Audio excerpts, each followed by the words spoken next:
started. Roger, 0G, and I feel fine. Godspeed, John Glenn. Tranquility Base here. The Eagle has landed. Rocket Tranquility, we copy you on the ground. New possibilities are opening up for scientific cooperation between countries. 1, 0, 0, Liftoff. Americans return to space as Discovery clears the tower. Discovery, go and throttle up. Discovery rocket, go for deploy. Stay tuned and everybody in the shuttle program, the crew is go for launch. Roger, nice to be in orbit. We have followed in their footsteps to get us where we are today.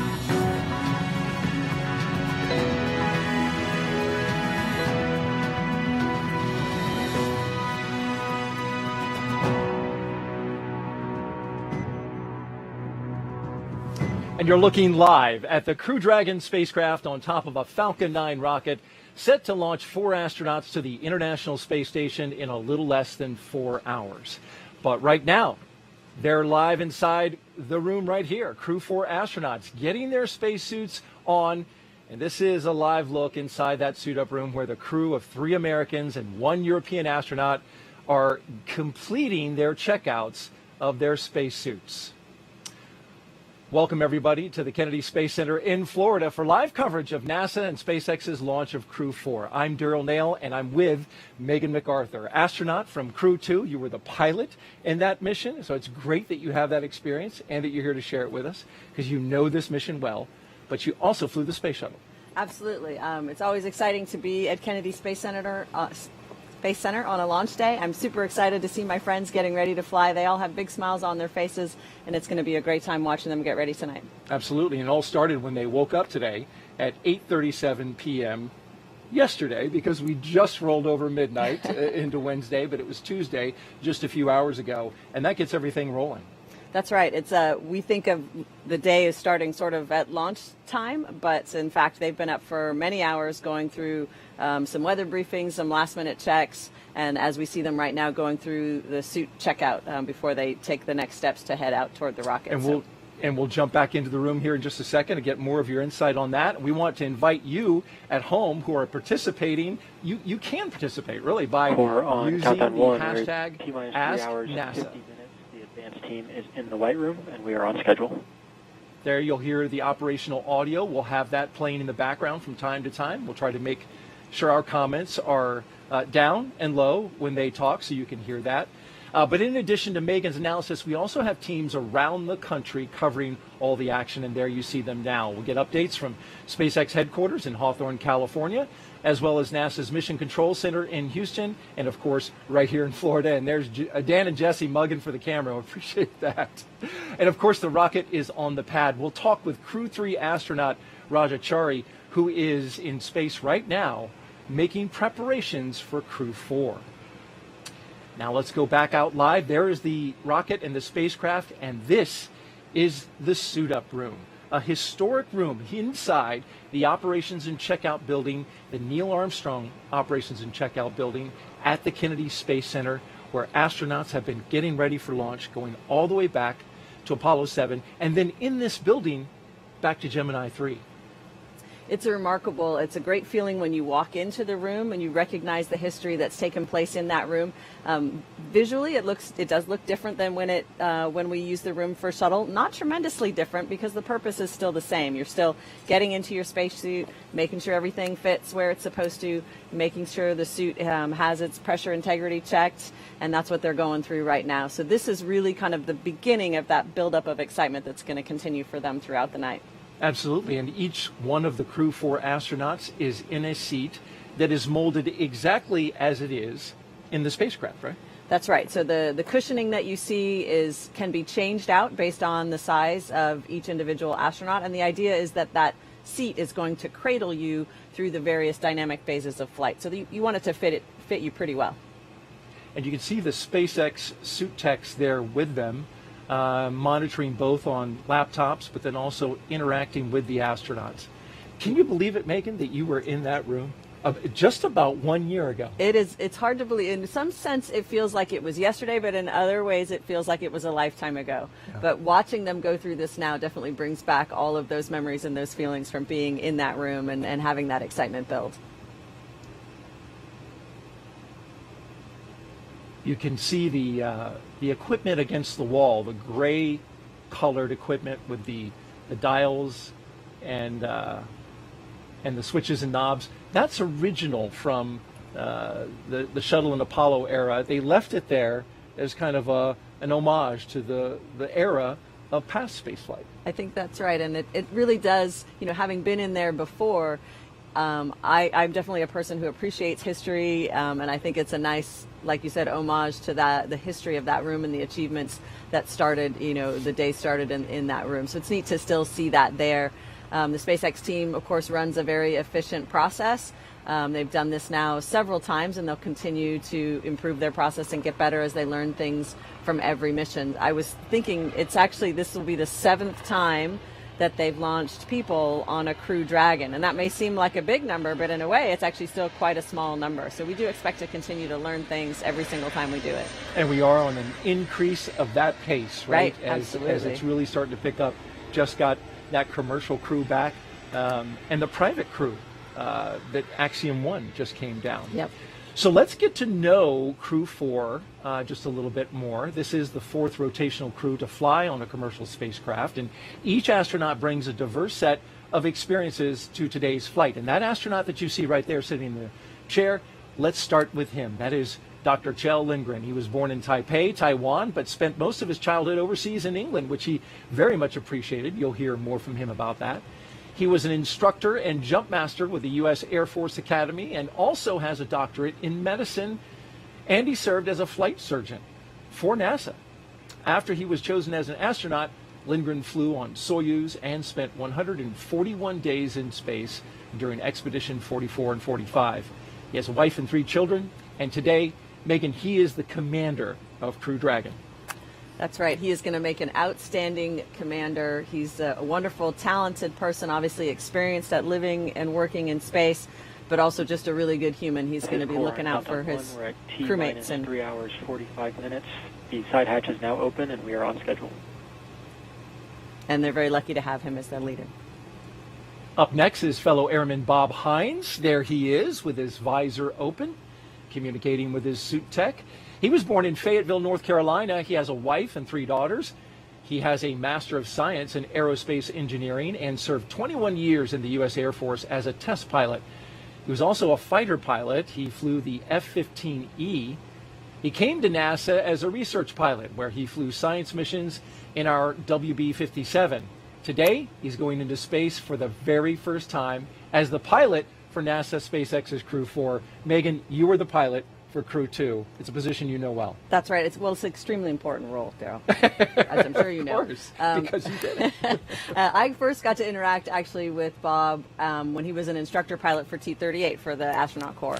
And so flying with him was always a pleasure. He's always calm and collected no matter what the circumstances, which is exactly the person that you want piloting any vehicle that you're in. And they're going to make a great team today. He did look quite calm in that shot, quite steady. This guy has flown so many aircraft, and we'll hear more about that in his bio a little bit later on. Now let's introduce you to the 2 mission specialists, Jessica Watkins, and there she is, looking calm and collected and not moving very much, but very focused, I imagine. She considers Lafayette, Colorado, her hometown. A talented rugby player in college. Her team won the national championship in 2008 when she was with her university. I believe it was Sanford. Watkins was a postdoctoral fellow in the Division of Geological and Planetary Sciences at the California Institute of Technology. She completed several internships with NASA, including one testing system designs for the Mars Perseverance mission at JPL. She became an astronaut in 2017, a turtle. We'll talk more about that. And now, just like Bob, she's going into space for the very first time. This is a brand new experience for her.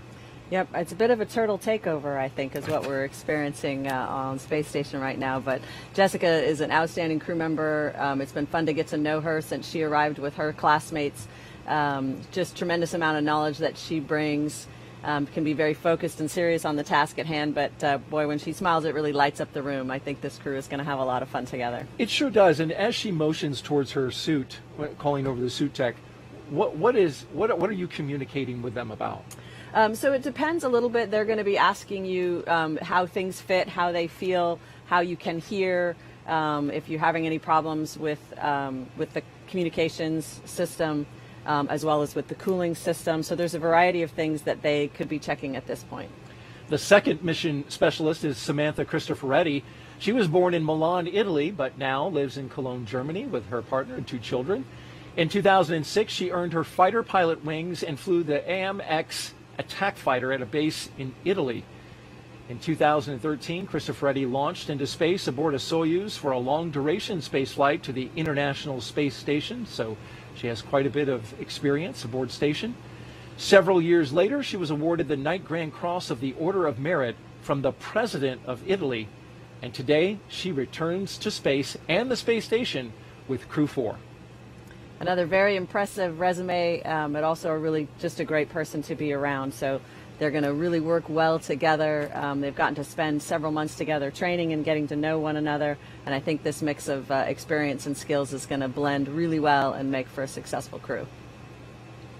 We've got a couple astronauts standing up, and you can see they're still attached to a blue box that's sitting there right next to their seat. What is that, Megan, and what purpose does it serve? That blue box is providing cooling air for them as they're moving around. You can get quite warm in that suit, and so they're sort of preemptively making sure that the crew members are not going to get overheated during this wait time.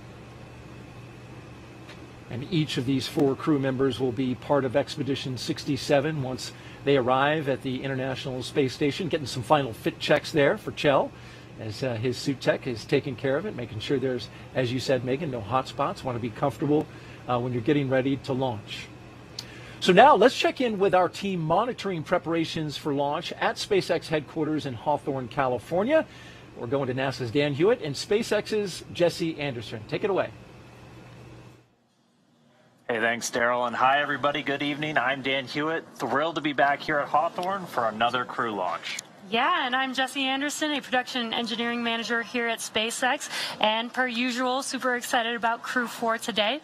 Welcome to Mission Control in Hawthorne. This is where the teams are staffed around the clock as we count down to liftoff. Now, on console or headset and Mission Control are 6 key positions. The mission director is in charge of the room and tasked with making real-time decisions to ensure mission success. The person that you'll hear talking to the astronauts is the crew operations and resources engineer, which you'll hear us refer to as the core throughout the broadcast. The additional positions are focused on vehicle systems, including avionics, navigation and control, software, propulsion, life support, and communication with ground support teams. And NASA has its own team members back in Mission Control Houston. We're going to check in there a little bit later, where they're preparing the space station for Crew Dragon's arrival. And we're going to meet several of those key players when we do check in.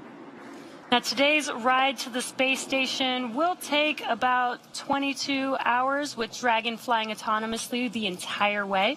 And just like autopilot on a commercial aircraft, the crew always has the ability to take manual control of the spacecraft if needed. Now, at T-minus 3 hours and 39 minutes until liftoff, let's go to Andy Tran for an update on the launch countdown. How's it going so far, Andy? Things are going good, Jesse. We are coming up on T-minus 3 hours and 30 minutes, and things are going well for launch. At T-minus 4 hours, there was a briefing by the SpaceX launch director, and good news, there's really nothing significant to report on the rocket. Everything is looking really good for tonight. Earlier in the night, the team began clearing the hazard area and buildings around Pad 39A, known as the Blast Danger Area, or BDA. The only people remaining on the pad are the ones needed for ingress of the astronauts, and crew arrival is expected to happen in about an hour. At the launch pad, Falcon 9 is powered on, and we're currently monitoring telemetry and pressurizing gas storage vessels. Engine and stage checkouts were also performed several hours ago. On top of Falcon 9, the Dragon spacecraft is ready for the crew.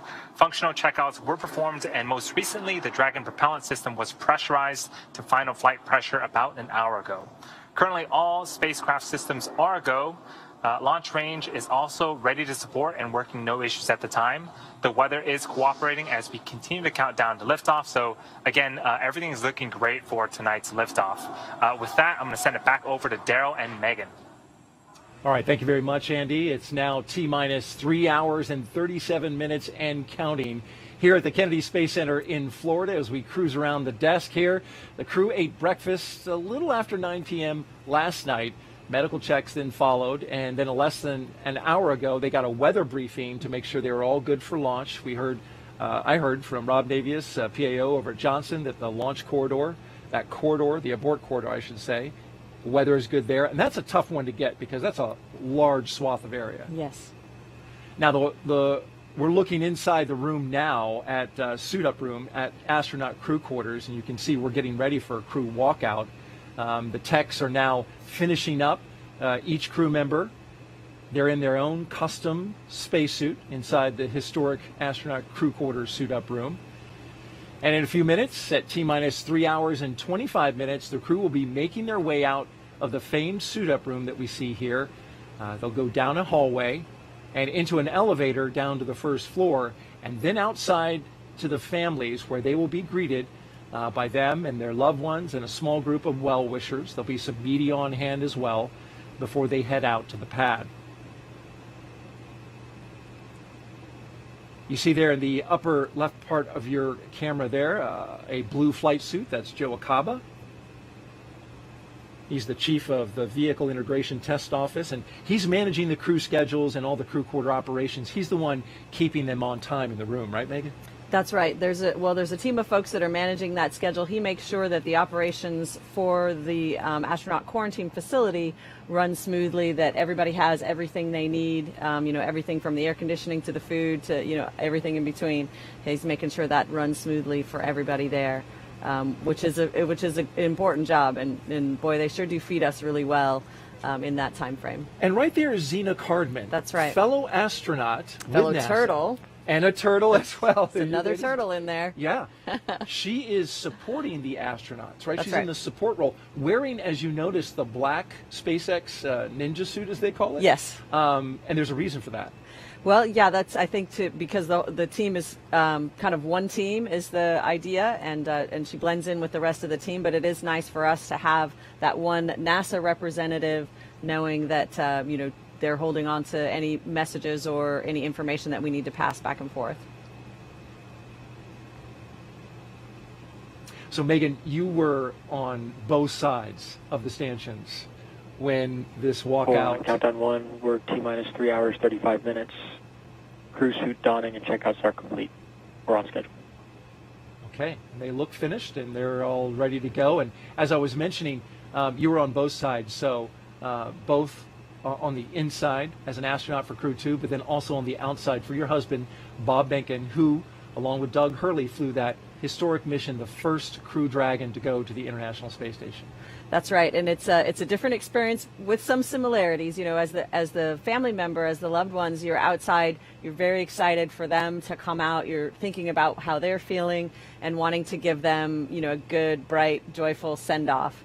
But of course, as the family member with no active role in the process, it's a little nerve-wracking, right, to realize that this major thing is about to happen that you're not participating in. My focus then was just to make sure that my son was enjoying it, that he was going to get to enjoy seeing his father in this moment and celebrate with him, and not try to climb into the Tesla on the way to the launch pad. That was my primary goal in my mom role, right? And then on the flip side, when you're the crew member, you're going to get to see your family really soon. You're hoping that this is a joyful experience for them, that they're enjoying it, that they're excited for you, and so you do share those kinds of emotions. But I will say it's a much harder job as the loved ones that are there kind of being left behind, because you don't have that active role in the day's activities. You're just kind of a passive bystander. So for somebody like myself that's used to being very active, that was a challenge to realize he's doing this all on his own and I can't help no matter what. So that was my challenge. There are 3 Teslas, as you can see there. We've been showing you some views right outside the operations and checkout building there, and those are the vehicles that will take the astronauts to the pad, the second 2 Teslas. They will drive the crew out to Launch Complex 39A. Riding in the first car will be the suit techs and the spacecraft closeout lead. In the second Tesla, Commander Kjell Lindgren and pilot Bob Hines will be sharing a ride with a NASA flight surgeon. And in the third vehicle will be Jessica Watkins and Samantha Cristoforetti. They'll also have another closeout lead with them in that vehicle. And of course, we will follow the convoy live every step of the way, getting you as close as we can possibly get you without actually being inside the car. Now let's take a look at the crew's experiences bonding together.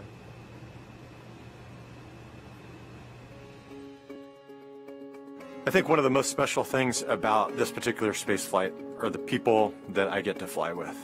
Bob Hines, or Farmer, is a test pilot. He is the pilot for our spacecraft. Samantha Cristoforetti is an Italian fighter pilot who flew in 2014, and Jessica Watkins is one of our newer astronauts. She is somebody that absolutely is foundational to our crew and somebody that can be counted on. Kjell is our fearless leader, always in command, ready for the next move, and just somebody that I deeply respect. I knew Kjell Lindgren, our commander, very well. He was on the backup crew of my first flight, so we spent quite some time together. So I felt very grateful because Kjell is just a great guy. A little known fact about Jessica Watkins is that she has the sixth sense to know whenever something is in free flight around her and catch it. So I am really interested to see how in zero gravity, where everything's in free flight, I really want to see how she manages that. She is phenomenal. You know, she joined our crew a little bit late, and for our very first SpaceX sim, she jumped right in there as if she had been training with us for months. Samantha Cristoforetti is an Italian ESA astronaut. She always brings the Italian culture and energy to the table, always super inquisitive, and just makes us all feel like family. To see her experience and the expertise that she brings and her leadership has been very special. And Bob Hines, or Farmer, is a test pilot. He is the pilot for our spacecraft. It's such a privilege to get to work with him and to lean on his flying and test pilot experience. He will always bring a dad joke, so you can always be prepared for that. When we're in space, we 100% put our lives in the hands of our crewmates. All four of us together really come together and balance each other out and really just coalesce well as a crew. Incredibly happy and thought I couldn't have had a better crew.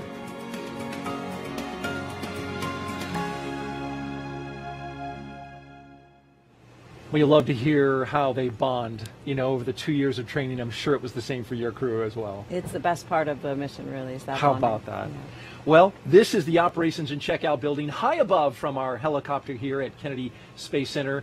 And inside is some beautiful artwork. Megan, this is some artwork that came to us from around the world, part of the 2022 Children's International Artwork Contest winners, ages 4 through 6. And I love this. They've done such a great job putting these little paintings together. They were in categories, as you can see. Some were spacecraft, some were exploring the solar system. I love the one in the bottom left-hand corner. You see that, living and working in space? Yes. It's got a space station, and it's tethered to the Earth. Okay, yeah.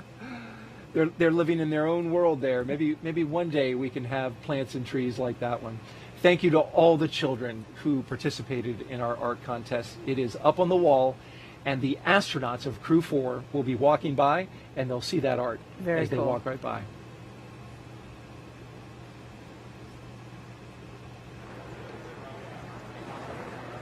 Throughout the mission, we want to invite you for the next 3.5 hours to send us your questions for Megan. We've got the expert on hand. All you have to do is use the hashtag AskNASA handle on Twitter. So tweet it at us, and we'll get some of those questions on the air and asked to her. We got a question right now, in fact. All right. From Go for Space Launch.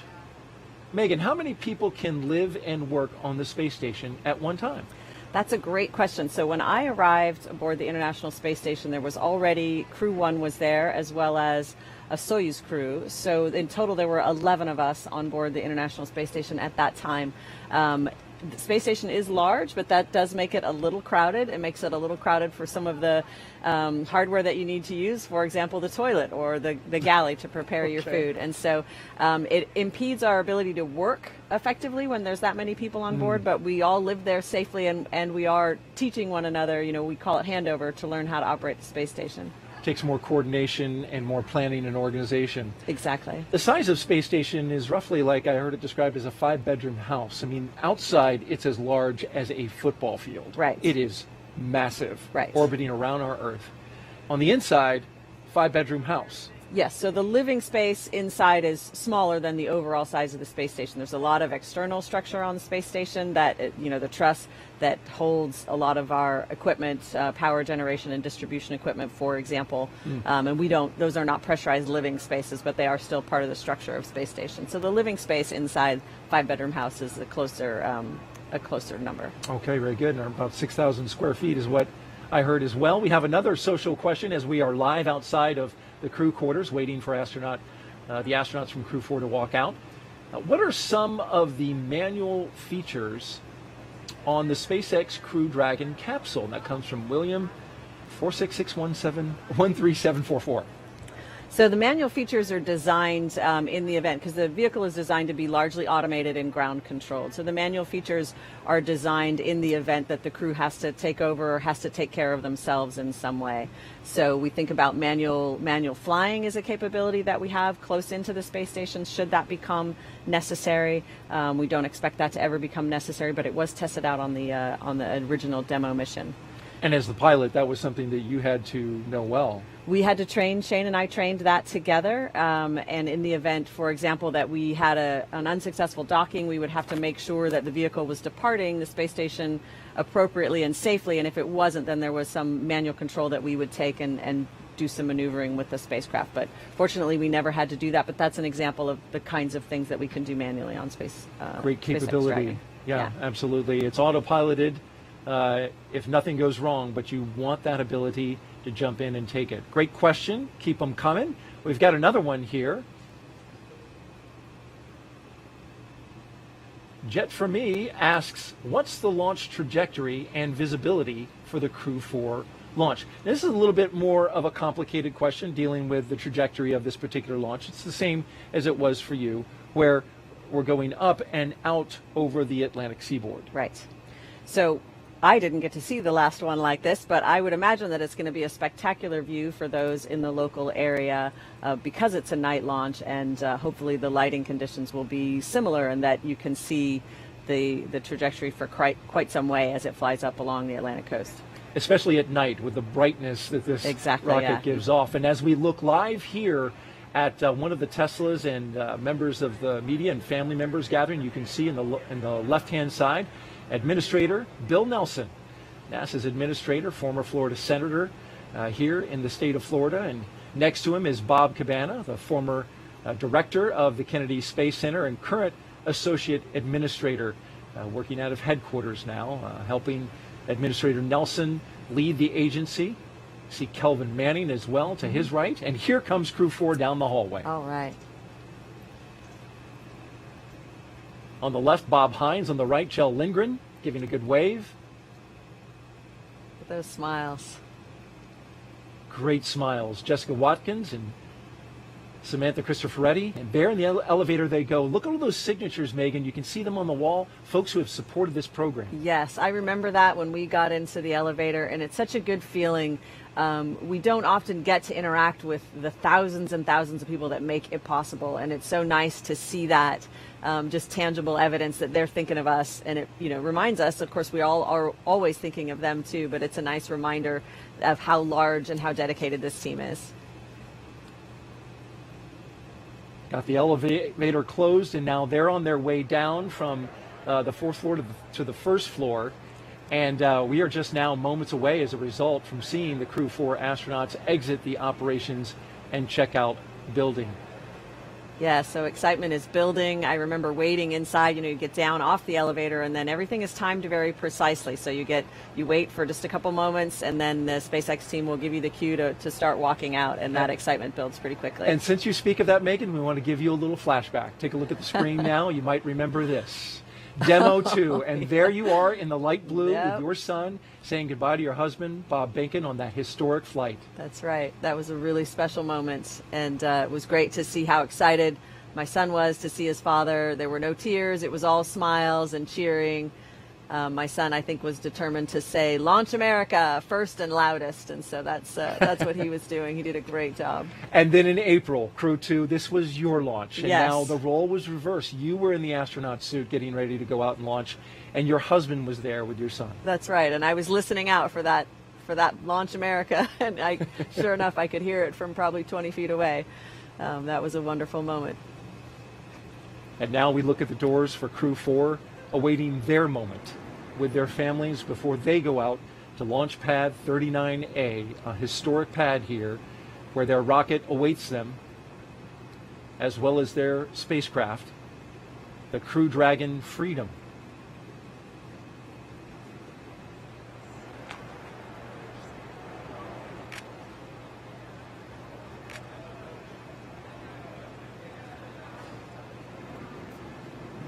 Usually when the first SpaceX tech comes out, the astronauts are not far behind.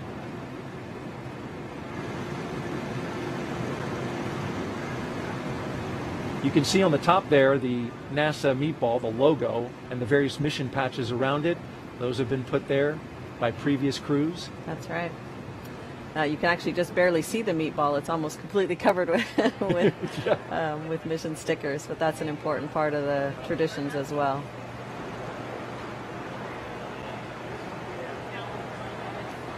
The gull wing doors of the Teslas now opening. There they are. At T-minus 3 hours and 21 minutes until liftoff. You can see the markings on the ground. The family will not go beyond that rope, and the astronauts will generally stay behind the yellow. But then there will be a moment, as we saw from previous videos, where the family will get to go up to the car. Yes, once the doors are closed and the windows are up, you're allowed to go up and look through the glass a little bit closer, which is nice.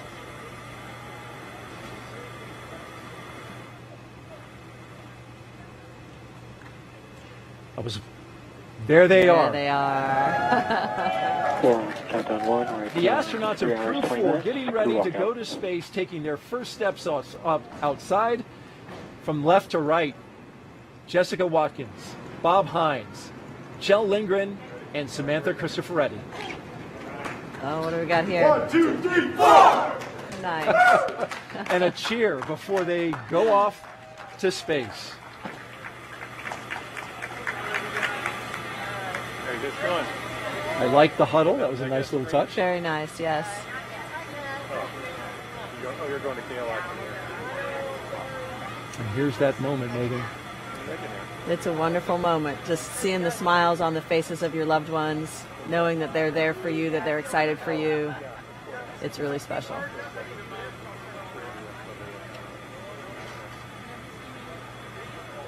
Oh, seriously? Wow.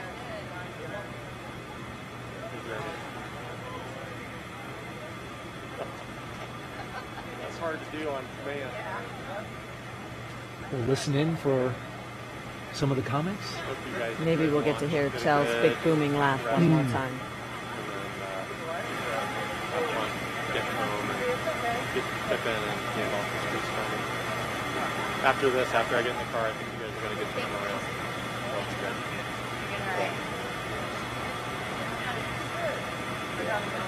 It's going to be good. You got Big smiles all the way around. Absolutely. I remember you smiling quite a bit as well, Megan. And then you told me there was a reason. Oh, were you watching that you wanted to send the message. Oh, absolutely, yes. So, again, you're not really sure how your family members will react, especially if you have young children. And so the main thing is to just show them that it's a joyful occasion. It's something to be excited and happy about. My hope was to, head off any tears that might be coming or, any upset feelings. But really, my son ended up just being a trooper. He was so happy. There was so much excitement around him that really helped buoy him up, I think, for both circumstances. And I was so grateful to see that. And didn't he break free and say like, "Hey, mommy, I love you"? That sounds right. I was worried he was going to actually come through the ropes, but he did not do that. I think for Bob's launch, there's an image of him like actually trying to get through the window before the vehicles drove away. But I managed to hold on to him. He was a little bit smaller then.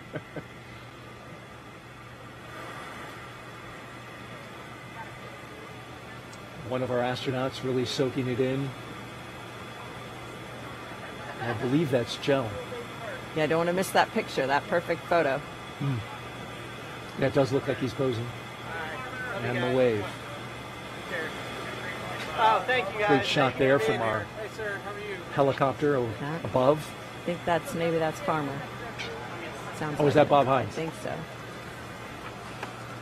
Yes, you're right.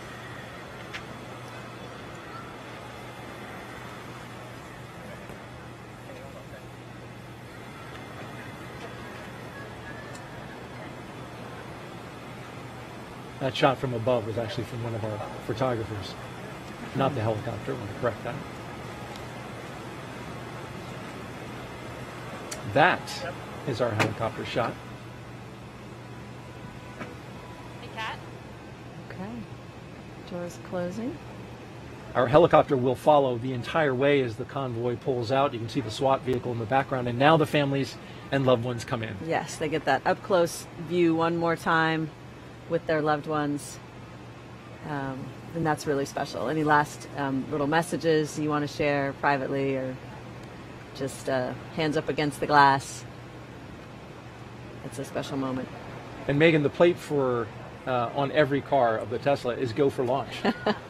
As we can see, the custom plate. This has become a tradition. Yeah, I like to do on the ride out to the launch pad. It's a nice touch.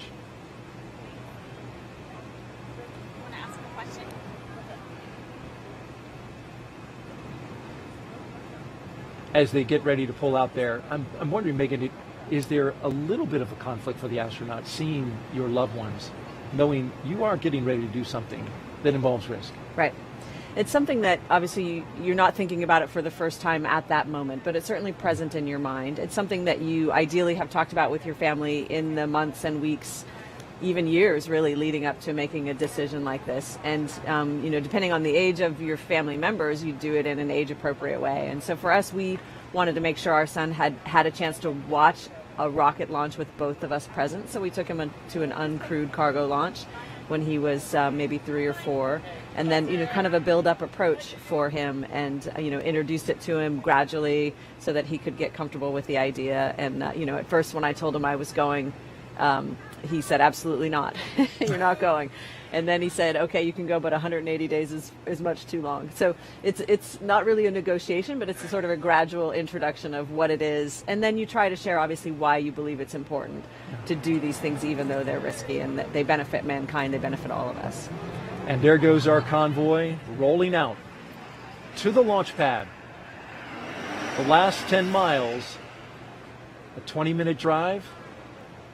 They won't see much in the dark, but this is the way to space. Yes.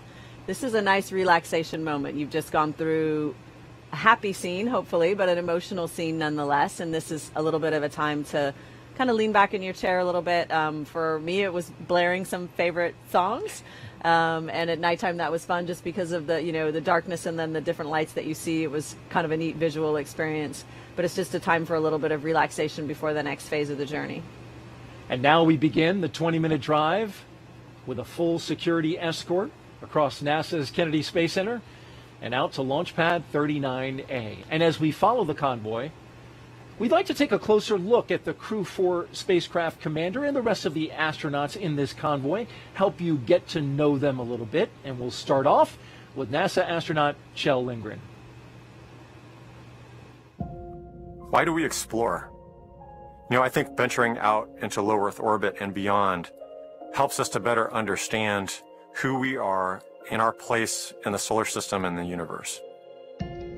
My name is Kjell Lindgren, and I'm the commander for NASA's SpaceX Crew 4 mission to the International Space Station. I grew up in an Air Force family, and so I was born in Taiwan and spent the first 2 years of my life there. We lived in Kansas and Illinois, And then we were transferred to England. It was a phenomenal upbringing. The opportunity to experience different cultures, it really opened my eyes to what it means to be an American. I've wanted to be an astronaut for as long as I can remember. I think I was inspired by the very first space shuttle launch in April of 1981.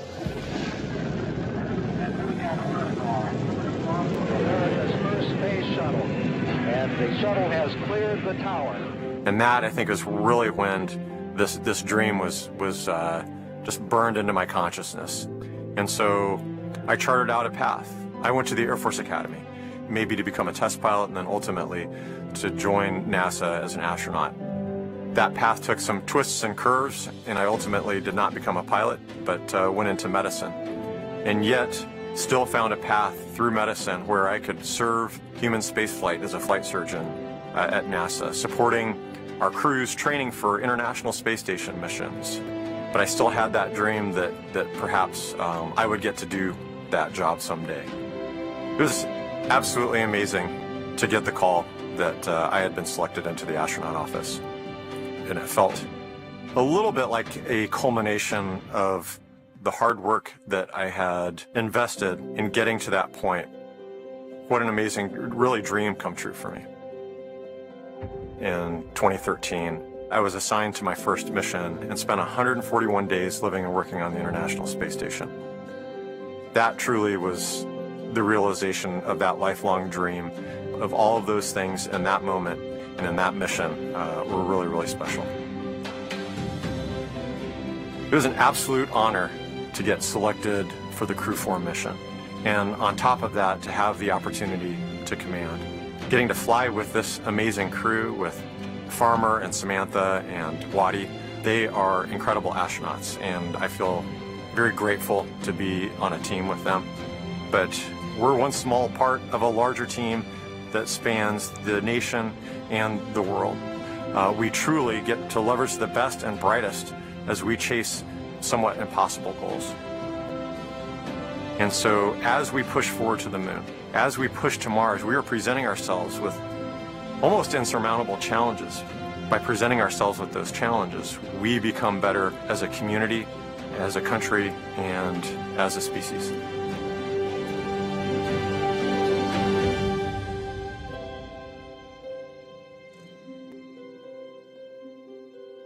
A great story from Kjell Lindgren on his path to becoming an astronaut, and this is what he's seeing right now. Megan, you remember this view? This is a live camera looking forward from the first Tesla in the rollout. You can see the security car ahead of it. It's dark, but that's NASA Causeway as they roll towards the pad. That's right. You were rocking out at this time. I was, yes. Well, we were taking turns. We each got to choose some songs for the playlist, and I was of the Metallica and Red Hot Chili Peppers variety, and Shane's songs were a little different, but we did overlap in U2 territory, so there was some crossover. Finding some common ground there with the music. Well, riding with Kjell Lindgren is Crew Dragon pilot and NASA astronaut Bob Hines. Let's listen in to his story. I truly believe that we all have in us an innate desire to go explore and see new things. And we have this phenomenal creation that we've been placed in to learn about how it works. We have a very unique position in our solar system and our galaxy to be able to look out there and to step out and continue to explore. My name is Bob Hines. I'm the pilot for NASA's SpaceX Crew 4 mission to the International Space Station. I was born in Fayetteville, North Carolina. My father was in the Army. We were stationed at Fort Bragg, and we moved around a whole bunch. The longest we ever lived anywhere was about 2 to 2.5 years. I got really comfortable showing up in new places and being able to make friends. When I was a kid, I 100% wanted to be a pilot for as long as I can remember. I was just always fascinated, not only that something that big could fly and do some amazing things, but also just the opportunity to go and see things that not many people have had a chance to do. Being able to fly and see the Earth from a new perspective has really been just a real driver for me, and getting hired as an astronaut has been the ultimate call. Contrary to popular belief, being a test pilot is not about flying by the seat of your pants and going out there and just pushing the edge of the envelope all the time. It is a much more scientific and methodical process where we plan out every mission and all the tasks on every mission, and we're constantly mitigating the risks that are associated with that mission. That seems to really dovetail very well with spaceflight because that's a lot of what we do. My experience as a test pilot and as a pilot and an instructor, I think have all kind of led me to this point. When I got the phone call offering me the position of the pilot on the Crew 4 mission, it was absolutely amazing. It was actually the day after my birthday when I got the phone call, and I just couldn't believe it. When I told my wife, she couldn't believe it either. I've flown over 3,500 hours in more than 50 different kinds of airplanes, and that ranges from gliders all the way to different kinds of fighter airplanes or large transport category airplanes. I can't wait to pilot this vehicle. It is an incredible honor. It's something that I never in my wildest dreams thought would be a possibility. And so to get a chance to pilot one of the newest vehicles on or off the planet is a true honor. With Chell as our commander and Samantha and Jessica as our mission specialists, it's just going to continue to be an amazing crew and an amazing experience. I am really looking forward to the camaraderie and the time that we'll get to spend together as a crew, the friendships that we'll develop, and so I think continuing that process is one of the things that I'm looking most forward to.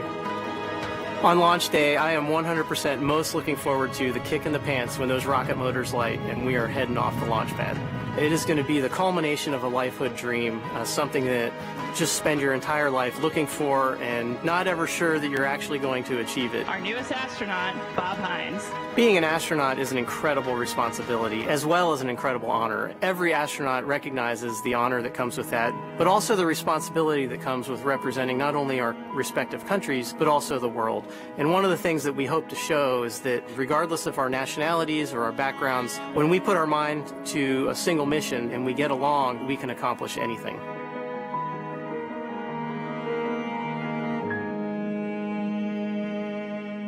Turn that you see the convoy making right there is right in front of the historic Vehicle Assembly Building, where right now we've got a mega moon rocket inside the SLS and Orion spacecraft, and you'll see that there, the cars below, and here comes the VAB. They got to be thinking a little bit about that, don't you think, Megan? That you know, they're flying out of 39A, but one day there's going to be a big moon rocket going out of 39B, which is the other way.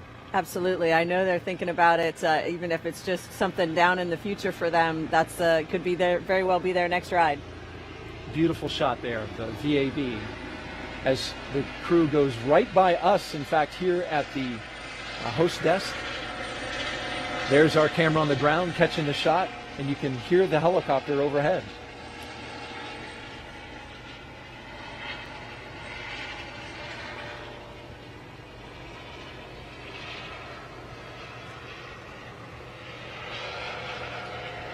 Now the crew convoy is approaching pad 39A, and that's an area known as the Blast Danger Area, or BDA. And before any pad technicians, engineers, or astronauts enter this area around the launch pad, the SpaceX and NASA teams, they conduct an internal go, no-go poll to make sure that that area is safe for them to enter, and there they go. So let's hear now from one of our mission specialists, Jessica Watkins. Exploring is about pushing the bounds of what we are capable of as humans. It gets at who we are intrinsically as people. And so because of that, I think it really is something that unites all of us together here on Earth. My name is Jessica Watkins, and I'm a mission specialist for NASA's SpaceX Crew 4 mission to the International Space Station. At a pretty early age, I got kind of set on the idea of becoming an astronaut. That was when I kind of first voiced the dream and interest in space and in being an astronaut in particular. My parents always stressed the importance of getting a good education and finding something that you're passionate about. And so finding geology, finding that love of mine, that passion, was really a turning point for me in my career. My graduate work focused mostly on the geology of Mars. It was part of my interest in wanting to pursue internships at NASA and gave me that exposure to those different possibilities of what careers are possible in this planetary geology field. Deciding to be an astronaut is kind of setting out a dream for yourself and then kind of stowing it in the back of your head, at least in my case. So the day that I received the phone call to invite me to come down to Johnson Space Center and become an astronaut just really was truly a dream come true. Ladies and gentlemen, the newest astronaut, Jessica Watkins. And I still am waiting for somebody to pinch me and wake me up. The opportunity to be the first black woman on an International Space Station long-duration crew is exciting. It certainly is important to me and impactful to me to be able to be a part of the legacy that so many before me have paved the way to enable me to be here now. As much as I can be a small part of that legacy, I'm honored to have the opportunity. Being selected to be a part of this Crew 4 mission is truly an honor. I am so excited about the opportunity to fly with Chell, Samantha, and Bob. All three of them are very different. They all bring different skill sets, different experiences. But I think all four of us together really just coalesce well as a crew. I think launch day is going to be the day that all this starts to really finally feel real. And so I just look forward to that moment of exhale and of excitement all at the same time.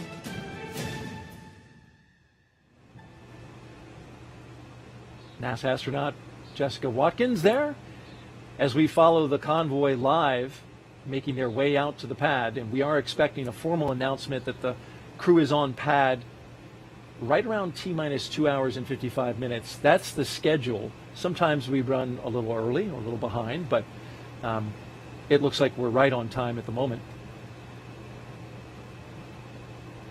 Looking ahead a little bit, at about T-minus 2 hours and 35 minutes, the astronauts will ingress or climb into the Dragon with the assistance of the suit techs, and then they'll get buckled in. Making the turn there. Direct your attention to some space facts in the lower left-hand corner. We'll be putting those up throughout the broadcast. Some interesting factoids about the crew and the mission. There they are going around SpaceX's horizontal integration facility, Megan, and at this point, when you're pulling up to the rocket, probably hard to see because it's so tall, but you know it's there, and you're inside the launch pad area. You really are, and I think actually Wadi expressed it really well in that it's an exhale and it's a building of excitement all at the same time, because you realized this is the day I've been working for, I've reached this point, and in a sense you relax because you got there, you exhale, but also, wow, this next thing that you're about to do is even more amazing and exciting. And so the excitement is building, and of course the focus and attention that they're going to bring to all of the tasks ahead of them, and they're realizing that moment is getting closer and closer as they approach the rocket. The inside shot driving right by the rocket that you saw there through the front windshield as they make their turn into the pad area, and a beautiful view from our helicopter orbiting the launch pad 39A. You see the three vehicles down there in the lower left-hand corner. They have arrived.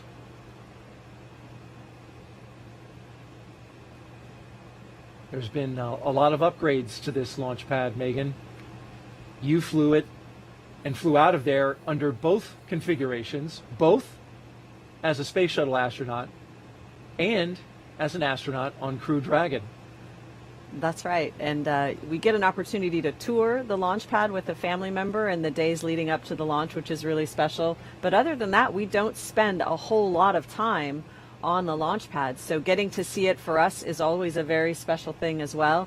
It does look very different now under the new owners, but you can still see the bones of it, of the historical structure that was there supporting all those shuttle launches. Speaking of bones, that metal, black metal to the left, we're panning around it, but that is the old rotating service structure that used to have that gigantic structure that would, contain the cargo bay of the space shuttle, so you could get in and out of it, service it.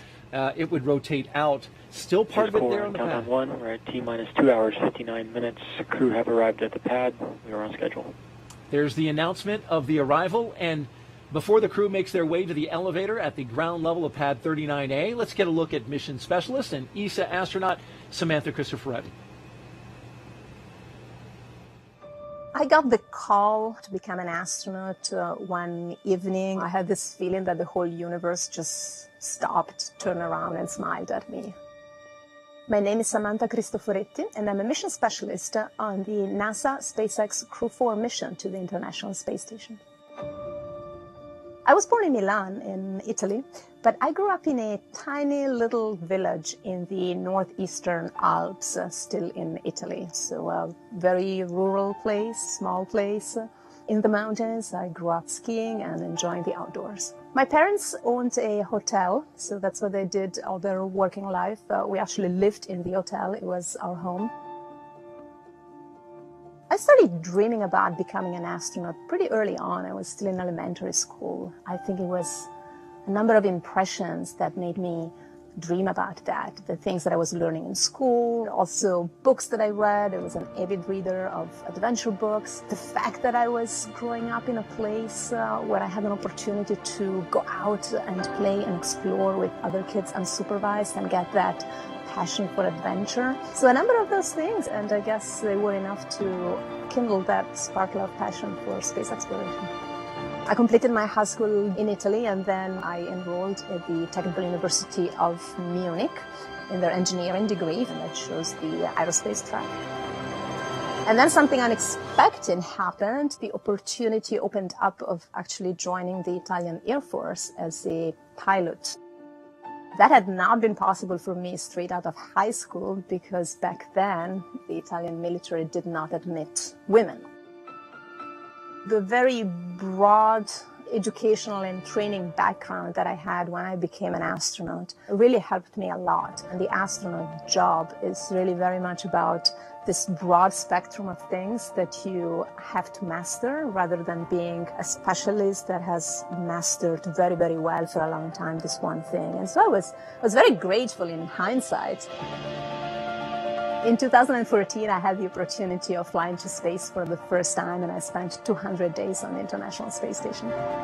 Getting to space station, opening the hatch, hugging our friends who were waiting for us there, getting used to that sensation of floating, the first look out of the cupola, that first, full view of the sunrise. It was almost overwhelming for me. And, of course, as the time goes by, you settle into a routine. You're not overwhelmed by emotion every single day. But it becomes more like a quiet affection for the place, for the work, for the people. Getting selected for Crew 4 was amazing because it's an opportunity to go back to the International Space Station and experience again that transformation from being an earthbound creature to being this space-living creature and being part of that very, very special life up there in this outpost of humanity up there in space.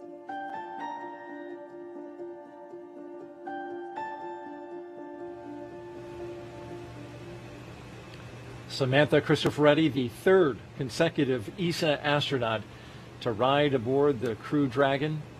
It all began with Crew 2 and Thomas Pesquet. You remember that well. There's a look at the launch pad, pad 39A. At the very top, Crew Dragon Freedom, a brand new spacecraft from SpaceX, riding on top of the Falcon 9 rocket below. This Falcon 9 rocket, Megan, interesting note. It is when it flies today, it'll be the fourth time that this booster has flown. So a reuse to the fourth time. That's the first time for a crewed capsule to go on top of a rocket and get a fourth flight. Of course, they have passed for many times ago. In fact, just last week they launched a booster for the 12th time. Right. But that's really reuse in action with astronauts on board. Right. It's an amazing capability that actually started with us. I think, were the first flight-proven booster launched a year ago. And so, true to fashion, they are making leaps and strides in that reusability territory. Of course, very careful to make sure that all the parts and pieces pass all of the necessary safety checks. and are rated to refly again. And their fleet leaders, of course, being used on uncrewed vehicles so that they can push those boundaries and get more and more data, but with an uncrewed vehicle. Absolutely. And that is exactly what makes this the cycle of reusability work so well, as administration at NASA have talked about studying closely, very closely, this booster before it flew. Megan, how about we take some more questions from social media? Sounds great. You've been taking them throughout the night, and we will continue to do so here at T-minus 2 hours and 53 minutes and counting. And Andrew Pino wants to know, Megan MacArthur, what is your advice to students who are interested in becoming astronauts in the future? And I'm sure you get asked this one a lot. I do get asked this question a lot. I remember asking the question when I was a student, wondering, well, how do I get this job, right? So it's an important question. It does change a little bit over the years, but the fundamentals are going to be the same probably for a long time. So when you're looking to work as a professional astronaut, work for your government, there's going to be some kind of a selection process involved, and that's going to involve looking at your schooling. What kinds of schooling did you partake in? And for the most part, it's going to be engineers, scientists, people with some kind of operational background. So what I mean by that is you are able to work in a technical field where you are part of the environment. So that's sometimes pilots. It can be folks working on submarines. Oh, this is one of my favorite moments, when the crew gets to first look up at their rocket ready to go. That's Kjell Lindgren and Bob Hines giving a look, and that's right. Bob looks a little giddy. Yeah, he's pretty excited. Look at that rocket. Yep, I like that sort of characteristic, the lean back, the look up together. It's a good look. And the wave as they get ready to get into the elevators to ride up to the top where the crew access arm is, which will take them to the spacecraft. It is the original elevators. They've been, of course, renovated, but those are the same elevators you got in, Megan, as both a shuttle astronaut and a Dragon crew member. Another piece of history. Hopefully at this time of night they won't be taking up too many mosquitoes with them. Want to let you finish your thought. That's right. Want to let you finish your thought about the training of getting ready to try and put yourself in a position to become an astronaut. Absolutely. So working in a technical field and really working with a team. Astronauts do not work as solo agents for the most part. It's really about your team skills, which can both be leadership skills and followership skills, and the ability to do both things. So my advice, wherever you're at in school, is seek out those team projects, whether they're part of your formal education or there's something that you want to do on the side that you and your friends develop together. Those team experiences where you're working together to build something and operate something are really valuable. Absolutely. Great advice. As we see the first two astronauts make their way up out of the elevators and towards the crew access arm, some fist pumps with their crew, and then they'll make their way over to a telephone for a last call. Well, a last call before they leave Earth. That's right. Yeah. To their family members.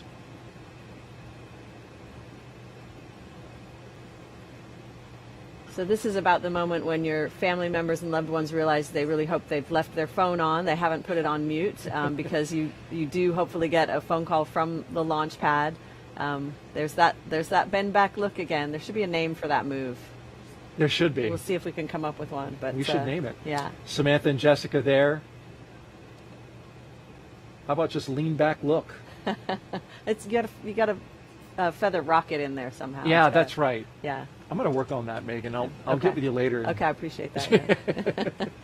So on the right-hand side, we have Samantha and Jessica getting ready to get into the elevator. On the left-hand side, Bob and Kjell making that phone call. There's a phone there. It has very large buttons for dialing the numbers, because you've got those big gloves on. Got those big gloves on, that's right. And of course you can't put the phone up against your ear with that helmet on, so you're essentially kind of shouting into the receiver and doing your best to hear what is maybe shouted back. But it's just that one last chance to send the I love yous back and forth over the phone wires before you leave the planet. So do you have to memorize the numbers since it's actually typically there's someone there that dials for you? Oh, very good. Yeah, but you're right. Nowadays you often don't memorize phone numbers, right? We all get them out of our mobile phones. That's right. They've thought of everything, though. Someone's got it written down. And we should expect nothing less. You can see the the chevrons on the ground and the direction that they point, those have a purpose as well. That's right. The chevrons are directing in the event of a contingency where there are people on the launch pad. The chevrons are one signal, a visual signal that's easy to see if there's, darkness or smoke, to direct you away from the rocket and toward the baskets that you would ride in to get far away from the launch pad. And now our mission specialists have caught up.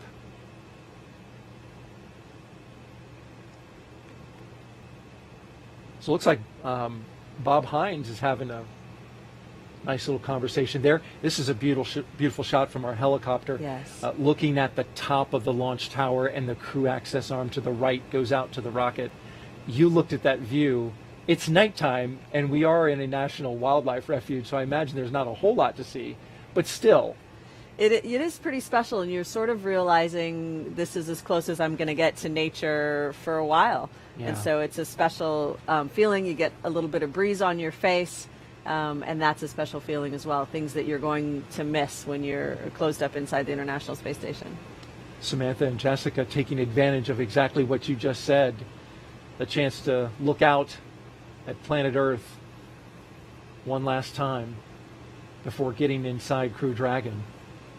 And I heard the astronauts from Crew 3 talking the other day about what they missed, and they were such earthly things, Thomas Marshburn talked about wanting to just have the wind blow in his face. Yes. They talked about a hot bath. I went running in the rain, and it felt wonderful. I just had a smile on my face the whole time with, rain running down my face and down my neck and into my clothes, but it felt like, yep, I'm here on Earth. This is good. Space is awesome to visit, but it's nice to come back home, isn't it? It is, yeah.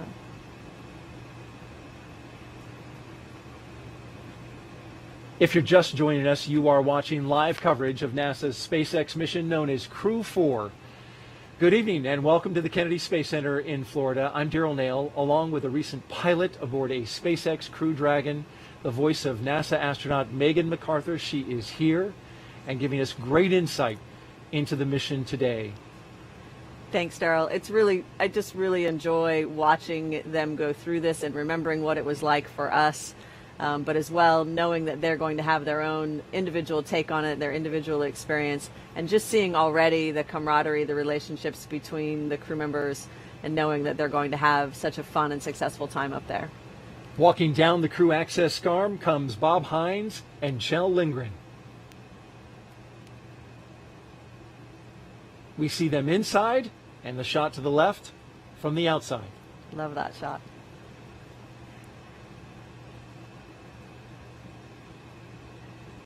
The closeout team not far behind. They have some work to do to get them inside. And now our mission specialists have the opportunity to make that phone call.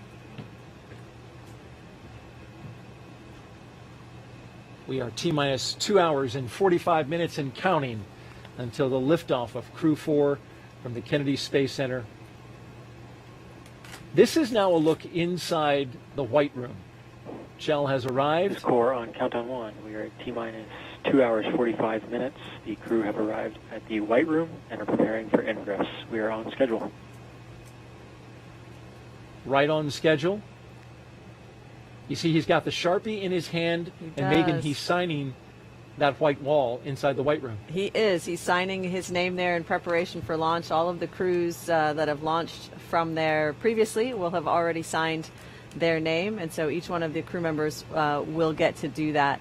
And as you know, the White Room is not really a room. It's just kind of the end of that walkway, so it is a relatively small space that's being used to do final suit preparations. It does have a small amount of emergency equipment in there, so it is a tight little space, but it's important to take that time and acknowledge those traditions that are being built and renewed here. Your name is on that wall. On that wall. Hopefully they didn't write over it. Ooh, yeah. I might have to go back and check. We'll take a look after the launch, just make sure everything's... That's right, make sure it's all good. In fact, that Sharpie is an item on a checklist. Of course SpaceX it is, makes yes. sure that it's there. And here come our next two astronauts.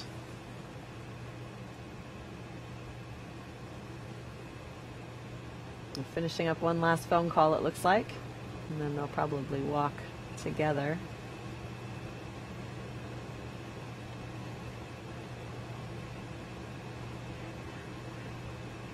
Were you able to hear the call that you made? Were you able to hear? It's difficult because, again, you can't get the receiver up inside your helmet against your ear, and so once your family realizes that, then they're, essentially shouting. It's not time for a nuanced conversation. Well, looks like Jessica and Samantha are wrapped up. Getting some hugs Or there. no, we might.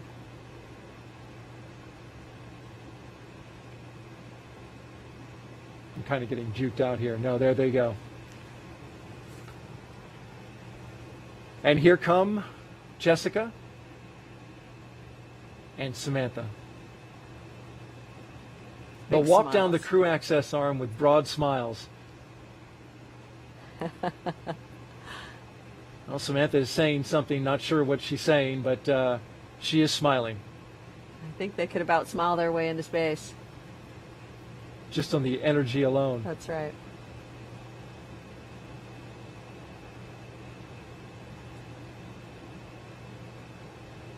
The White Room also allows for completion of cargo load at T-minus 24 hours. So it has use to both get the astronauts inside the crew capsule and to get that late stowage.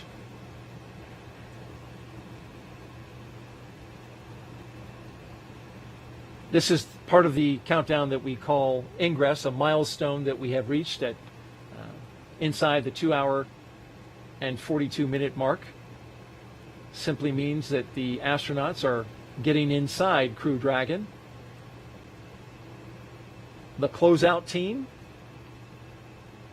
surrounds them and is preparing them to go inside. They have covers on their boots that make sure everything is kept clean upon entering the capsule. Samantha flashing us the Crew 4.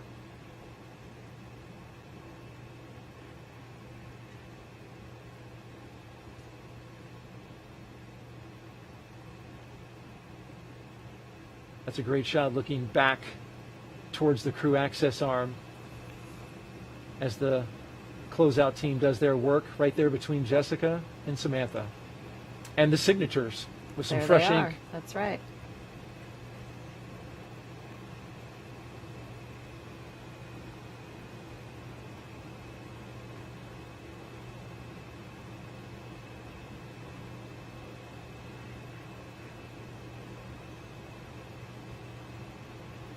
Those helmets are 3D printed and customized.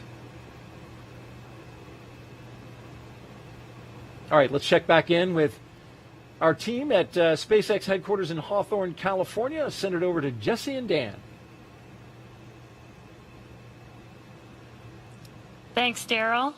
It's really exciting to see the crew starting to ingress the Dragon vehicle and get ready for their journey to the International Space Station. Just a quick clarification, their journey will be about 16 hours long once they lift off this morning.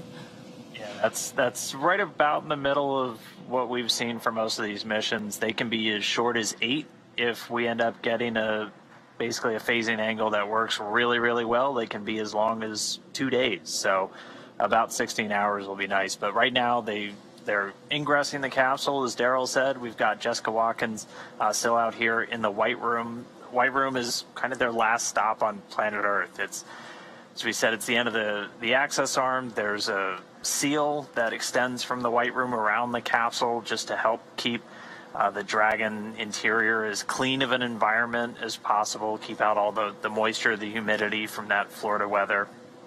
And so each of the crew members, they're doing the signing.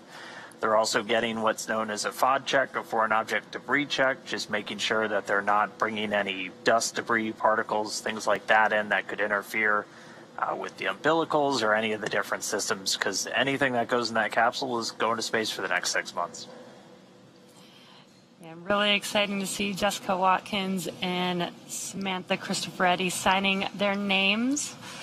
And they do have this in the procedure to have the Sharpie ready for them so that they can do this signing before they ingress the Dragon vehicle.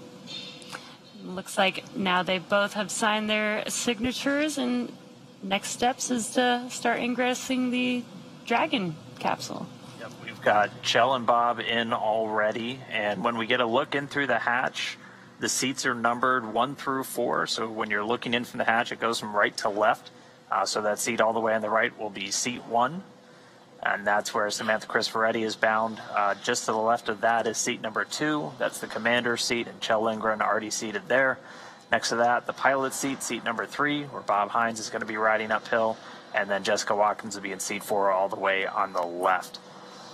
And these seats have a connection point to the suits. They've got an umbilical, basically a hose almost, that plugs into the leg of the suits, and that provides a couple of really critical functions for the suit. It gives them a hardline connection to communications through the Dragon spacecraft.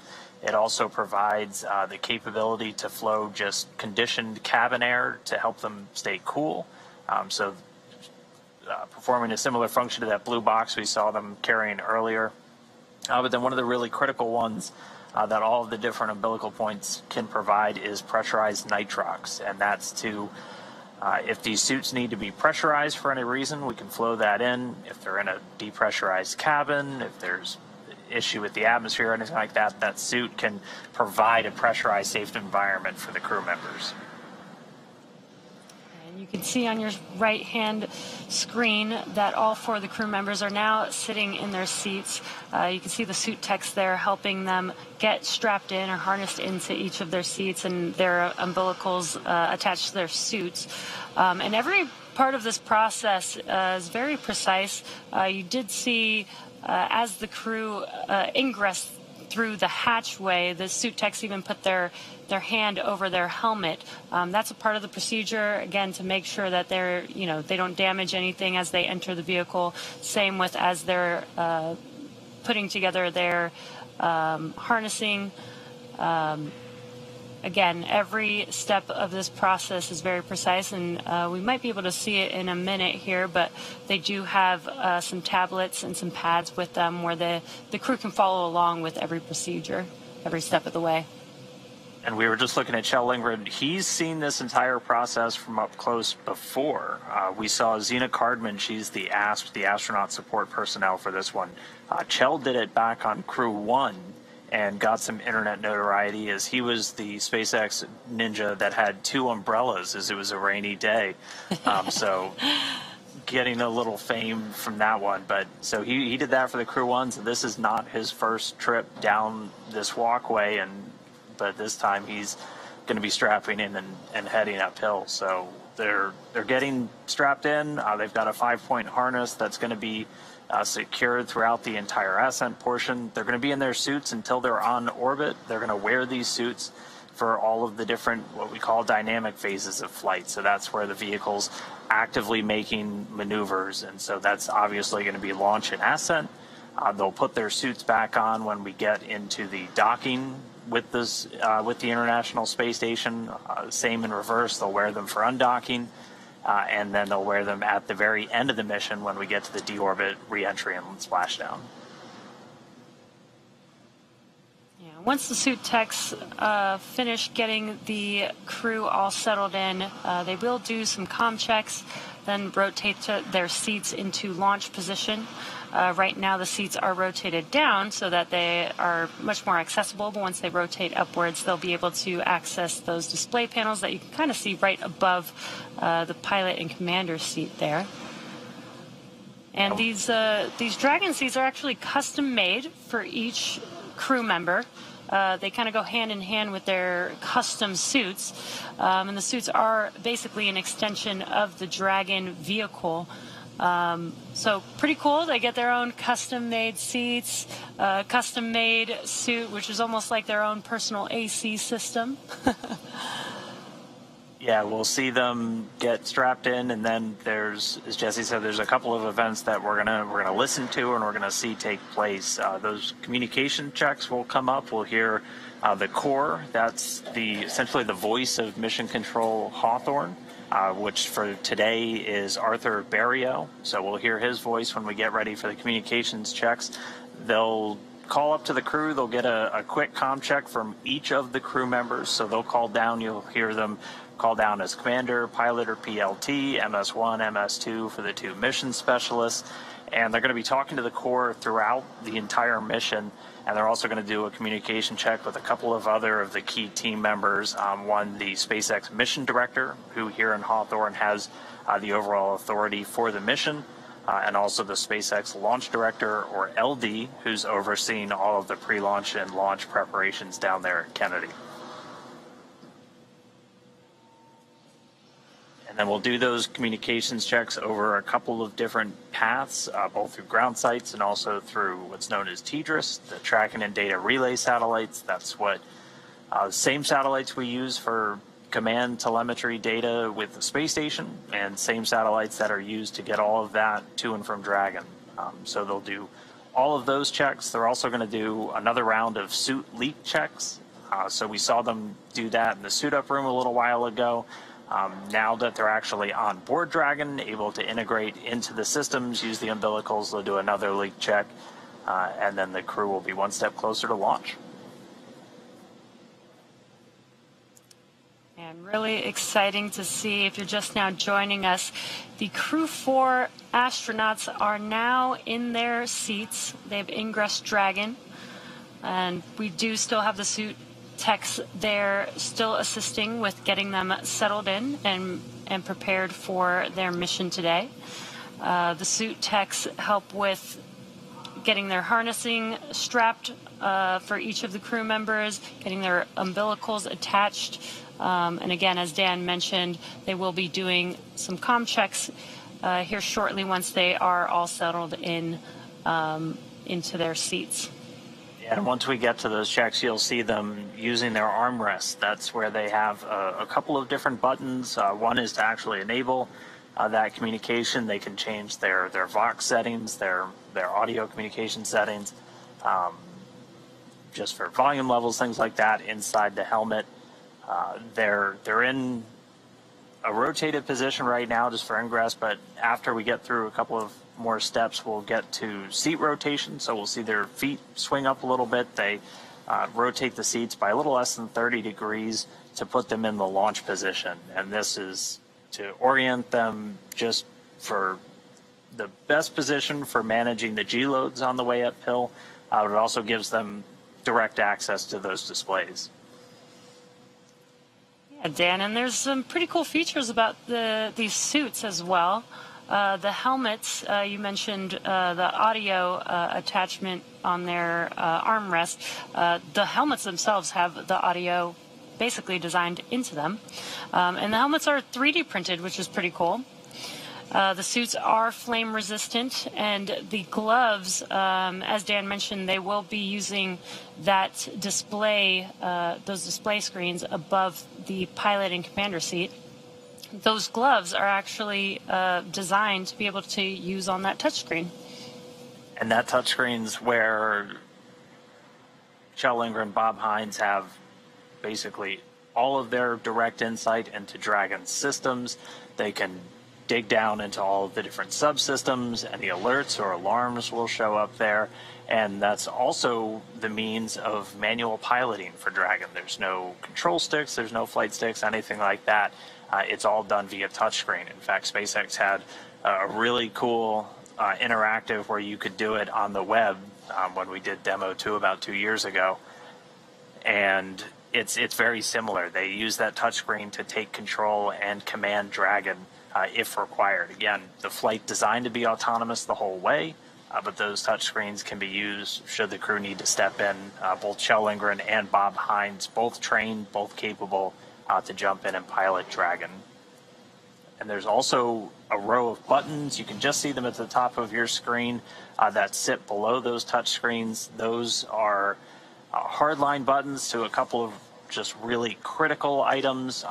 If you need to basically hit them immediately, things like initiating a deorbit, suppressing fire. There's several buttons for some of the different pyrotechnics on the vehicle, deploying parachutes, and that display, that's just a cluster that's just beneath those touch screens.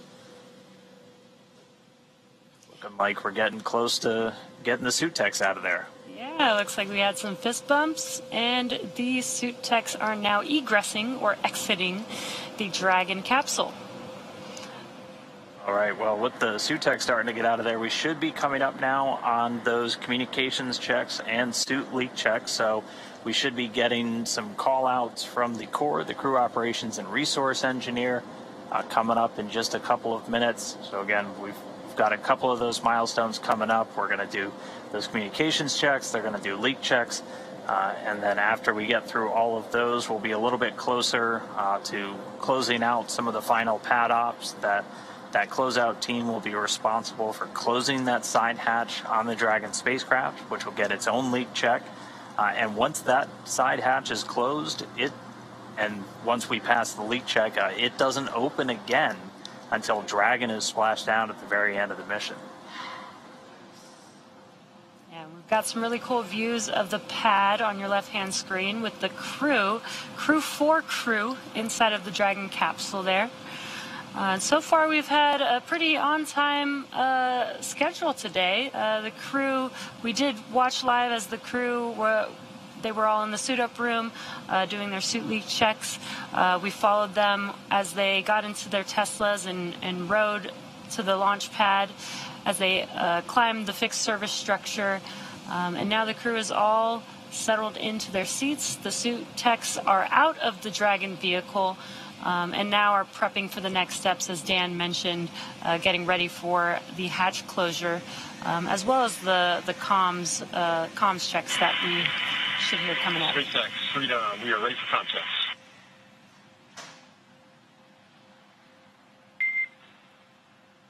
SpaceX copies Freedom. Stand by for umbilical comm checks. Standing by. Great timing. Sounds like comm checks are starting now.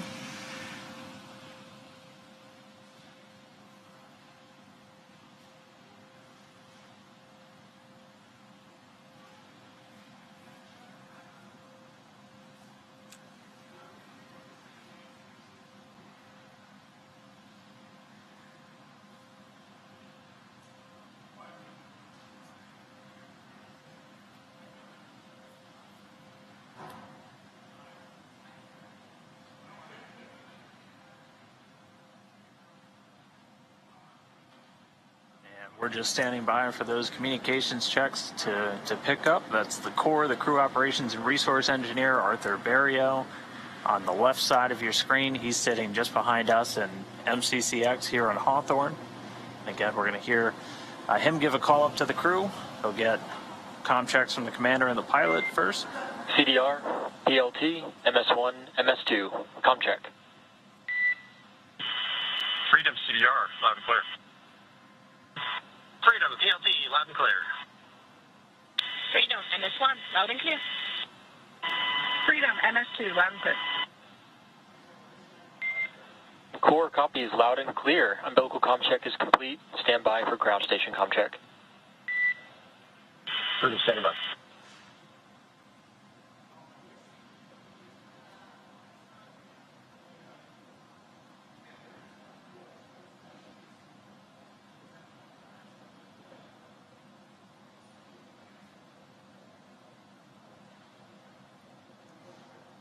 So we're through the first, the umbilical check. Now they're going to check through ground stations. SpaceX operates a suite of ground stations across the planet to get data, telemetry, and voice to and from Dragon is an additional path, and along with the primary one, those TDRS tracking and data relay satellites. Freedom, SpaceX, comm check. SpaceX, Freedom has you loud and clear. Core, loud and clear. Ground station comm check is complete. Stand by for TDRS comm check. Freedom, standing by.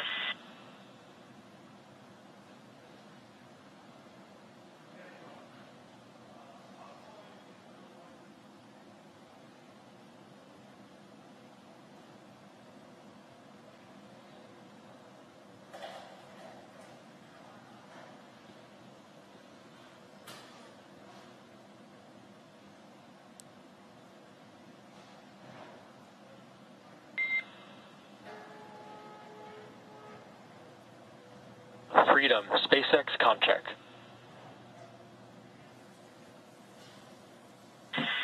SpaceX, Freedom has you loud and clear.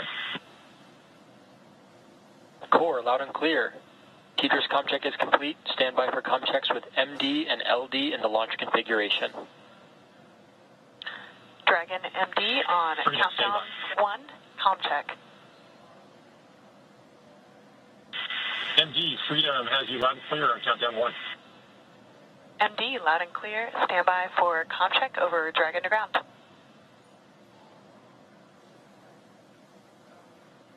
Freedom MD on Dragon to ground, comm check. MD, Freedom has you loud and clear over Dragon to ground. Good to hear your voice this morning, Anna. Good to hear yours as well. MD, loud and clear. Stand by for comm checks with LD. Freedom, LD on countdown 1, comm check. LD, Freedom has you loud and clear on countdown 1. Good morning, friend. Orange Shell, LD, loud and clear. Stand by for comm check over Dragon to ground. Freedom, LD on Dragon to ground, comm check. LD, Freedom has you loud and clear over Dragon to ground. LD, loud and clear.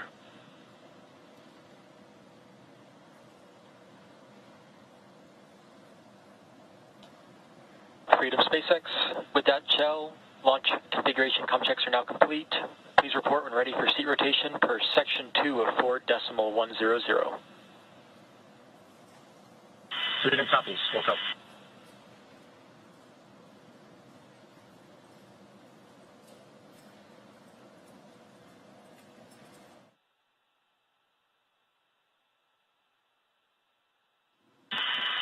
SpaceX, Freedom, we are ready for seat rotation for 2.2. Copy that, shell. We'll report when initiating.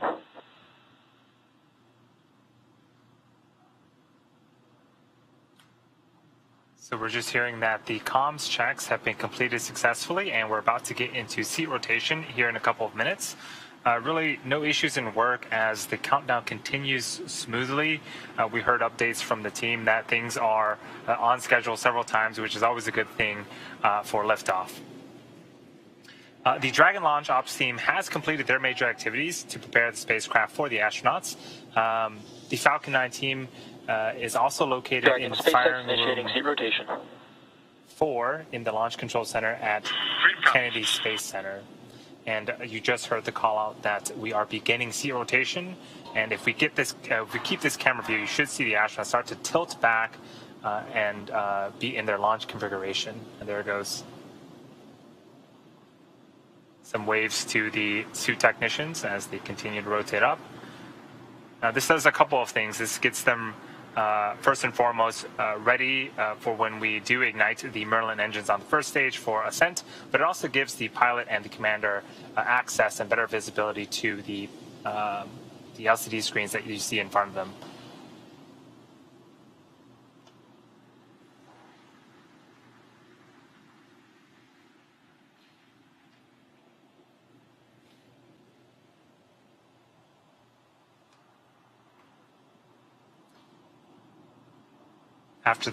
After the seat rotations, we should be going into another round of suit leak checks. And really that is one of the last operations before we close the side hatch.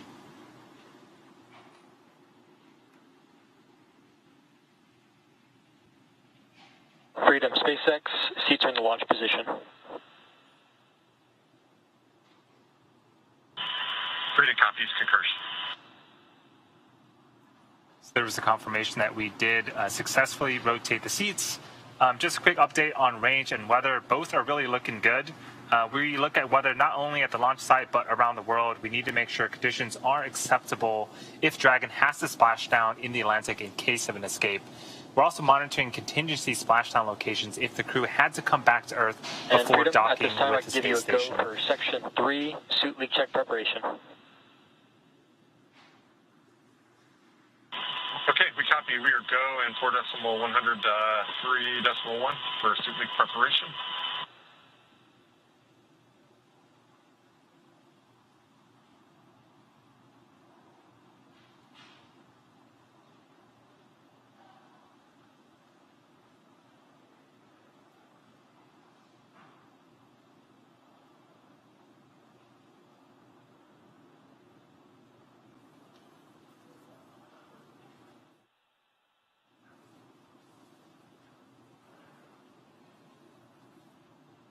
So the teams are getting ready to start those leak checks on the spacesuits.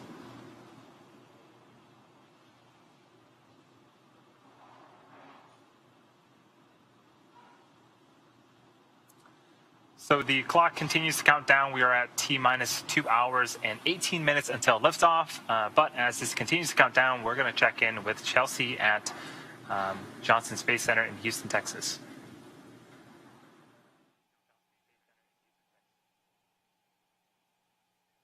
Hey, thanks and welcome to the International Space Station's Flight Control Room here in Mission Control Houston. A team of flight controllers behind me is actively monitoring the space station as we speak. The crew in orbit has completed a number of tasks to prepare the station for Crew 4, like setting up tools to monitor Dragon's arrival and prepping the leap stations for Crew 4. Many of their clothes and other belongings launched on previous cargo resupply launches and are at the station now. But back here in Houston, Flight Director Anthony Varia and his team are in constant communication with the SpaceX mission director for Crew 4's launch to the International Space Station. Once we get to integrated operations, the NASA flight director will be conducting a series of go, no-go polls at the predetermined checkpoints for Dragon's approach. But for now, we'll continue following along from right here in Mission Control Houston, so I'll send it back down to the team in Kennedy. Over to you, Daryl. All right, thank you very much, Chelsea. And if you're just joining us, it is T-minus 2 hours and 17 minutes and counting until SpaceX's fourth I can operational... now give you a go for Section 4 suit leak check. Suit leak check beginning as we get the call-out audio from... We are go for Section 4. Inward. And those are the astronauts, the Crew 4 astronauts communicating with the core there.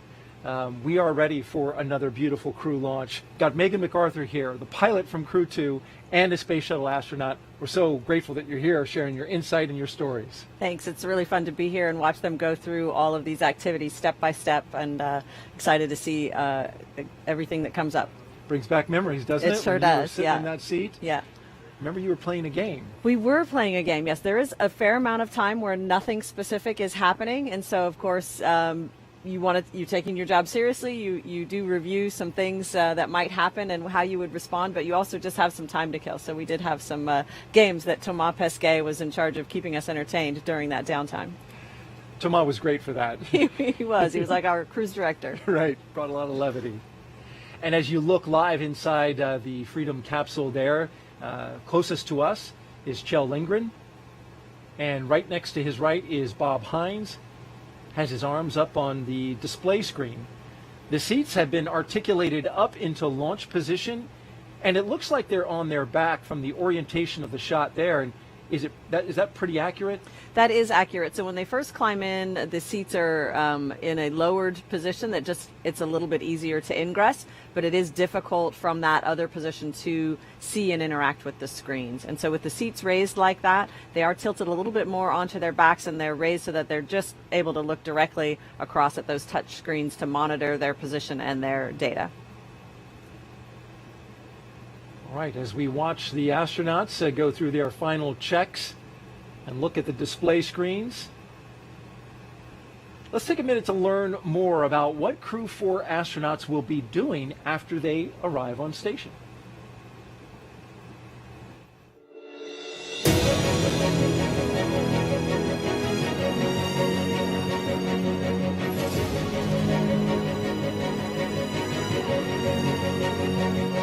Crew 4 is the fourth crew rotation flight for the SpaceX Dragon vehicle. Crew 4's goals are to safely and successfully get to the International Space Station, and then to spend the allotted time living and working in space, meeting all of the planned research and science and maintenance goals of the space station program. We are all super excited about the opportunity to fly on a Crew Dragon spacecraft. That vehicle is a super complex, modern vehicle that enables us to get to space efficiently and safely. My role as pilot on the Dragon vehicle is primarily to monitor and maintain the systems of the vehicle itself. To get a chance to pilot one of the newest vehicles on or off the planet is a true honor. Yeah, getting selected for Crew 4 was amazing because it's an opportunity to go back to the International Space Station and experience again that transformation from being an earthbound creature to being this space-living creature. When you get to space station, the first thing that really strikes you is this feeling of weightlessness. I'm so excited to revisit the space station. It was home for 5 months back in 2015. You know, we arrived on orbit, and really within a couple of days, my brain adjusted to the idea of floating. Not that I was good at it, but the novelty of it. I think that the fact that our brains can adapt to something that is so novel, so different, something that we're completely unaccustomed to for all of our lives, and that it can just adapt like that is absolutely amazing. The International Space Station is a national laboratory built to do science. The connecting element between all the experiments that we do up there is the space environment, and specifically weightlessness, microgravity, as the scientists like to say. When you're dealing with complex systems, one way to learn how they work is to start removing variables. We're able to do a lot of that down here on Earth, but one of the things that we have a challenge doing and we can't do is remove the effects of gravity. And so by taking things to the International Space Station, we can remove that and we can see how these complex systems work, how things grow, how they develop. We do so much research up there that not only helps technologies and development down here on Earth, but it is also aiding NASA's pivot back into deep space exploration.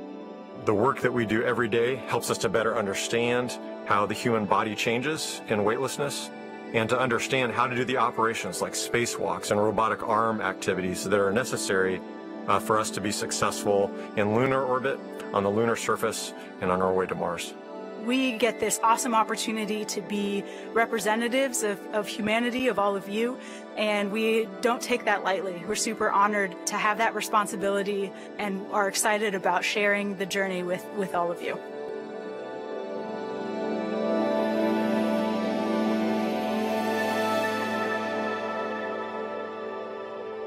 There's so much work that the crew does once they get up to the International Space Station, but at the moment, as you're looking live, outside the Dragon capsule, they're on the ground. How long, Megan, does it take for the astronauts once you get there? They got to launch, they got to fly, they got to rendezvous and get into the space station. Are you ready to go, or does it take some time before you can start doing all that important research? It takes some time for your body to adjust, but I think it helps that you're working during that time while your body is adjusting. The space station is a super unique environment with the micro-G conditions that we can't duplicate here on Earth for any long duration of time. And so not only are you excited to get to work and start doing these science projects, but it really, I think, helps you adapt to the environment the sooner you start learning to work in it. Mm-hmm. And then once you get rolling, there's a lot of exciting science that is happening for this mission. We're going to talk about that, and we're going to talk more in depth with Megan about some of the experiments that she worked on, as well as some that are in the future. And that's coming up a little bit later in the show. But we are currently T-minus 2 hours, 10 minutes and counting. So let's head back out to SpaceX headquarters in California, where Dan and Jesse will be picking up our commentary. Great, thanks, Daryl. Now, it took years of hard work to get to where we are with Flying Crew. The development of Crew Dragon really started with Cargo Dragon, and Dragon was designed from the beginning for flying humans to space. Even the first Cargo Dragon had a window despite not having humans on board. Before we could fly humans, our teams implemented a number of design upgrades to make sure that both Dragon and Falcon 9 were suitable for flying people. We then put both vehicles through thousands of tests to prove their safety. Now, since Demo 2 in May of 2020, SpaceX has been regularly flying crewed missions for NASA at the cadence of about one flight every 6 months. Crew 4 will be SpaceX's 5th crewed spaceflight for NASA, following the crewed test flight Demo 2 and 3 previous operational crewed missions to the space station. Now, we'll also be SpaceX's 7th crewed spaceflight overall, including Inspiration 4, the first all-civilian mission to space. Now, Inspiration 4 was really a historic first, and what's really exciting is it certainly will not be the last of its kind. Now, in fact, Jared Isaacman, commander of the Inspiration 4 mission, will return to orbit with SpaceX under the Polaris program, which is a series of missions to advance deep space exploration while raising global awareness for St. Jude Children's Research Hospital. Polaris will consist of up to 3 human spaceflight missions that will culminate in the first flight of SpaceX's Starship with humans on board. Now, the first mission, Polaris Dawn, is targeted for no earlier than the fourth quarter of this year, and in addition to Mission Commander Jared Isaacman, will include pilot Scott Kidd Poteet, who served as the mission director of Inspiration 4, mission specialist Sarah Gillis, and mission specialist medical officer Anna Menon. During the Polaris Dawn mission, Jared will perform the first ever commercial spacewalk. The mission is also flying higher than any Dragon mission to date and endeavoring to reach the highest Earth orbit ever flown. And NASA's efforts, particularly with the commercial crew program and the certification of SpaceX's Dragon, are building a foundation for a robust U.S.-led commercial economy in low Earth orbit. Commercial transportation, it's a big one. That transportation to space, but that's just one element of our larger plan for commercialization. We're enabling the development of commercial space stations, private astronaut missions, and then demand for in-space manufacturing and more. We just wrapped up the mission with Axiom Space. That was a big part of this effort, and that was the first all-private astronaut mission to the International Space Station. They lifted off back on April 9th on a SpaceX Falcon 9 rocket and spent almost 2 weeks. Ended up just some bad weather prevented them from coming home. But in that Dragon endeavor for the AX-1 mission, there was the commander and the former NASA astronaut Michael Lopez Alegria, pilot Larry Connor, and then mission specialists Etan Stibbe and Mark Pathy. And again, they spent more than 10 days in orbit, including an extended stay on board the International Space Station. They just returned just this week. But during that mission, they performed hundreds of hours of research, more than 25 different experiments, and this is just helping to lay the groundwork for a lot of the really exciting stuff coming up, including the Axiom Station, which is going to be a commercial space station attached to the International Space Station and is currently under construction. I mean, low Earth orbit, we know it's an incredible space for scientific research, technology development, astronaut training. As we go to the moon, we're going to still need a place to train our astronauts. Low Earth orbit's the place to do it. And its value has been proven through thousands of experiments, decades of international and commercial cooperation on board the station. So just a lot more to come. We're just at the dawn of this commercialization of low Earth orbit. So just can't wait to see even more. But let's get back into the ops. We saw good suit leak checks. We're getting ready for the hatch close. So let's send it back over to Daryl at KSC along with Megan. Daryl? All right, thank you very much, Dan. As we await side hatch closure, you can see the teams working there. Hatch still open, but they will be inspecting it very closely. You see the light in the hand of one of the closeout team members. They'll be closely examining that seal around the hatch, which is important. This is going to be protecting them from the dangerous environment of space. So you want a good seal.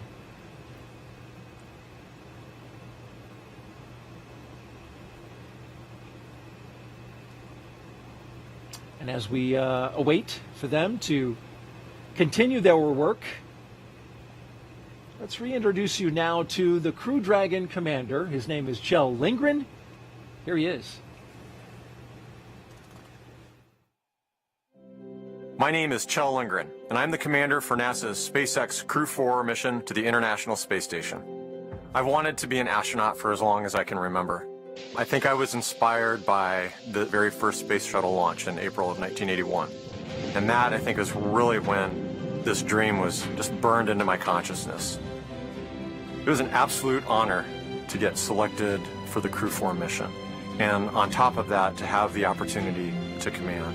Getting to fly with this amazing crew, with Farmer and Samantha and Waddy, they are incredible astronauts, and I feel very grateful to be on a team with them. But we're one small part of a larger team that spans the nation and the world.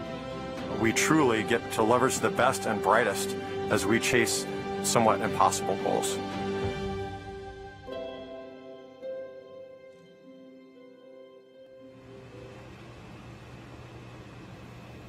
There you see the closeout team going through their last procedures there to shut the side hatch.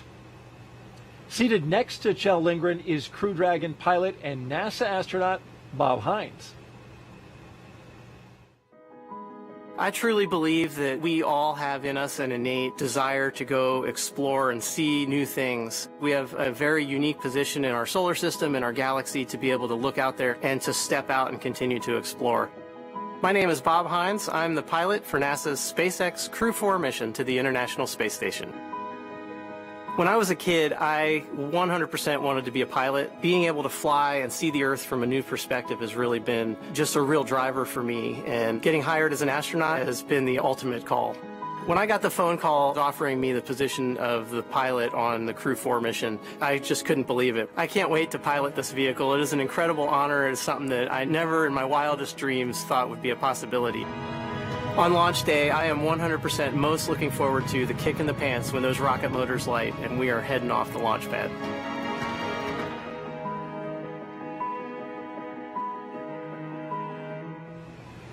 And he's going to get that kick in the pants, right, Megan? That's right.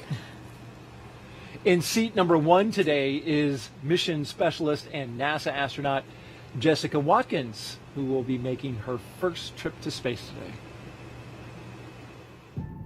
My name is Jessica Watkins, and I'm a mission specialist for NASA's SpaceX Crew 4 mission to the International Space Station. The opportunity to be the first Black woman on an International Space Station long-duration crew is exciting. It certainly is important to me and impactful to me to be able to be a part of the legacy that so many before me have paved the way to enable me to be here now. As much as I can be a small part of that legacy, I'm honored to have the opportunity. Being selected to be a part of this Crew 4 mission is truly an honor. We get this awesome opportunity to be representatives of humanity, and we don't take that lightly. We're super honored to have that responsibility and are excited about sharing the journey with all of you.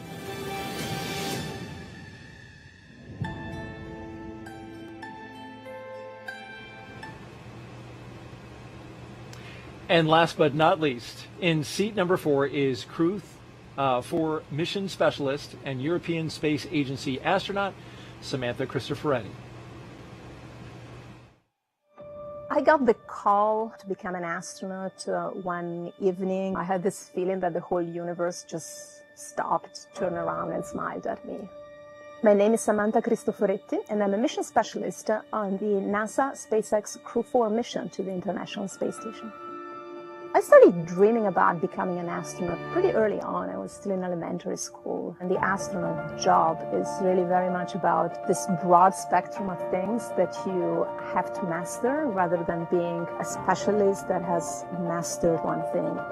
In 2014, I had the opportunity of flying to space for the first time, and I spent 200 days on the International Space Station. Getting selected for Crew 4 was amazing because it's an opportunity to experience again being part of that very, very special life up there in this outpost of humanity in space.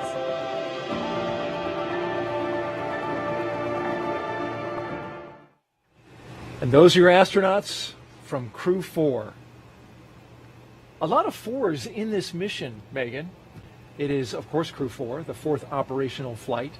It's the 4th flight of a reflown booster. Okay. We're taking off in the 4th month of 2022. Lots of 4s. Lots of 4s. 4 very special people getting ready to launch tonight. Indeed. And this is a great crew. You can tell that they've bonded over the time that they've been together. Absolutely. The time that you spend in training, even though it's shortened in some cases, is really special. You know that you're doing something unique and difficult, and you know you're going to really be in a lot of situations where you rely on one another. And so forming those friendships and those bonds are really going to serve them well over the next 6 months. Providing us the insight and the explanations throughout this launch broadcast, Megan MacArthur on hand here, shuttle astronaut, Crew 2 pilot on the Dragon. We want to remind you, you can ask her a question right there at the bottom of your screen. You can see how. Just put the hashtag AskNASA into Twitter and send us a tweet. And once we see it, we'll go through them and pass them along to her. She's been answering them all evening, and keep those questions coming. In the meantime, let's get over to Andy at SpaceX headquarters for a launch operations update. Andy. Thanks, Daryl. We are just under T-minus 2 hours until liftoff, and the countdown is proceeding nominally at this point. On board the brand new Dragon spacecraft Freedom, we heard the communication checks between the Dragon team and the crew, and those went well. The astronaut seats were also rotated in flight position, and right now the closeout leads will verify the cabin environment and then begin procedures to close the side hatch of the Dragon spacecraft. Afterwards, the SpaceX support team will perform the final leak check on the hatch, and once that is finished, the team will begin steps to ready the access arm to retract. Then the closeout team will leave the pad at T-minus 1 hour, leaving just the astronauts on the pad. As for the Falcon 9 team, they are on console in firing room 4. They are preparing the communication checks with the astronauts that is due in just a few minutes here. SpaceX engineers have pressurized the launch vehicle gas storage bottles. These are composite overwrap pressure vessels. They contain gases used to fill the tanks with hot helium, as propellant is drained out of the first and second stages during ascent. Once we top them off, we'll top them off in the last half hour or so before liftoff. We also use pressurized gases to spin the Merlin engine turbopumps when we start an engine in space. The second stage MVAC engine starts up after the first stage separates, and the first stage engines need to be restarted for its landing sequences. The gases are also used for attitude control systems, which helps with vehicle orientation, and for deploying the grid fins and landing legs. We continue to monitor weather at launch sites and around the world at contingency abort and landing zones. But right now, everything is green. So with that, we are at T-minus 1 hour, 57 minutes and counting. Everything's looking good here, so I'll send it back to you, Daryl and Megan. All right, Andy, and thank you. Back here at the Kennedy Space Center, the weather is fantastic. We've got a cool evening and calm conditions, which is perfect for launch. As we look at the closeout team finishing their job on their pads, they've got a list of milestones and checks to complete. And as we wait for them to close that side hatch with the 4 crew astronauts inside, let's take a little moment to take some more questions from social media. And there you see a question up on your screen. The question is, Megan, how would you describe the first moments after arriving to the space station? Well, it's such a magical moment, in fact, once the hatches are opened and you finally get to come through. For me, having worked, around the space station program for so many years, but never actually seen it, it was really, really special to come through and finally see the environment. Plus, you have all of these smiling faces, people that are excited to see you, the folks that are going to be coming home. It's really pretty overwhelming. Lots of hugs, lots of smiles. And it just, you know that you finally reached this goal that you've worked so hard to attain. And you're seeing astronauts that you used to train with, that you know well. It's like coming over to their house. Absolutely. Yeah, it's space. kind of like your long lost friends. I think I teared up a little bit when I saw my friend Shannon, big hug, and you kind of get, you pass around, everybody hugs everybody, and you're still learning to move in that environment too. So you notice the people who have just arrived because they go to hug and then their whole body, sort of swings by the person that's more stable and stationary. So it's a pretty fun rodeo to watch those first few moments. Slinging people around on the International Space Station. That's right. There's a lot of joy. That's great.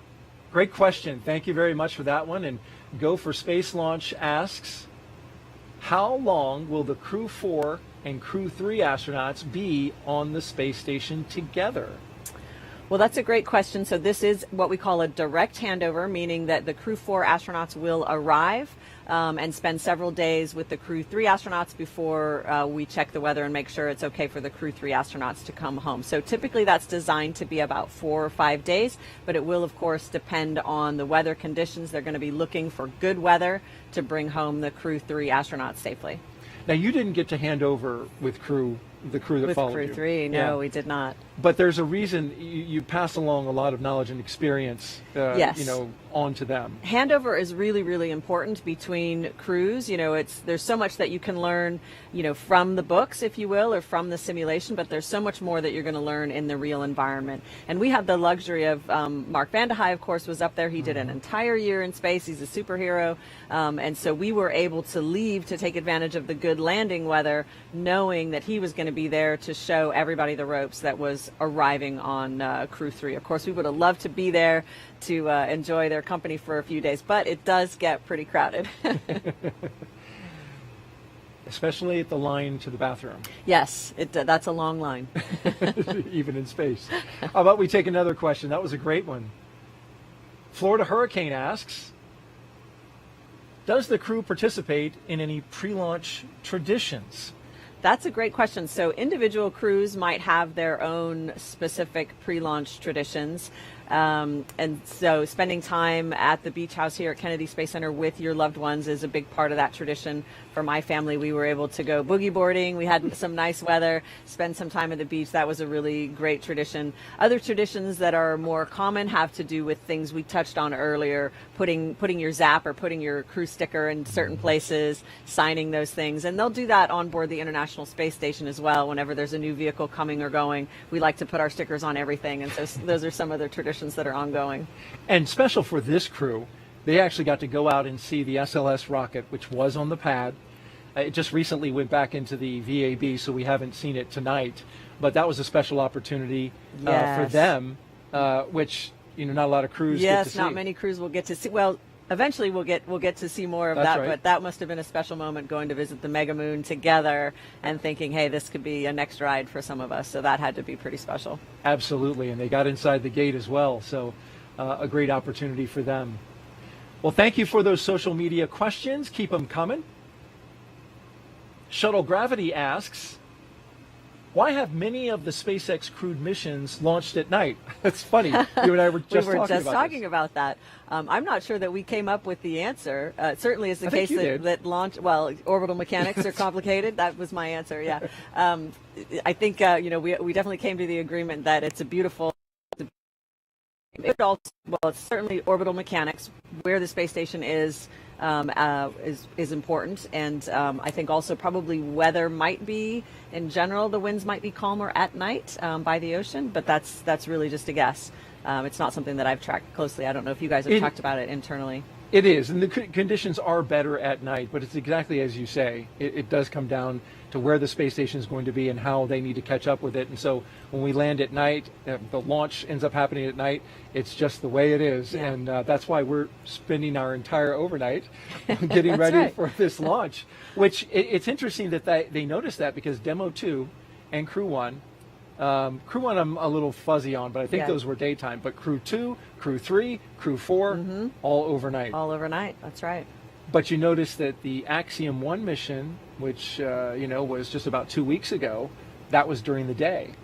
So it really just depends. What I remember from shuttle days is that as the launch gets later, the time gets earlier by about 23 minutes or something like that, day by day. Right. So you used to be able to do that launch math pretty quickly. If you knew the mission had slipped a week, it was going to be so much earlier. So it really does have to do with where is the space station relative to the launch site, and you got to launch right when they're directly overhead, and that's how we do it. And it's an instantaneous window when it is overhead. And are we going to take another question? Let's do it. We have reached an important milestone, as you can see on your screen, though, as we are watching outside the spacecraft, the Crew Dragon, Freedom. The closeout crew there in the white room appears to have the hatch shut, and now they're checking for leaks. And while they do that, let's take this last question.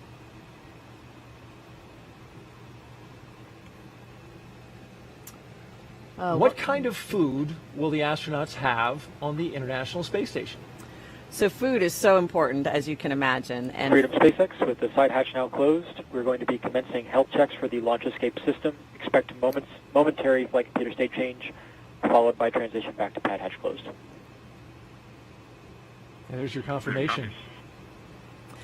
So yes, food is so important for any long duration mission, of course, but on the International Space Station, there are some challenges to providing a varied menu. You've got a lot of different people with a lot of different tastes, and then you have limited ability to keep fresh food fresh. So our food has to mainly be what we call shelf stable. So it's kind of like canned food, although our food comes in packets, and it's also dehydrated food that we have to add water to. So the food lab at JSC works really, really hard to provide us that varied menu with lots of different flavors to try to help, you know, people with lots of different palates. And so my personal favorites, I like the mango fruit salad and chicken pineapple salad for a nice little bistro lunch with some tomato basil soup on the side. Those were some of my favorites, but a nice broad menu for lots of different taste buds. You are making me hungry. But is that the rehydrated meal? So some of it's rehydrated and some of it's packaged, irradiated basically to become shelf stable. All right. Well, thank you very much, Megan, for taking those questions, and thank you to the audience for sending them in. We'll keep taking them as long as we're counting down here, and we've got about an hour and 48 minutes left in the launch, and then only an hour until the pad team wraps up its final checks and clears the white room. That's when the action will really pick up with the crew access arm retracting. Then we'll have the arming of the launch escape system, and then, of course, propellant loading. So we'll keep you live into the action, as you can see on the screen there, with the crew as they're sitting tight for the next hour or so. And then, of course, we'll provide you with some more context about this mission. But in the meantime, let's head over now to Houston for a closer look at what the crew will be doing when they reach their destination. Chelsea. Hey, thanks, Daryl. When Crew 4 arrives at the space station tonight, they'll officially become Expedition 67 flight engineers.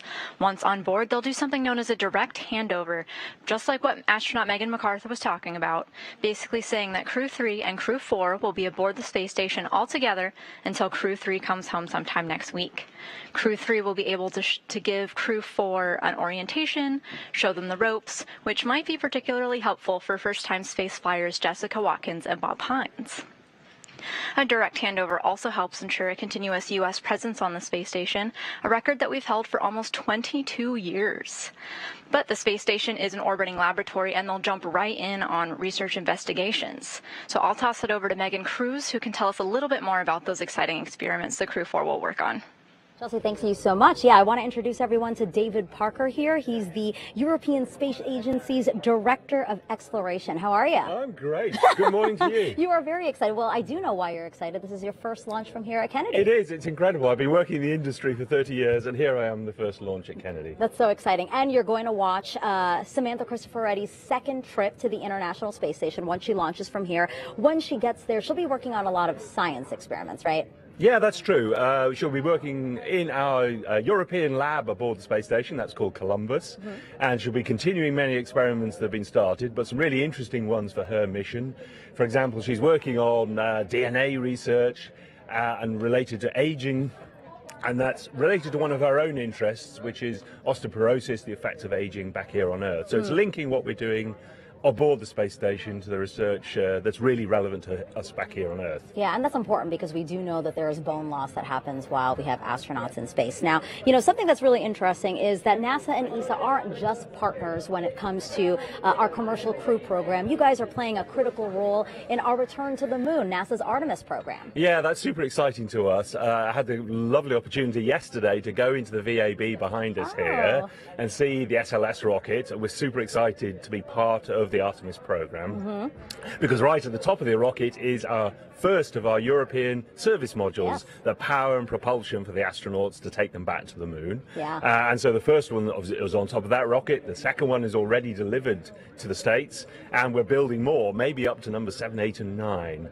And of course the question is where the astronauts going to fly to. Well, the first place will be the Lunar Gateway, our permanent outpost around the moon, 1,000 times further out in deep space than the space station. And so ESA is building 2 out of the 3 habitation modules. And what's really cool is one of them will have the windows that allow the astronauts to look down onto the moon exactly the way the astronauts on the space station look down from the cupola. Yeah, that's why international partnerships are so important. So we're so grateful to have you as part of that Artemis program. And then I wanted to know, what does ESA hope to accomplish by returning to the moon? Well, there's a lot to do. I always say that the moon is the 8th continent of planet Earth, and it's undiscovered country, really. In the days of Apollo, which I'm so old I remember, I say the moon is a museum of 4 billion years of solar system history, and we just kind of went to the museum gift shop, grabbed the souvenirs and came home again. Now we're going to go there, really explore it, do the job properly this time, and unravel its secrets, what it can tell us about the whole history of our solar system. And with so much that we have ahead of us, you guys are really focused on STEM as much as we are here in the U.S. Oh, absolutely. And Samantha will do a lot of outreach projects and education projects. For example, there's some really cool examples. We have a couple of tiny computers aboard our Columbus laboratory, and school students will be challenged to produce software that they can upload, so they're doing their own software and research in orbit. I really can't get over the fact that this is your first launch from here at Kennedy. I need to be right next to you when you watch this launch, because I think you're going to go nuts. As much as an English person ever goes nuts, yes. Well, perfect, David. Thank you so much for being here. And yes, I do hope you enjoyed today's launch. Thank you so much. Guys, back to you. All right. Thank you, Megan, and looking forward to his reaction. He's going to stay composed, so he says. That's what he says. So we just heard about the science from the European perspective, and now here's a closer look at some of the life-changing science that astronauts are performing aboard the International Space Station right now. The International Space Station is a state-of-the-art microgravity laboratory that is unlocking discoveries not possible on Earth and helping us push farther into deep space. Every single day, we are answering big questions about Earth and about space, about where we came from and about where we're going. But the other thing that we're doing is we're learning more questions to ask. Microgravity turns almost everything we know upside down. Liquids behave completely differently. Fire burns in new ways. Biological systems reveal surprises. There's a few things that have made me gasp out loud up on board space station. Watching heart cells actually beat has been a pretty big one. We're studying ways to grow food in microgravity. I got to tell you, these are pretty amazing. We're learning how human bodies react to life in space and how to keep crew members safe and strong on long-duration exploration missions. Deadlifts are awesome on Earth. They're also awesome in zero gravity. We're testing technologies that will be critical to our return to the moon and great leap to Mars.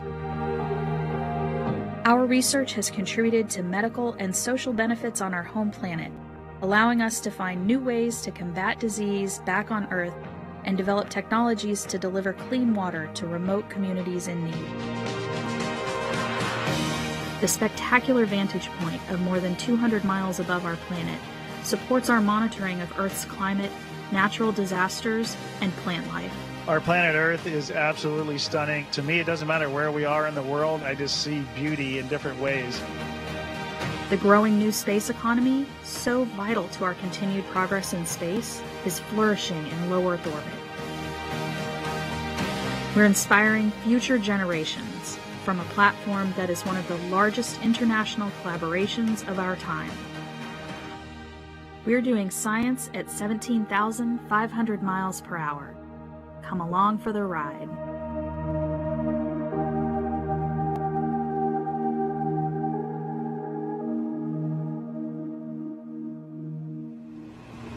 Some of the great science taking place on board the International Space Station. Got an operational update for you right now. The crew inside Dragon there, Crew 4, received their post-ingress brief. The teams are tracking no issues at this moment. They also just completed communications checks with the key members of the Falcon 9 launch team. And now we are standing by for side hatch leak check completion. As you can see there on your screen, that is happening right now. Now, NASA astronauts on board the space station have been busy preparing for the arrival of Crew 4.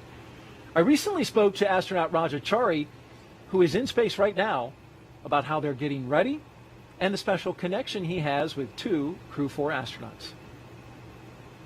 Raja, I covered your launch from Cape Canaveral, and I remember what you looked like then, and I see you now, and I'm just curious, did you get a haircut? And if so, how did you cut your hair in space?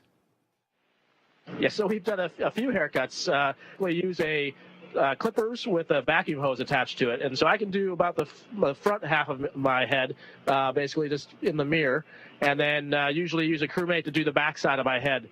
Hey, I can't help but notice you've got an inflatable globe there attached to your leg, and I'm wondering what that's for. That is, in case you have any questions about the Earth, since oftentimes people are curious about whether we can watch the launch and, or see the orbital insertion. So obviously they'll be launching out of the Cape. Based on where we're at, hopefully we'll have a decent view. And as long as we're on at least the half of the Earth that can view the Cape, we might get a chance to see the rocket plume and maybe the insertion into orbit. But it's always kind of dependent on atmospheric conditions and where exactly we are in the orbit in relation to their launch.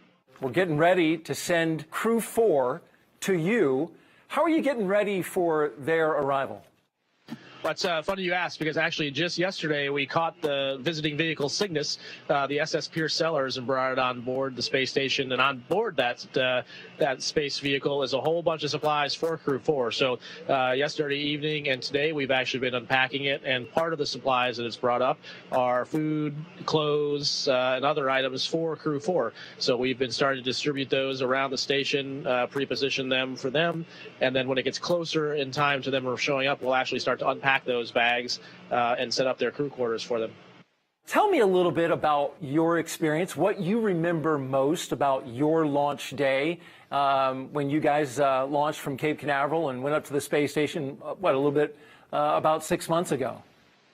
Yeah, I think for me, one of the things that struck me during the first stage was just sort of the really visceral feedback you get in the rocket, and how quick your senses are. The next thing is that you really feel is the jolt between the first and second stage. So as the first stage goes out, you feel yourself kind of get weightless for a few seconds of weightlessness. And then when the second stage lights, you get thrown backwards in your seat again, and then you feel that acceleration. And then the first spot of the space station, we happened to see it as the sun was rising about 40 kilometers away, and the way the sun was hitting it made it look like it was made out of gold. It was pretty cool. And so we just sat there mesmerized in the window watching our new home get closer to us. Wow, that sounds incredible, and just a beautiful sight to behold it must have been. Thanks for sharing that with us.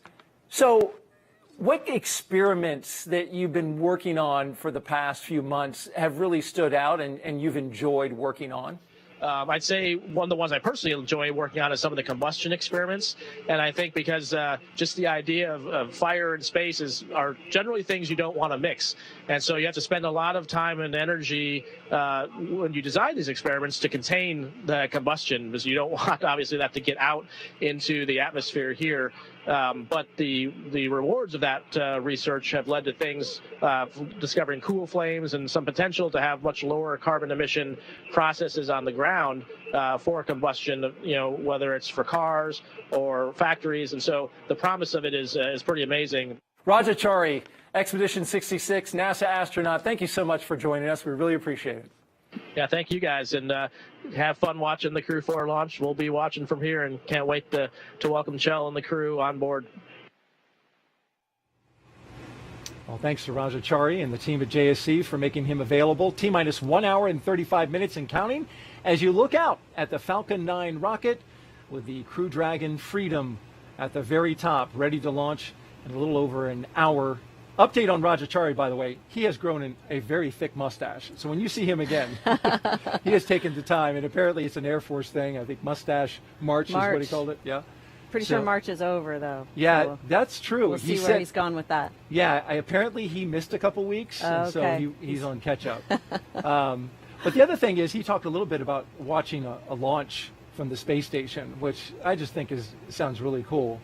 I wonder, now we just got an update about the Space Launch System, our Mega Moon rocket, which now is looking in the August area for launch. Okay. Which Crew 4 would be on board for that launch. But I understand you got to be kind of lucky to see a launch from the space station. You do have to be kind of lucky. We have seen them, and you just have to be, again, kind of right place, right time, right? The trajectories have to be relative to one another correct. The lighting, of course, has to be correct. And then you kind of just have to be looking in the right direction, right? There's a little bit of element of luck involved in it as well.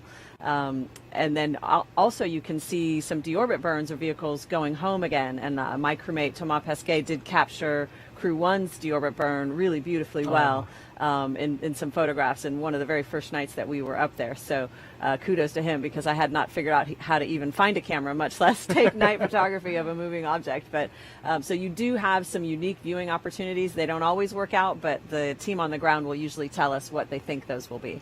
Hope it works out for Crew 4. Crew 3, meanwhile, set to splash down next week.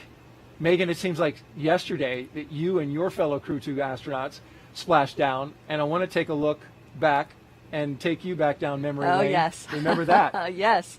You were the first astronaut out yes. of the SpaceX Dragon after splashdown, and there was your look. It was a good moment. It's a little bit painful getting out. You actually have this wonderful team who kind of just reaches in and hauls you out. There's some straps connected to your suit that they reach in and grab and haul you out, and they immediately, put you on a stretcher so they don't want you standing up or trying to walk around. Everything kind of hurts at that point. Your back hurts and everything else. I was really grateful that I felt well. I did not feel any motion sickness or anything like that. I was just really happy to see. I think I'm seeing Shannon Walker down the end of the hall there, so I'm getting a big smile from my friend. Shannon Walker, one of our guest hosts for the previous launch, Crew 3. And Rajachari and the rest of the Crew 3 team, of course, when they return from the International Space Station next week, it'll be a great moment, just like the one we just saw there with Megan MacArthur. NASA's Megan Cruz got to speak with Crew 3's mission manager as she balances the two missions and reflects on a busy couple of years here on the Florida Space Coast. This is Jessica Parsons with NASA's Commercial Crew Program. Jessica, it's so great to have you here. Oh, thank you for having me. So this is where you will be on launch day, inside one of the launch control centers here at Cape Canaveral Space Force Station. But you're Crew 3 mission manager. How are you involved in Crew 4? Well, that's correct. I'm the Crew 3 mission manager, but we have a group of mission managers that is assigned to each of the missions. For Crew 4, our mission manager is actually in the LCC room in Fire Room 4 with the SpaceX and the spacecraft team, but we do have many teams that support from different locations. Hangar AE here is one location where we have our launch vehicle teams and our ground systems team that are following the launch preparations for the launch vehicle and the ground systems. So we do have mission managers assigned to different locations. And as a Crew 3 mission manager, this is where I am since I'm not in the prime mission manager role. We also have a group of engineers that support from the Mission Control Center at JSC and some of the engineering teams there with them, monitoring all the activities from launch all the way to docking. Gotcha. So what is your particular role on launch day here? So launch day here, I am listening to the loops, helping the team if there's any anomalies or any issues, being aware of what those issues are and reporting them up to the team, make sure they have the latest information. So our NASA operations manager, who is a voice within the SpaceX countdown, can be aware of those and report them if there's an issue. And why is it important for you as the Crew 3 mission manager to be so intertwined with Crew 4? Well, it is important because I need Crew 4 to launch successfully for Crew 3 to return home. As you know, once Crew 4 gets into ISS, they will have a 5-day handover period with the Crew 3. And once that handover is complete, depending on the weather, we'll assess readiness for Crew 3 return, and then we'll be coming home. How long have you been with the Commercial Crew Program? So I would say I'm fairly new to Commercial Crew. I've been with them for 2 years since we became operational. Actually, my first day at work was the week when we launched Demo 2. We were launching Bob and Doug. So it was craziness to me to experience that on my first week at the job. But since then, this is the 5th mission that we launched in that period of 2 years. So it's an incredibly fast cadence. It seems like we launch a mission and then we have the next mission coming up, getting ready for it. So it's very exciting, at the same time very rewarding. Why do you say that this job is rewarding? Well, I think it's extremely rewarding because, we are contributing to our space program. We are launching, again, astronauts from American soil, something that we hadn't done since the space shuttle program. And having this cadence, we're doing it every 6 months. So it just keeps us excited and motivated to continue doing it. Yeah, very busy, exciting times here on the Space Coast. Jessica, thank you so much for being here with me today. I appreciate it. Thank you. Back to you. Thank you, Jessica and Megan, and she's looking forward to a launch of Crew 4 so she can bring Crew 3 home, and we are 1 hour and 29 minutes away from that happening. You see the crew now. That's a live shot inside the White Room looking at the Dragon capsule, and we just got an update. We have a good side hatch leak check, and so the team there just wrapping up the work as they continue progressing towards liftoff. Time now to check in on how the rest of the countdown is progressing, so let's send it back out to California and SpaceX's Andy Tran. Thanks, Daryl. Yeah, as you had just mentioned, under 90 minutes now until liftoff, and we saw that the hatch was closed, and we heard that the leak check was successfully performed. Launch engineers are located in Firing Room 4 in the NASA Launch Control Center at Kennedy Space Center. They do have a view through the large windows that you see on screen of Pad 39A, just about 5 kilometers east of them. The Falcon 9 team is loading helium and nitrogen gas into storage bottles on the launch vehicle. RF checkouts are also complete, and the final review of vehicle testing performed earlier today is underway. The SpaceX chief engineer will check with the team at about the T-minus 80-minute mark to verify that we are still good to continue the countdown. The next major activity is flowing a small amount of fuel into the first stage to prime the Merlin 1D engines for ignition. The team is also monitoring fuel and liquid oxygen loading preparations, ensuring the propellants in the ground tanks are correctly chilled prior to loading them onto the Falcon at T-minus 35 minutes.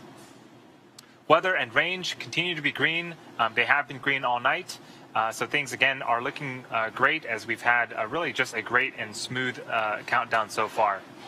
With that, I do want to check in with Dan and Jesse, who have a very special update for us. Hey, thanks, Andy. Now, before anybody climbs on board Dragon for a flight into space, they're going to spend a lot of time here at SpaceX headquarters in Hawthorne, where we've got a number of simulators, mock-ups, and things like that for them to familiarize themselves with the spacecraft. Now, before we dive into this one, Jesse's going to walk us a little bit more through the Dragon spacecraft. Yeah, just to get an idea of the size of Dragon, the capsule with the trunk attached to it is about 8.1 meters tall. Now, Dan, that's about 3.5 times the height of Shaquille O'Neal. It's a lot of shacks. The diameter of the vehicle is about 4 meters, and the payload mass that it can carry up to space is about 6,000 kilograms. So, Dan, just in case you wanted to bring a large African elephant with you to outer space, you totally could. And the return mass is about half of that. It's about 3,000 kilograms when returning back to Earth. All right, and so SpaceX has a number of simulators, mock-ups for the different aspects of Dragon, and this one right here is a mock-up of the forward hatch. So this is on the very top part of the Dragon spacecraft, and this is what they'll be opening once they dock to move into the space station. I'll walk you through it a little bit. So there's a crank right here, and there's an identical one on the other side. And there's a decal on here that tell you which direction and how to open this. So when you tune into docking tomorrow, you'll hear the crew get the call to open the hatch per the decal. So after we move the handle out, we can just start to open it up. There's a small indicator in the window that'll tell us just how close we're getting. And after we get it all the way down, we're going to hear a telltale pop, and then it's time to open up the hatch. And so it opens up pretty slowly. Yeah, so now it may look like Dan is really struggling to open the door, but in fact, the hinges are designed with dampers so that the door does open pretty slowly. It's about 7 seconds to fully open, no matter how much you push or pull on the hatch door. And that's a safety precaution. The door opens up to the interior of the Dragon vehicle, so we want to make sure that the door doesn't swing and hit anything inside of the vehicle or harm anybody that's inside of the vehicle as well.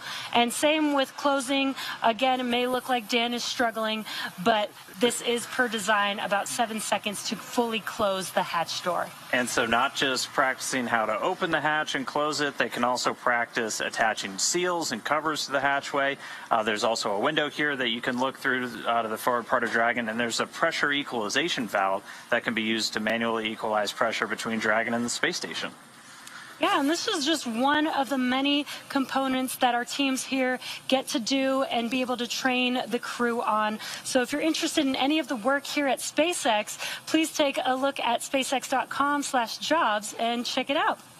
Now we'll send it back to Kennedy. How's it going over there, Daryl? All right, it's going great, Jesse. Thank you both for that little show and tell there of the hatch. Megan, you were familiar with that. Absolutely. That was one of the training items that we would use when we would go out to Hawthorne to make sure we understood how that mechanism worked. Weren't you saying that you did it faster? Is that what a little bit, maybe a little bit faster, yeah. All right, we're currently T-minus 1 hour and 24 minutes and counting until Crew Dragon flies its next 4-person crew to the International Space Station with the astronauts that you see. They're inside that spacecraft right there. Commander Kjell Lindgren, pilot Bob Hines, and mission specialists Jessica Watkins and Samantha Cristoforetti. We are getting ready to do the launch escape system checks. We've had the common leak checks. Those were successful. We closed the hatch. We got a secure seal on that, got that confirmed. And then we also have started to begin those launch escape system and communication checks. That's all conducted by the Falcon launch team. These checkouts are a standard part of the launch countdown, and they're critical to make sure everything is in working order before arming that launch escape system. The launch escape system, of course, critical to the astronauts inside, because this, once the crew leaves, is the only way to get off the pad if something were to go awry. That's right. It's one of the, in my opinion, one of the best features about this transportation system is that you have a way to get the crew safely away from a rocket that might be experiencing an off-nominal condition. And that capability exists from, before you start the propellant load, all the way into orbit. And so it's one of the great capabilities that this vehicle brings. And that launch escape system is powered by Super Draco engines that are capable of moving Dragon a half a mile in only 7.5 seconds. It's pretty remarkable. That is booking it. I guess equivalent to a peak velocity of 436 miles per hour. I can imagine what that feels like. Well, fortunately, we have not had to experience that at this point. But if it were necessary to get away, like I said, from a rocket that is having an off-nominal event, that would sure be how fast you'd want to be moving. Exactly. Whether it's on the ground or traveling uphill. That's right. You can manually trigger that system as well, right? You can manually trigger that system, and it can be triggered in response to a condition. The ground would typically let you know if they had time, but of course things can happen very quickly, and so it needs to be able to happen automatically as well. Crew 3 is scheduled to splash down next week. We talked a little bit about that, and Megan will be there. I will? Megan MacArthur? No, but the ship that Megan was named after, yes. Oh, look at that. Actually, the ship was named after you. The SpaceX's seafaring vessel that will be used to recover Crew 3 and the Dragon capsule was renamed after our own Megan MacArthur, who flew aboard Dragon, of course, on Crew 2, and this is the ship, beautiful inside. Previously, it was named Go Navigator.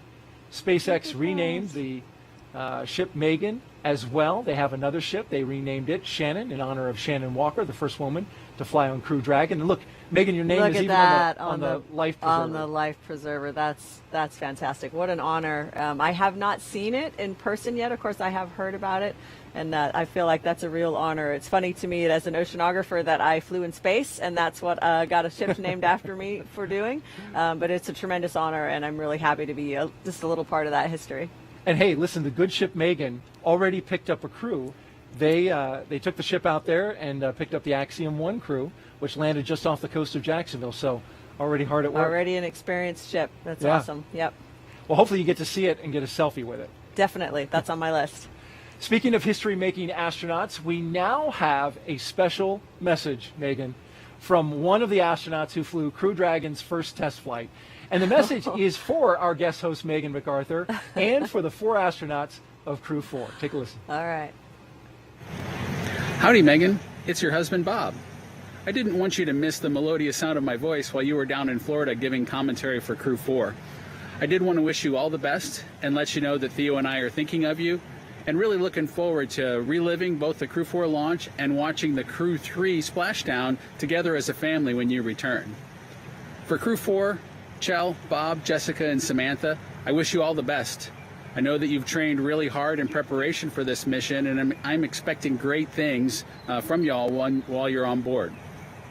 I would give you one piece of advice, and that's to really enjoy that final meal in crew quarters that you get prior to heading out to the vehicle to strap on and launch into space.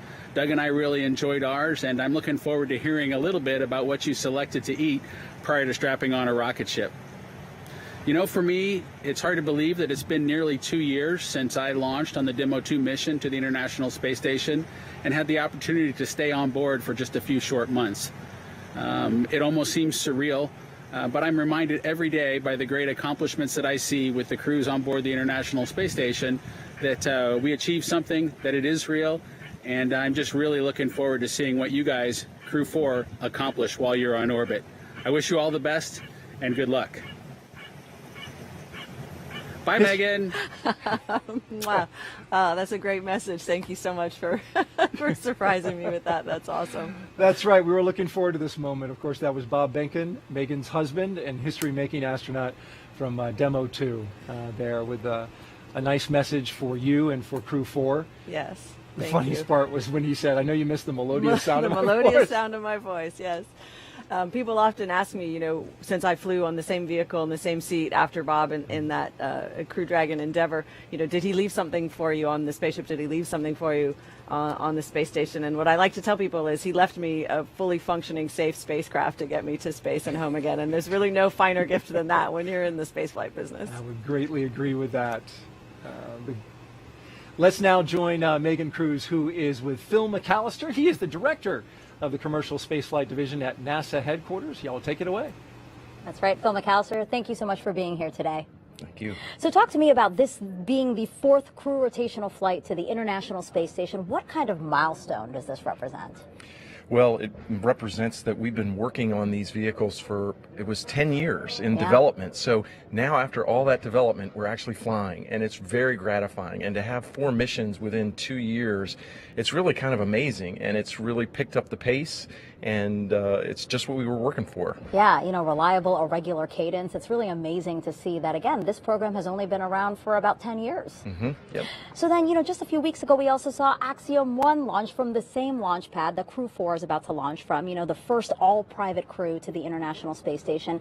Is that the future? Are we going to see more private commercial missions, maybe commercial space stations? Absolutely. I mean, that is our strategy. It was our strategy when we started Commercial Crew that we wanted to be one of many customers, and to see that actually come to fruition, because there was a lot of skepticism about that in the very early days. We didn't really know how it was going to play out, and now it seems pretty clear. The demand for human space transportation is very strong, and a lot of people are going to be able to experience this more and more, which is kind of just what we were doing. Yeah, exactly. And what is the importance of fostering these commercial efforts in low Earth orbit? You know, NASA has so many other goals, but why is it important to still maintain this particular presence again in low Earth orbit? I think you said it, is because NASA does have all these goals. If we maintained all the footprint of what we had done in the past, we won't be able to go as far in the future and far out into the solar system as we want. So I think it's time for low Earth orbit, that has now a little bit more routine of a mission.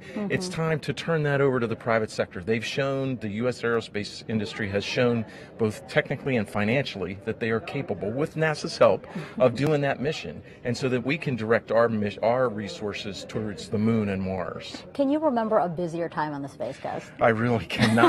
You know, it's interesting. I was here for the last shuttle mission, and I remember being at the hotel, and they were all like, oh no, this is the last shuttle mission. I don't know if we're going to be able to keep going. And now there's 5 more hotels, and you still can't get a place. So it's really been invigorating for, I think, this economy, the local economy, but also NASA. And partnering with these companies, we learn from them, they learn from us. I think it has really just invigorated everybody. Yeah, just within this month, we saw 3 vehicles on 3 different pads there. Can you remember when you last saw something like that? No, I cannot. This really is probably the busiest time that I can think of in my memory, for sure. I mean, the Axiom 1 spacecraft came down less than 2 days ago, and now we're launching Crew 4, and Crew 3 is going to come back down 4 or 5 days after that. It's just what we've been working for. We want to fly, and so now we're doing it. Lots of juggling, but very worthwhile, very rewarding. Yes, when we complain about it, we were like, what are we complaining about? This is actually our job, so it's nice to be flying. Phil, thank you so much. I really appreciate you being here. I hope you enjoyed today's launch. Thank you. All right, let's go back to Hawthorne for another check on the countdown. Thanks, Megan. Now we're just at T-minus 1 hour and just under 15 minutes away from launch, and it just gets more and more exciting as we approach that T0. Now we've been able to watch the crew ingress the Dragon vehicle. They're already inside, and there you can see on your screen. They were helped out by our closeout team. The closeout team helped to attach their umbilicals, which provide breathing air and comms to Dragon. They also performed suit leak checks, as well as those comm checks with the core and launch director as well. And after the suit leak checks were complete, we got the hatch closed, and the closeout team was able to confirm that we got through a good side hatch leak check, so that was another really important milestone. There were also some communication checks with some of the key members in the Falcon 9 launch team. But coming up, the closeout team is going to get ready to depart. So we're going to see them move out of the White Room, off the crew arm, and they're going to leave the area. And after they're gone, the only people left at that pad area are the astronauts. The final weather checks have just kicked off, releasing a couple of weather balloons. The good news is all of the weather has continued to look great for launch. Closeout team has departed the crew arm. Freedom copies, thanks. And they're the core giving that update. So the closeout team has departed the crew arm. They're going to get in cars and drive away. Then it's just crew 4 on the pad, and that's it. And then we're going to get closer to launch. Again, weather's continued to look fantastic. Very low probability of violation at the launch site. And then our ascent corridor weather just all the way up the eastern seaboard of the U.S. Has continued to trend all in the right direction. So we're not looking at any holds for a launch today. Yeah, and great news on that weather. We will also do a final go, no go poll. But before we get to that, the various teams at both NASA and SpaceX will do an internal go poll, making sure that conditions are right with Falcon 9, the Dragon, the crew, the range, and the space station before the final go is given. So now let's check back in with Houston for a status update on the team supporting the space station on the readiness for launch. Chelsea, how's it going over there? Hey, thanks, Jesse. The team here in Mission Control Houston has polled that they are go for launch earlier. The International Space Station and its onboard crew are ready for the Crew 4 astronauts to lift off. When Flight Director Anthony Varia polled his team, he was asking the flight controllers, who all work on the different key systems on board the space station, that their focus areas were online and working properly. This includes life support systems, proper communications links, computers that allow us to command the station's onboard subsystems, and our ability to control and maneuver the space station. All of those are fully functional. The crew in orbit is getting out of their sleep period now. They're just starting to wake up. And when the Crew 4 launches, this crew is actually going to be flying over Romania. That's where the space station will be at the time of launch. So how about that? But as they're getting into their morning routine now at the time of launch, they're going to make sure that they're refreshed and ready to receive the crew. But here in Mission Control Houston, we'll continue monitoring the mission as we check off milestones for today's flight. In the meantime, I'll send it back to Hawthorne. The International Space Station is ready for launch. Dan? Hey, thanks, Chelsea. So the Crew 3 astronauts are currently on board the space station. They've spent nearly 6 months conducting scientific research in a myriad of areas like material science, developing new health technologies, working on plant science, growing some pretty exciting plants on board the space station, microgravity, just a lot of different sciences. We prepare for human exploration beyond low Earth orbit, and also to deliver benefits to us back here on Earth. And all of that research just lays the groundwork for that future exploration that we're aiming towards to the Moon and Mars, starting with the agency's Artemis missions. Yeah, Chari is the commander of the Crew 3 Crew Dragon spacecraft and the Crew 3 mission. He is responsible for all phases of flight from launch to re-entry. He's currently serving as an Expedition 67 flight engineer aboard the station. The Crew 3 launch was the first space flight for Chari, who was selected as a NASA astronaut candidate in 2017. Now, he was born in Milwaukee but considers Cedar Falls, Iowa, his hometown. And also on board was NASA astronaut Tom Marshburn. He's the pilot of the Crew Dragon spacecraft, essentially the second in command for the mission while they're in free flight. He's responsible for the spacecraft systems and its performance. Right now, though, on board the station, he's the commander of Expedition 67. And Marshburn, a native of Statesville, North Carolina, became an astronaut back in 2004. Crew 3 was his third visit to the space station and his second long-duration stay on the laboratory. Barron was selected as an astronaut candidate in 2017 and is a mission specialist for Crew 3.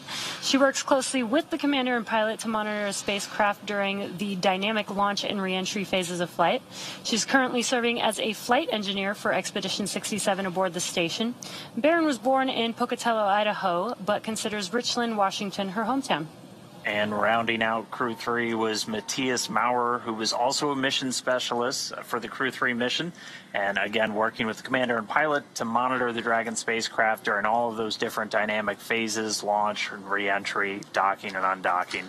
He's also a flight engineer on Expedition 67, and like Rajachari and Caleb Barron, this was his first trip to space, and he was from St. Wendel in the German state of Saarland. So that 4-person crew is currently on board. They're preparing for Crew 4's arrival, but their return back to Earth is just days away, assuming we get an on-time launch today.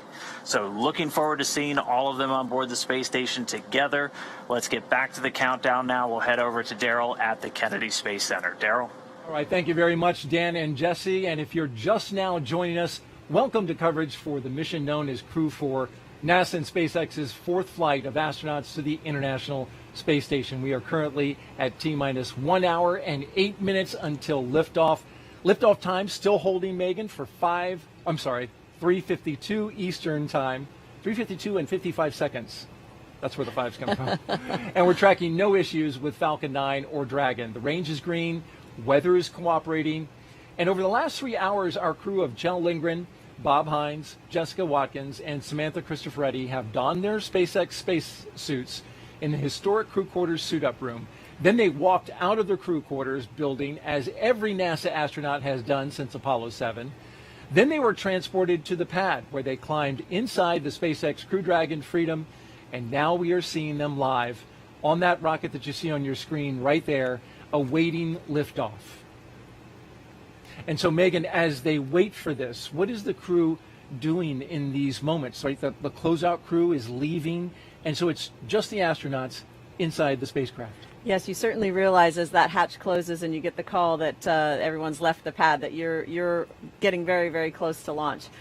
Throughout the time, and it is a significant amount of time that they're in there and waiting. In the beginning, you first arrive, you want to make sure that if you had to do an emergency egress, you know what all of the functions are that you need to do, what are all of the equipment is, and so you take some time to be serious about thinking through all of that. And as we go further and we approach the propellant loading, they're going to again be very much focused on the tasks at hand. But in between, there's quite a lot of downtime, and so they'll be entertaining each other, telling stories, maybe they'll be playing some games. The few glimpses that we've had of them, I've seen some smiles on faces, so I think they're in there having fun, getting ready. Plenty of smiles from Crew 4, indeed. We've seen that, and it's been good to see. Over the next hour, we will conduct a series of polls to get ready for launch. The crew will also arm the launch escape system, and the fueling of the Falcon 9 will begin, and that's a big moment. Let's talk about today's flight. Launch, of course, is set for 3:52 and 55 seconds a.m. Eastern Daylight Time. This will include a 12-minute flight to orbit and then a roughly 16-hour flight to dock with the International Space Station at 8:15 p.m. tonight, Eastern Daylight Time, all in one day. Yes, it is a long day. When I think about them getting ready to fly, I think about the story that I've heard you tell about that flight uphill. You'd gotten, past the tough part, right? You've lifted off, Crew 2 is in space, and you felt like everything was okay. And then there was this sudden alarm. Yes. Can you recount that story? Sure. Well, actually, it was kind of, again, a very long day. You're exhausted for a lot of reasons, and it was at that time our bedtime. And so we'd been given the go to dress into our pajamas, pull out our sleeping bags, and basically hunker down and try to get as much sleep as you can before the rendezvous begins the next day. And we got the call from Sarah, our core, to say, hey, we're tracking an object that's potentially going to get too close to you. We need you immediately back in your suits and put everything away. You have, I think it was 15 or 20 minutes. And so That was an immediate scramble to do exactly what she had said. There was no time to really think about it. We had to just go right into the drill of practicing those motions that we had done, of course, at home. And our awesome mission specialists, Aki and Tama, got Shane and I into our suits and strapped into our seats, and then got themselves suited, and then had to put absolutely everything away. Every t-shirt, every sleeping bag, every sock, everything. And that was a tremendous amount of work under time pressure. And just as they got the last, zipper zipped and buckled, we got the call that said it was a false alarm, and there was not actually an object out there on a trajectory with us. So it did feel a lot like the simulator that the SimSoup had just maybe seen, that we were done with the task and was ready to move on to the next thing. Wow. But it was a good practice. It got our hearts racing. What an experience, thinking you might hit something in space, but actually it was a false alarm. It was something that was improperly entered into the system. There was nothing there. That's right. But you trained for that, right? And you were ready for it. We were. Thank you for sharing for that. Sure. All right, let's check in now with Hawthorne and go out to California for a status on both vehicles. Andy, what do you have for us? Thanks, Daryl. We've had a smooth countdown so far, and the SpaceX team is working no issues as the pace begins to pick up. We heard that the crew had left the pad, and so right now it's just the crew inside Dragon. For Falcon 9, our two-stage reusable rocket, final propulsion checkouts of the first and second stages and the engine began just a few minutes ago in preparation for propellant loading. Now, this involves testing and cycling valves as well as engine pneumatics pressurization. At the T-minus 45-minute mark, the team will report their readiness for propellant load with a final electronic go-no-go pull. Now, before we can begin starting to load propellants on Falcon 9, we do have a few more tasks to perform. First, we need to retract the crew access arm away from the Dragon capsule to its launch position. That's going to happen between the T-minus 44 and the T-minus 42-minute mark. With the arm out of the way, the launch escape system will be armed, and once these two events are complete, Dragon will be ready for Falcon propellant loading. We'll also verify with the launch weather officer that weather meets all the constraints. These include items such as wind speed, lightning, and precipitation.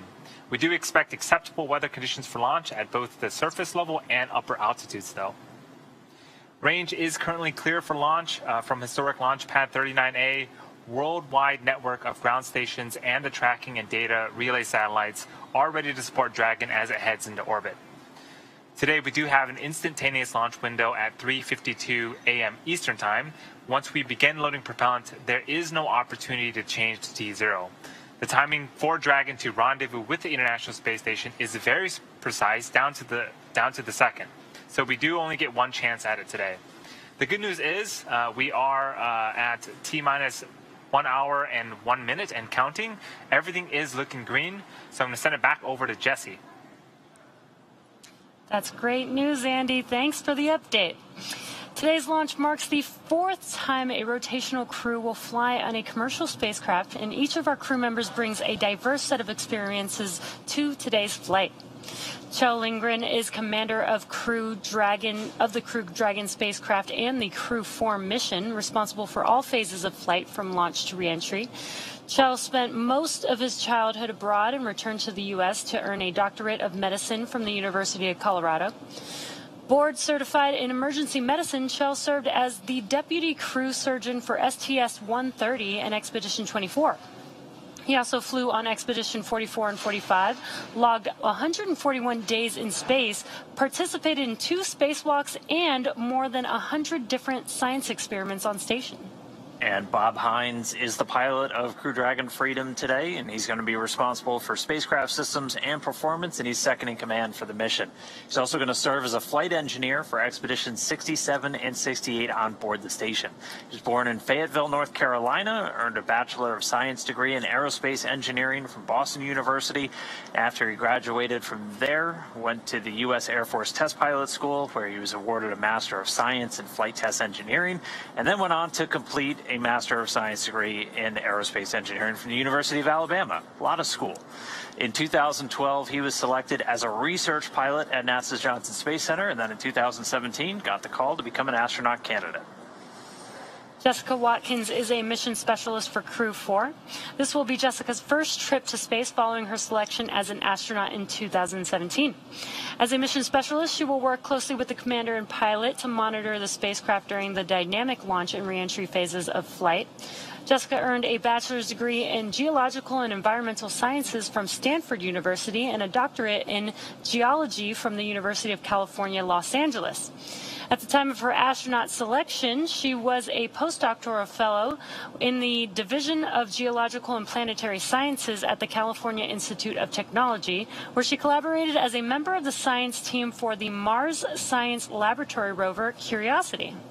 And our fourth crew member, Samantha Cristoforetti, also a mission specialist for Crew 4 from the European Space Agency. In 2001, she graduated from the Technical University of Munich, Germany, with a master's degree in mechanical engineering with specializations in aerospace propulsion and lightweight structures. And she also attended the Euro-NATO Joint Jet Pilot Training Program at Shepherd Air Force Base in the U.S., where she earned her fighter pilot wings in 2006. She was selected as an ESA astronaut in May 2009, and then in November 2014, launched from the Cosmodrome in Baikonur, Kazakhstan, before returning to Earth in June of 2015 after spending 200 days in space. Then in 2019, she went on a different mission, NASA's 23rd Extreme Environment Mission Operations, also known as NEMO, a 10-day stay in the world's only undersea research station, Aquarius. Each of these 4 crew members will join expeditions 67 and 68 once they arrive at the International Space Station. All right, well, we are under an hour away from launch, so we're getting into really the exciting part of the countdown. We heard that the crew, the closeout crew has left the arm. They're out of the area, and we're getting closer to propellant loading and some of the really exciting moments. SpaceX's Crew 4 mission is the company's 5th crewed spaceflight for NASA. We had the Demo 2 test flight and 3 previous operational crewed missions to station. This is also SpaceX's 7th crewed spaceflight overall, including the Inspiration 4 mission as well as the AX-1 mission, which just recently came home. Today, our crew is flying the newest Dragon in our fleet, and we'll be taking a ride on board the Falcon 9 that supported the CRS-22 mission in June of last year. Now, it's been a great countdown so far. As Andy has been saying, weather has been looking really good for T0, and again, the excitement just continues to pick up as we get closer to the T0 mark. Yeah, it's gone really smoothly so far today. If you joined us at the very beginning, we started with Suit Up just over 3 hours ago, where the SpaceX team helped the crew put on their suits that they're going to wear for all of the launch operations and did the initial checkouts, suit leak checks before they got to the crew walkout.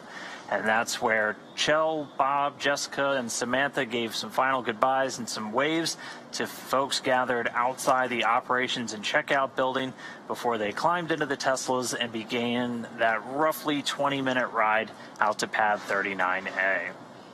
And we did watch as the crew boarded their Teslas and headed down the NASA Causeway, headed towards the launch pad. Once they arrived at the pad, the crew took a moment to enjoy the view of the vehicle they will be taking flight on this morning, and then headed up the fixed service structure. SpaceX, we are cycling orbit tank isolation valves to equalize low flow pressure.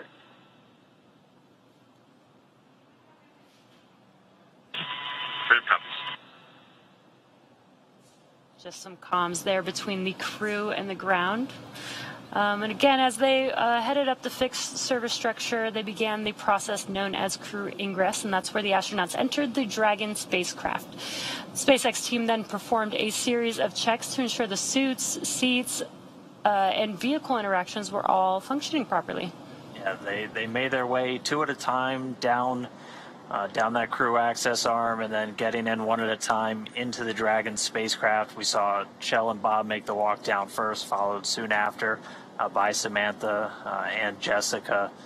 And they were helped into the vehicle by that closeout team, which a little while ago we did hear that they made their way off the crew access arm. They were able to close the hatch with the crew safely inside, execute the side hatch leak check. And so we're less than an hour to go now. And so things are going to start to really pick up as we go through a series of go, no-go polls to arm the launch escape system and then start propellant loading. The crew poll for readiness was completed at the T-minus 60-minute mark, and the Dragon poll for prop loading is coming up here at about T-minus 55 minutes.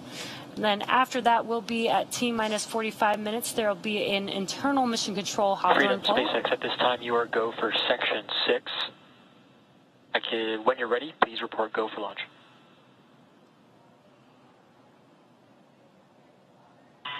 Copy. Freedom is go for Section 6 and put that to work. Again, just pausing for those comms between the core and the Crew 4 astronauts. At T-minus 45 minutes, we will have an internal mission control Hawthorne poll and then the launch director's poll for propellant loading. Now, when we get to about the T-minus 40-minute mark, the crew access arm will retract and the crew will get the call to close their visors and to arm the launch escape system. Now, that's the automated safety system in place that can fire the 8 Super Draco thrusters on Dragon to quickly separate the crew from the rocket, either on the pad or during the flight on the ride uphill. And then once we reach 35 minutes before liftoff, propellant loading for Falcon 9 will begin, loading fuel and oxidizer on both the first and second stages on Falcon 9. So we'll continue to get views of the crew. They're going to get ready to report their readiness for launch. They're in their suits throughout this entire phase. But for right now, we are just standing by for these final polls, and then we'll get into propellant loading. So with things starting to pick up, let's send it back now to the teams in Florida. Over to you, Daryl. All right, thank you, Dan. And since we last saw you, our team has grown. Check this out. So Megan MacArthur and I want to welcome a group of NASA social participants onto our launch broadcast. They are standing behind us and all around us. Guys, welcome. So you might ask, what are NASA social participants? This is them, and they are stoked, and here's what they've been doing. NASA puts out an open invitation to social media influencers who engage in STEM and science communication to come out to Kennedy, and you're looking at the pictures of some of the stops they went to around Kennedy. They tour this multi-user spaceport in the days leading up to launch, and it ends with a rocket launch. They get to see it as close as you can possibly get, the same distance that the media and VIPs get to watch it. So I know you guys are excited about that. NASA social participant Camille Calabeo is otherwise known as the Galactic Gal on Instagram. And so you're here with all of your NASA participants, and I want to ask, first of all, how's it going so far? It has been absolutely amazing. So this is actually my first NASA social. I started my platform during COVID, so you know we haven't had NASA socials since then. And it has been absolutely incredible. I know we had a delay, and so, you know, some of us went home, some of us stayed. We got to come back. We got to see so many things, and I have gotten to meet so many wonderful people from all different walks of life. And, you know, some of them are artists, some of them are foodies, some of them are space influencers. And so it's just been really phenomenal to be here and get to experience this with everyone. Absolutely. And each one of you represent a substantial audience that you're communicating with and sharing the science, which we appreciate so much. So we're so glad that you're here to do that. What's been the favorite part that you've done so far? That is a really hard question. Everything has been absolutely amazing, of course. But I think the best part for me has been, or was, getting to see 3 different rockets on their pads at the same time. And it really just solidified to me what a time to be alive, right? You see SpaceX with Starlink, then you see SpaceX with Crew Dragon, and then you see SLS and Orion taking us back to the moon. And that was just really incredible to see that right here with my own eyes. Totally. And you guys got lucky, really, because there was a launch last week. You've seen 2 launches. We have NASA socials that don't get to do that. So good on you for seeing that. What is one of the more challenging aspects, would you say, to communicating science in this day and age? Yeah, I think communicating science on social media is challenging for a couple different reasons, but I think one of them is that people just don't have long attention spans anymore, right? You get 30 seconds of people's attention a lot of times. So most of my content is actually on TikTok and those types of really short videos, and you get 30 seconds, and that's really hard to communicate effectively, educationally, and engaging, right? You have to engage your audience and keep them engaged for those 30 seconds that you get. And I think for space specifically, it's challenging because space can be criticized a lot. especially from the general public that might not be otherwise connected to space. And so I think just really communicating why are we doing this and why it's really important to humanity and life on Earth. All right, well, the Galactic Gal, I want to give you an opportunity to ask a question of a NASA astronaut, Megan MacArthur. Put me on the spot. Oh, you put me on the spot. What one question would you ask an astronaut? Okay, so this might be cliche, but I'm sure we have a lot of young people watching, and I would really love to hear from your perspective as a female astronaut. What is something that you would recommend to somebody, say, 5 years old? Well, I think what I recommend to kids of any age and any gender is to figure out what it is that you love to do. Be curious and try new things, right? Don't decide just one thing. At 5 years old, I'm going to do this one thing, right? Because there's so many other amazing experiences to have. So be curious, ask lots of questions, find that thing that you love to do, and then pursue it and get really good at it. I love that. Thank you. All right, while we have all of these social media influencers here, for all we want to reach out to our 57 social media open, influencers or and people who go, are no, using go. it out there in the audience throughout the show. We've been taking your questions at the hashtag AskNASA throughout the night. We have time for a few more before Falcon 9 fueling begins, and you can see it in the bottom right-hand corner of your screen. This one from Megan. While on the space station, what was your biggest accomplishment? That's a tough one. I think for me, meeting the challenge of every single day, meeting the schedule every day and whatever that brought was really the challenge, because every single day was different. Some days were easier than others. Some days were really hard. Some days you really had to lean on your crewmates. Some days you really were helping out your crewmates. So it was that maintaining that even keel for the entire 200 days. And I'm calling it 200 days. I think was the biggest challenge. Yeah. Well, that's great. And so to imagine for me, like, what was the most funnest thing about space? Floating around? Oh, gosh. I mean, this woman was floating around in space. You know, it's the camaraderie, right? It's the silly times that you have with your crewmates, the ideas that you come up with. One day, Aki and I took our zero-G indicator, which was a baby penguin, and I taped it to a balloon that I had blown up and then released. And so then the balloon, of course, was slingshotting all over the inside of the U.S. lab with this tiny penguin, you know, with his flippers up and he's zooming around. So stuff like that, when you have some downtime, you know, it's a little bit science experiment. It's a lot fun, and it's really great team building. So it's all of those things at once. And it's a lot of hard work as well, because the astronauts very are doing a tremendous amount of research there. We're going to talk more about that a little bit later in the show, dive into the ISS stuff that's going on right now and in the future. But for the moment, we want to thank our entire NASA social team for Crew 4 being here. Y'all are fantastic. Oh, very good. Let's now check back in with Andy at SpaceX in California. Thanks, Daryl. It is T-minus 47 minutes and counting. The SpaceX launch teams are finishing final review of data from checkouts of Falcon 9 over the last hour. The launch director is about to poll the team for readiness, both to load propellant and to launch. And the exciting thing is this is the last poll before we lift off.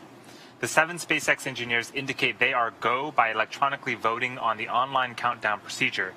The launch director also checks in with Dragon mission director and NASA launch manager to make sure that they are also ready. Earlier, you saw the vehicle assembly building called the VAB. The Falcon and Dragon launch team, as well as key NASA launch members, are in the Launch Control Center adjacent to that VAB. They have a view straight towards Pad 39A, and they're able to see Falcon 9 and Dragon. And the team is ready for crew through the large SSR windows retract, of Firing Room loading 4. and launch. For non-urgent no-go conditions, brief the CE or LD and then approve aborting the countdown. For urgent issues affecting the safety of the operation, operators shall call hold on the countdown net. Launch control abort the launch auto sequence immediately and proceed into the launch abort sequence. At T-minus 10 seconds, launch control will be hands-off, relying on automated abort criteria for the remainder of the count. Operators advise the launch director whether structural breakup or fire is imminent or occurring per Dragon manual escape flight rules. In the event of a fire alarm, key operators noted below will remain at their post while the alarm is evaluated. In the event that personnel safety is threatened, evacuate to the south-facing emergency exit, which leads directly outside. Launch control may proceed with arming the crew for movement. Awesome. So we heard at the very end of that we are proceeding with the crew arm movement. So that access arm that is adjacent to the vehicle, that's going to start to move to its launch position. Operators in Firing 4 and MCCX, The control room will be in a lockdown state until launch escape system is disarmed.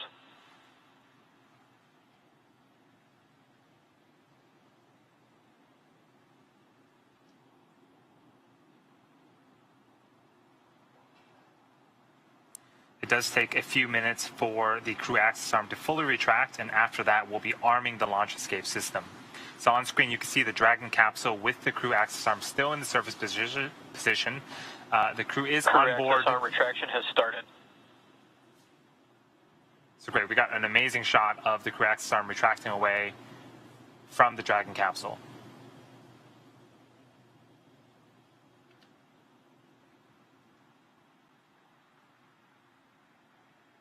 So again, this is going to take a few minutes to fully retract, and then the next major activity is going to be arming that launch escape system of the Dragon vehicle.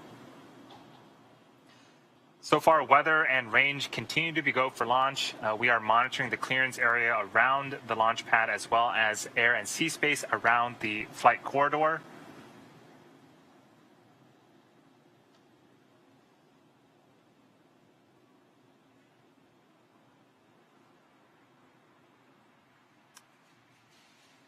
Here at Kennedy Space Center, the conditions are predicted to be acceptable for liftoff just about 43 minutes from now.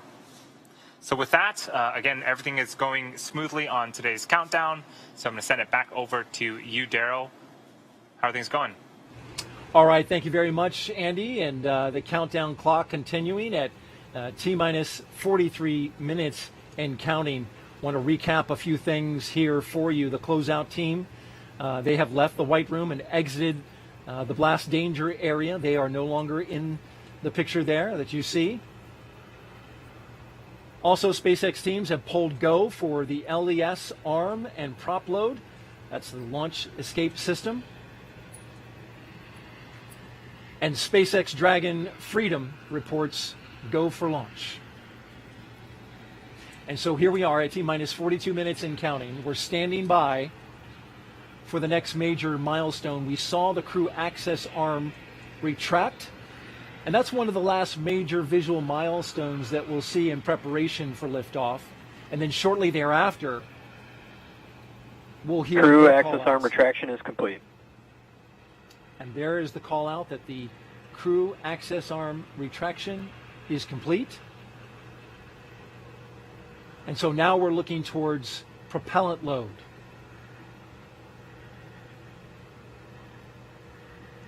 Megan, the propellant loading into the Falcon 9 rocket, this is a big moment. Not a lot of rockets load propellant with astronauts inside the crew capsule. That's right. This was a new capability that was developed for this vehicle to reduce, I think, overall the timeline. And it's something that the combined teams looked at very closely together from a safety perspective during the development of this vehicle. It's one of the reasons why the launch escape system is so crucial to have that arm. This is a very dynamic activity that's happening, and so we want to be able to keep the crew safe in the event that something off-nominal happens. So that's that launch escape system being armed is coming up, and that's definitely something that I remember the Demo 2 crew telling us to expect, a loud noise associated with that pressurization of those lines. And so that is something that we were ready for and expected. How about that? You could hear the pressurizing of those Draco engines? Yeah, it was not quite instantaneous, but a short duration, very loud sound is what I recall of pressurizing of those Freedom lines. SpaceX for launch escape. Freedom standing by. At this time, I can give you a go for Section 7, close visors and arm launch escape system. Okay, Freedom copies. Our visors are closed and we are arming the launch escape system. So what does he do to arm that? It's a command that is sent to make that a valid exit strategy. And as the pilot, you're there next to the commander, keeping your eyes on all the systems? Basically, yeah, agreeing with him when he's sending commands that that's the correct thing to be doing. When that propellant is loading, Can you tell? Can you hear it? So I thought a lot about that and kind of polled my crewmates and other people I know that have flown. Bob says that he recalls a gurgling sound. What I recall is more of like a whirring and clicking of the valves moving. So I think everybody's recollection is slightly different. And I had a similar experience on my shuttle flight. Dragon, SpaceX launch escape system is verified armed. All right. Freedom copies confirmed. My memory of the sounds that occur on the spaceship are not as good as my visual memory. And so I think everybody remembers, a slightly different overlapping set of things. And so we just heard that call out, Megan, that the launch escape system is armed. Yes. And now that paves the way for the loading of propellant. That's right. The propellant, of course, super chilled liquid oxygen and RP1. Which is a refined kerosene for spaceflight.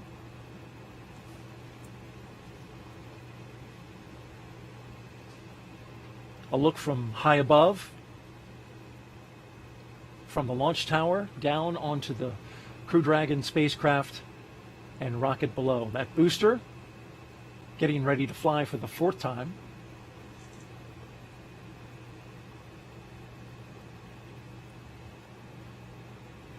We got the LES call a little early, so as far as the schedule is concerned, we're running ahead.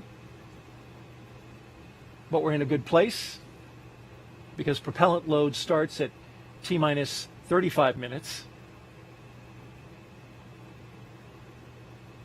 And the crew will, while they're not actively involved in the propellant loading activities, they're going to be pretty closely monitoring, when the different activities start.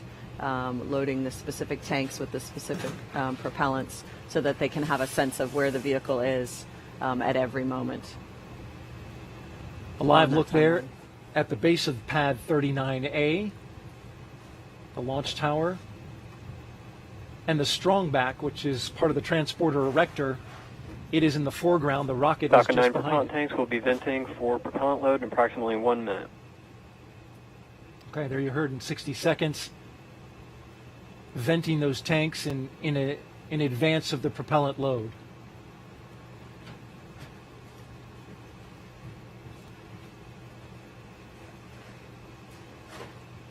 It's 3:15 a.m. Eastern Daylight Time here on the Florida Space Coast.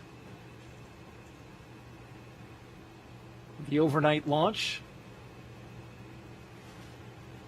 will light up the night sky here in Florida. The spacecraft at the very top, it's a new one. Crew Dragon Freedom, named by the crew. Although parts of it are being reused. The heat shield, the material from the heat shield. It's the first time they've used the composite heat shield structure, reused it on a Dragon, which is just another advancement in SpaceX's reuse capability. We're able to put flight loads on it to test it and qualify it. NASA has approved it, and it's ready to go, which is interesting because it's seen the saltwater environment, right? Right. But they found a way to get that ready for another go. Yeah, it is. It's remarkable. And that qualification program that you mentioned, very strict. Obviously, it has to be very thorough with multiple teams of people making sure that all of the requirements are met so that there are no safety impacts to reusing these pieces of hardware. But how transformative, really, to be able to reuse pieces that in the past would not have ever been used again, to really bring down the efficiencies and the costs. And ultimately the reliability as we are able to use flight-proven hardware over and over again. Absolutely.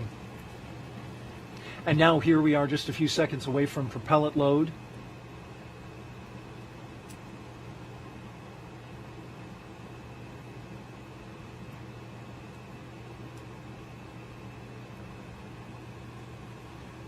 Thinking about the Crew 2 mission as we look forward to Crew 4. When you were up on the space station, it was quite the time up there, right? Good. I'm thinking about the visit from the Russian film crew. We did was have there shooting some visitors. A movie. That's right. That's right. So they came up, an actor and a producer came up on a Soyuz and spent the 10-day time period filming a movie, almost exclusively on the Russian segment. But we were able to interact with them in the evenings. We would occasionally have dinner parties, as we do up there. And so we would get to chat with them a little bit and hear about their lives and hear about their plans. Was that interesting? It was very interesting. They were lovely people. They were very gracious Propellant guests. load has started. There you hear the call out that propellant load has begun. A big milestone.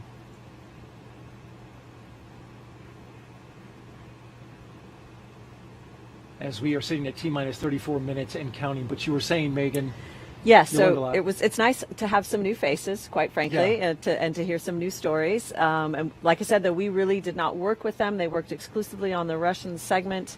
And so it did not disrupt our ongoing science work that, of course, we're doing that's so important for our international partners. So I think it would be difficult to carry out a movie production as well as carry out the actual work of the space station.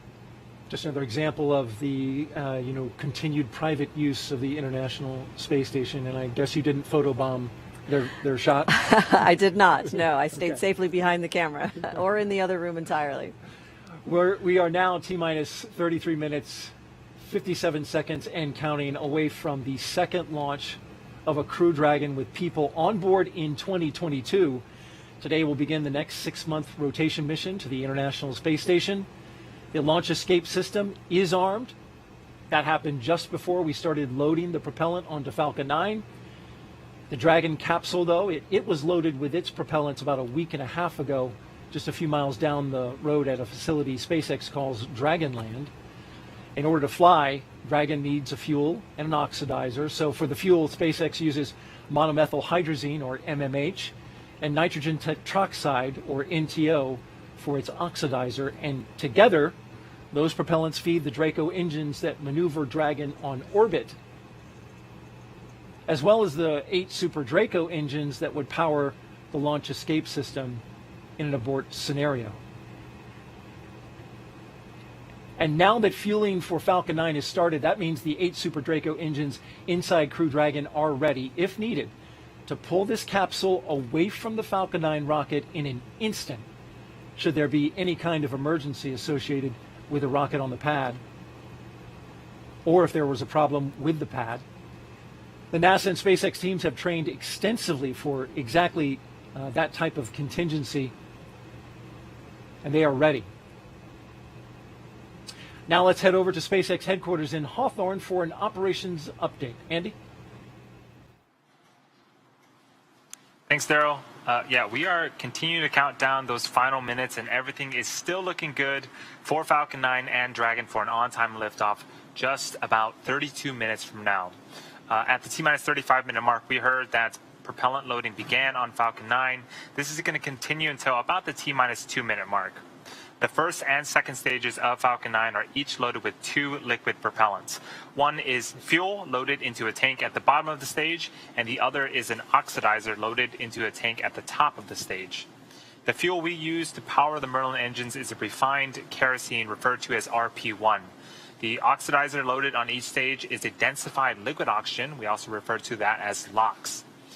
Densified means it is kept much colder than typical for launch vehicles and takes up less volume, and this basically allows us to store more oxidizer into both of the stages. To ignite the fuel and oxidizer in the Merlin rocket engine, we use an ignition fluid called TTAB. When TTAB comes into contact with oxygen, it burns, giving off a green-colored flame. Once we have the flame going, we'll add the kerosene fuel into the Merlin chamber, and the engine ramps up to full power. Now, if you pay close attention, you might see the green flash as the second stage engine ignites following stage separation about 2.5 minutes into flight. Topping off helium into pressure vessels on both stages is also underway. This is used to pressurize the tanks in flight as propellant is pulled out by the Merlin turbopumps. On board the spacecraft, the astronauts are monitoring systems while propellant is loaded onto the Falcon 9. Again, as Megan had mentioned, the crew training in the simulator included playbacks of sounds recorded in the Dragon capsule during recent flights. So this should be, the sounds that the astronauts are hearing should be sort of familiar. Range and weather, again, as they have been all night, are really tracking green. We're really continuing to report no problems, and there really is a very low probability of violation for weather. As a reminder, today is an instantaneous launch window, so at this point, if we hear a hold for any reason, we'll have to stand down, and our target backup launch opportunity tomorrow night, just under 24 hours from tonight's planned launch. For now, let's turn it over to Jesse and Dan for an overview of events after liftoff. Great. Thanks, Andy. Again, always great news with some good weather. Just under 30 minutes to T0 today. So for Crew 4, the astronauts' flight to station will take about 16 hours. And as we await that launch time, just about 29.5 minutes from now, the ground operations teams are doing a series of system checks, ensuring that both Dragon and Falcon 9 are ready for launch. And you're looking now just over the shoulders of our team out at the Cape there as they prepare for liftoff. As we wait for the launch clock to hit 0, though, we wanted to give you a quick overview of what the ascent portion of this mission is going to look like. Once we hit T0 and a successful launch occurs, we will watch Falcon 9 and Dragon lift off from historic launch pad 39A and make their ascent. One of the first things that happens about 50 seconds into the flight, those 9 Merlin engines will throttle down as the rocket passes through the period of maximum dynamic pressure. It's max Q. It's really the maximum amount of stress that the vehicle is going to hit on its way uphill. Also worth noting, when we hit max Q, the vehicle will be going supersonic. Once we are through that period of maximum dynamic pressure, we can throttle down our 9 Merlin engines again. And from there, at about 2.5 minutes into flight, we have a series of 3 events that will happen in rapid succession. Yeah, all just right on top of each other. The first one's MECO, or main engine cutoff. That's where all 9 of those Merlin 1D engines shut off in preparation for stage separation, which is the second event. This is where the first stage detaches from the second. The first stage starts to make its way back to Earth for a landing as the second stage ignites its engine and continues its journey with that third event, that engine ignition. It's called SES-1, or second stage engine start number 1. That's where we'll see the MVAC engine light up and propel the second stage along with the Crew 4 astronauts into orbit. And as Stage 2 heads towards its targeted drop-off orbit, Stage 1 will execute 2 burns in order to make its way back down to Earth. The first is the entry burn, and that's where 3 of the 9 M1D engines will reignite and then shut down again. Now that helps to slow the stage down in preparation for re-entry back into the Earth's atmosphere. And while the first stage is heading back towards Earth, again, that second stage, it just continues to carry them into orbit until it cuts off. It's 1 Merlin engine that was ignited after stage separation. And once that happens, we wait for the call out and the confirmation of what's called a good orbital insertion, just essentially they're where we expect them to be in outer space. About 90 seconds after Dragon gets into orbit, Falcon 9 will land back on Earth. Now, the landing burn is just a single engine burn, and that's powerful enough to bring the vehicle's speed down rapidly in order to touch down and land on our drone ship about 9.5 minutes into the mission. And while Falcon 9's first stage is landing, Dragon is just getting ready to separate from the second stage of the Falcon 9 rocket. It takes about 3 minutes after we get on orbit, and we just wait for the vehicle to cancel out any rates, essentially make sure everything's nice and stable before the 2 spacecraft separate. We should get a great view from the second stage of Dragon's trunk as it flies free.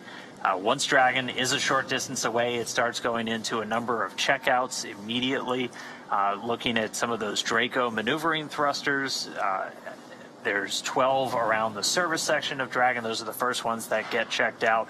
They'll also increase that separation distance from Falcon 9's second stage. These are not the Super Dracos. Those are disabled as soon as we hit this point on orbit. They're only used in an abort scenario. Once we're in outer space, those are disabled for the remainder of the mission. About 40 seconds after separation, Dragon's nose cone deploy sequence will begin. It will take roughly 4 minutes for the nose cone hooks to unlatch and open, and that exposes its guidance navigation controls, or GNC, that will help Dragon autonomously fly to the space station. And once that nose cone's deployed, the remaining 4 Draco thrusters on the forward bulkhead get checked out. And from there, it's about 16 hours for Dragon to go through the rendezvous and approach phases, undergoing a number of what's called phasing burns as it makes its way to the station, just essentially raising its orbit and chasing down the orbiting lab. Stage 2 cryohelium loading. And so all of that's going to be coming up soon. Let's check back in with Chelsea over at Mission Control Houston. Chelsea? Hey, thanks, Dan. Flight controllers here in Mission Control are laser focused on the onboard systems of the space station, making sure it's ready to receive the Dragon vehicle later tonight. They'll also be making sure that all communication links between the station, Dragon, and the ground are working properly. The consensus is that everything is proceeding nominally. Teams here in Mission Control Houston, the team in Hawthorne, and the astronauts aboard the space station will monitor the autonomous docking of the Dragon spacecraft tonight. They'll perform a series of leak checks, then work to open the hatches both on the Dragon side and inside the station's pressurized mating adapter. We expect hatch opening to take place about an hour and a half after docking. Once on board, the astronauts will be greeted by Space Station Commander Tom Marshburn, and the whole space station crew will join in for welcoming remarks to the new crew members. From there on out, they will no longer be referred to as Crew 4, as we're calling them today, but rather flight engineers of the International Space Station. Here in Mission Control, Flight Director Anthony Varia is on console overseeing the team for launch, and Adi Boulos will be on console for docking. But we'll be on air continuously through Crew 4's arrival, but launch coverage of docking is expected around 8:15 p.m. Eastern. And that's it for Mission Control. I'll toss it back to the team in Florida. Daryl, I'm excited for launch. How's it looking? All right, thank you, Chelsea, and so are we. We're looking great weather-wise here. Range is green, weather is green, and well, we're green and ready to go for this launch. We are just T-minus 23 minutes and counting from the launch of Crew 4, the 4th astronaut rotation mission to the International Space Station under NASA's Commercial Crew Program. And it's going to be a good one, folks. The 4 astronauts are strapped in: Commander Kjell Lindgren, pilot Bob Hines, and mission specialists Jessica Watkins and Samantha Cristoforetti. They are strapped into their seats inside Crew Dragon Freedom. And we can see a live shot of their rocket as we look to the screen right now. That is the Falcon 9. The rocket fueling operation is well underway.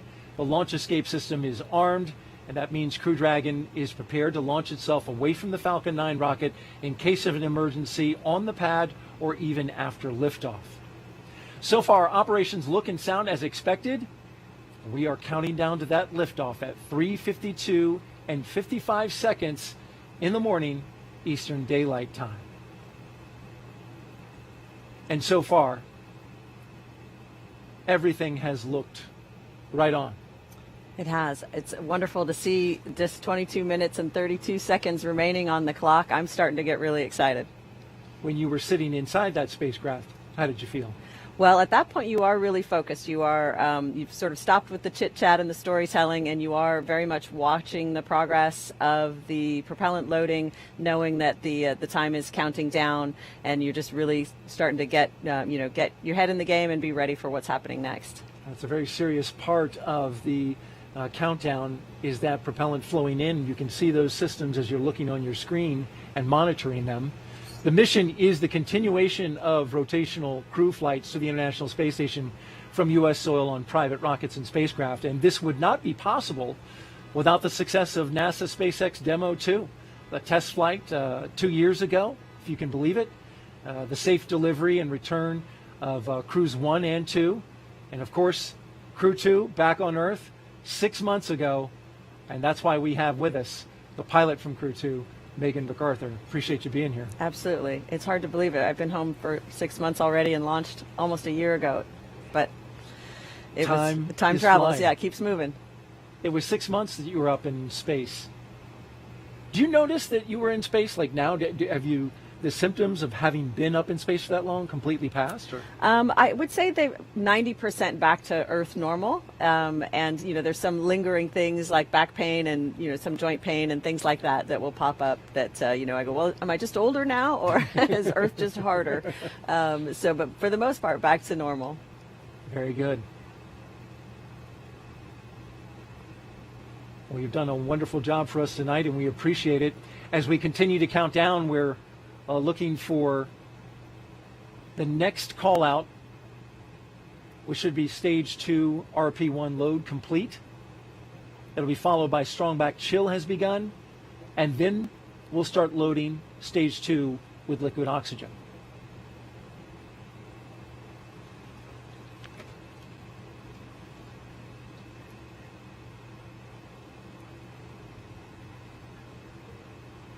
Stage 2 RP1 load is complete.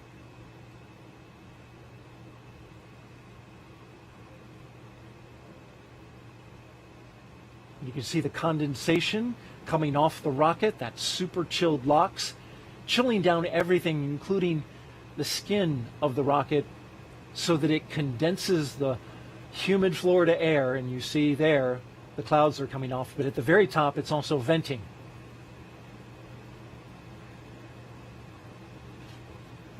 T-minus 19 minutes, 40 seconds and counting.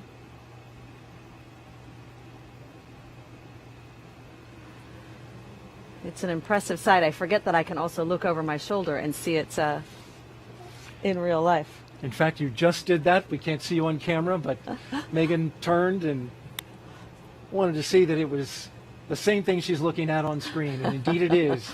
We are bringing you live pictures of the launch of Crew 4 from the Kennedy Space Center in Florida. Liftoff time 3:52 a.m. Eastern Daylight Time.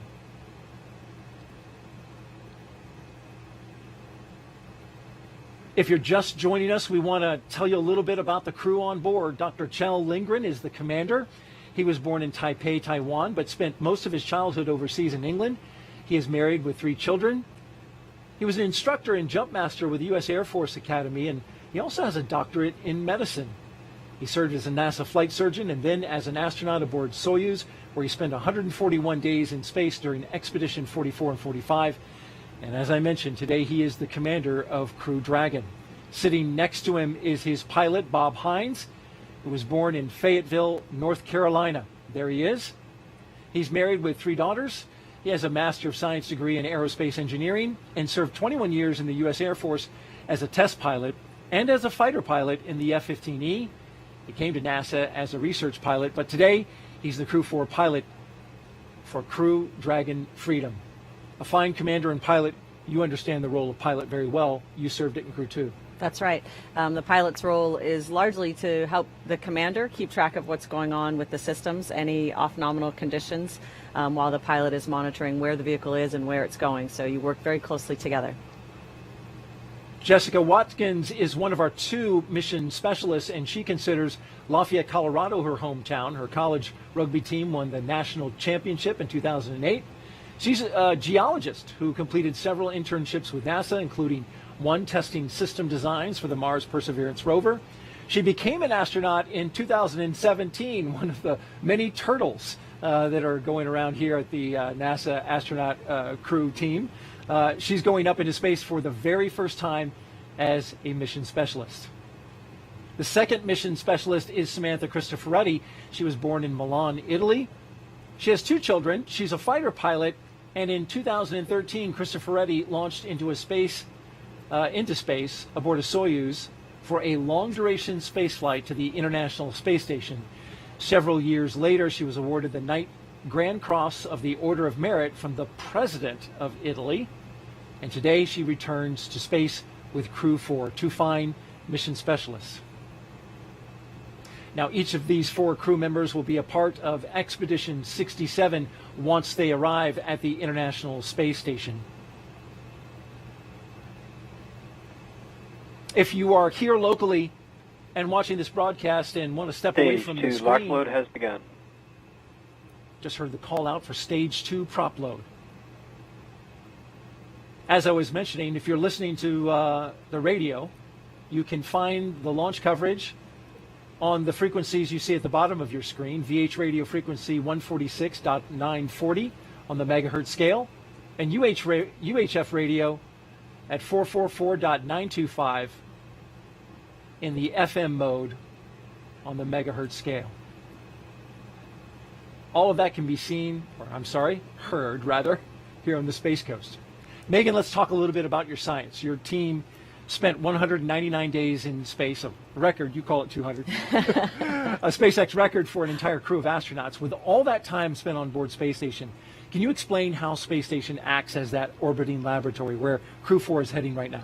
Absolutely. So the space station is obviously a very unique environment, right? It's long-term access to micro-G environment that scientists can't replicate or simulate accurately here on Earth. So it's the ability to run these experiments that teach us fundamental things about the physics of fluid mechanics, about combustion, things that we can't, again, replicate on Earth that can lead to discoveries that can benefit us in space, but can also benefit us back on Earth, like understanding diseases well enough to create new treatments for them, or understanding combustion in a new way to allow us to build cleaner burning engines.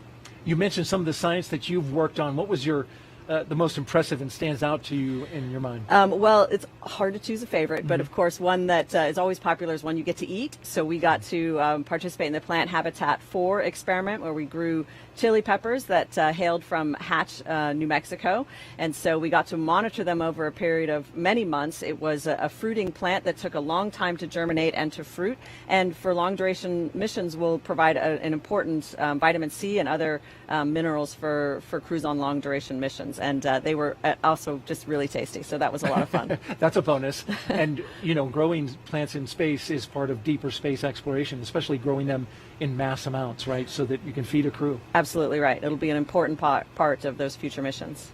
Crew 4 will fly aboard a brand new Dragon capsule, by the way, that the astronauts named Freedom.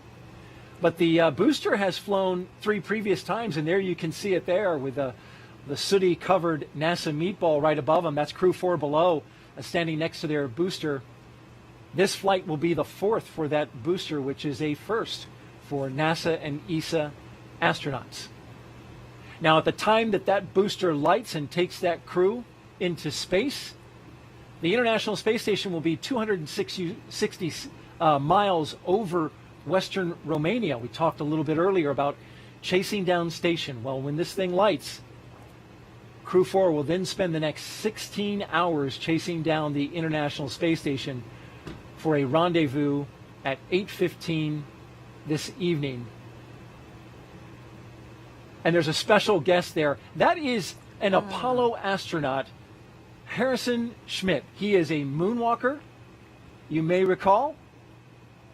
One of the 12 men who walked on the moon. He launched on the night of December 7th, 1972, from the same launch pad we're using tonight, Pad 39A. And then 3 days later, Schmitt and Commander Gene Cernan landed on the moon. What an honor to have him watching tonight. He, a geologist, watching another geologist, Jessica Watkins, going up to space today, so they share that.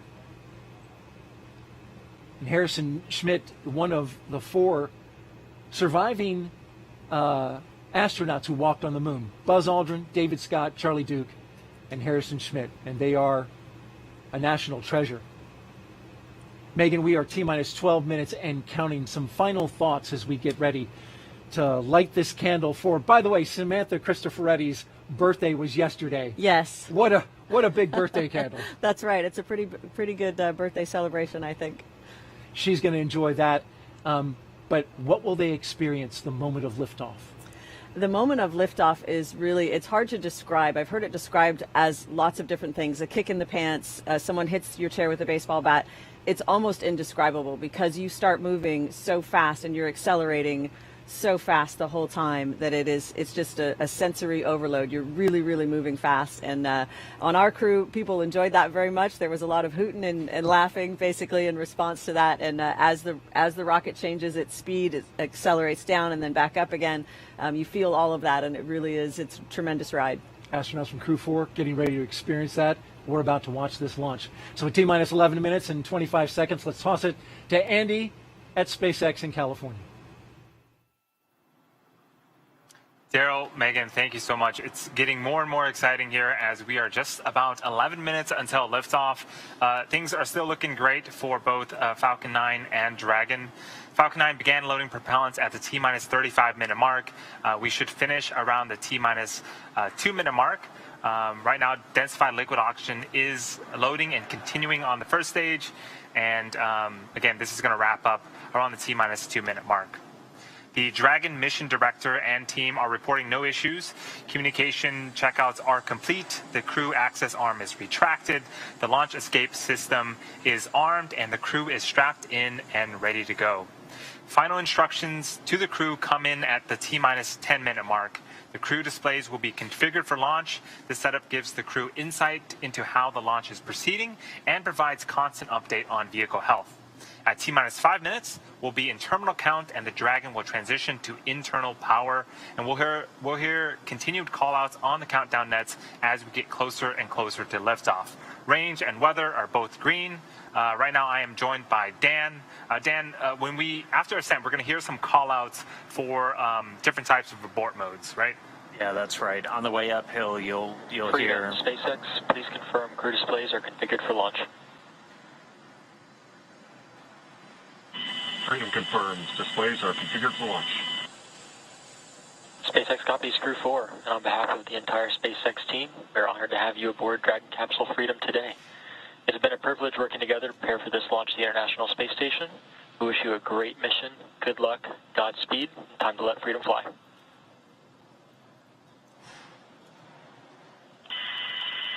Copy SpaceX. We'd like to take this opportunity to extend our thanks to our NASA, SpaceX, international partner teams, and most of all our families for getting us to the threshold of this amazing opportunity to launch to the International Space Station with Kennedy Space Center. A heartfelt thank you to every one of you that made this possible. Now let's let Falcon roar and Freedom ring. Okay, so crew displays are configured. The crew just reported they're good to go. They're ready to launch. Saw a couple of fist bumps there. But yeah, as you mentioned, we'll hear a couple of different call-outs on the way uphill, a combination letter and a number. You'll hear 1A right at liftoff, and these just correspond to the different abort modes. There's 2 for the first stage, and then A through E for the second stage, and these are telling the crew essentially which direction Dragon's going to be pointing when it performs a burn of those Super Draco engines. Also gives you an idea of where they're likely to come down if we have an abort on the way uphill. But you'll hear those throughout the flight uphill. You'll also hear a number of call-outs from some of the key positions on the Falcon 9 team, the guidance, navigation, and control officer, and also the prop lead. And we're going to be looking to hear trajectory nominal, propulsion nominal, just as we make that flight uphill. It's going to be about a 9-minute trip from ground to orbit, and right now we're just 8 minutes away, and we've got a couple more events coming up starting at right around 7 minutes, right, Andy? Yeah, in about 50 seconds at T-minus 7 minutes, we're going to begin engine chill on the first stage engine. This is where we inject a small amount of super chilled liquid oxygen into the Merlin engine turbopumps before letting the full flow of LOX during ignition. So we do this in order to make sure that we don't shock the engines because liquid oxygen is so cold.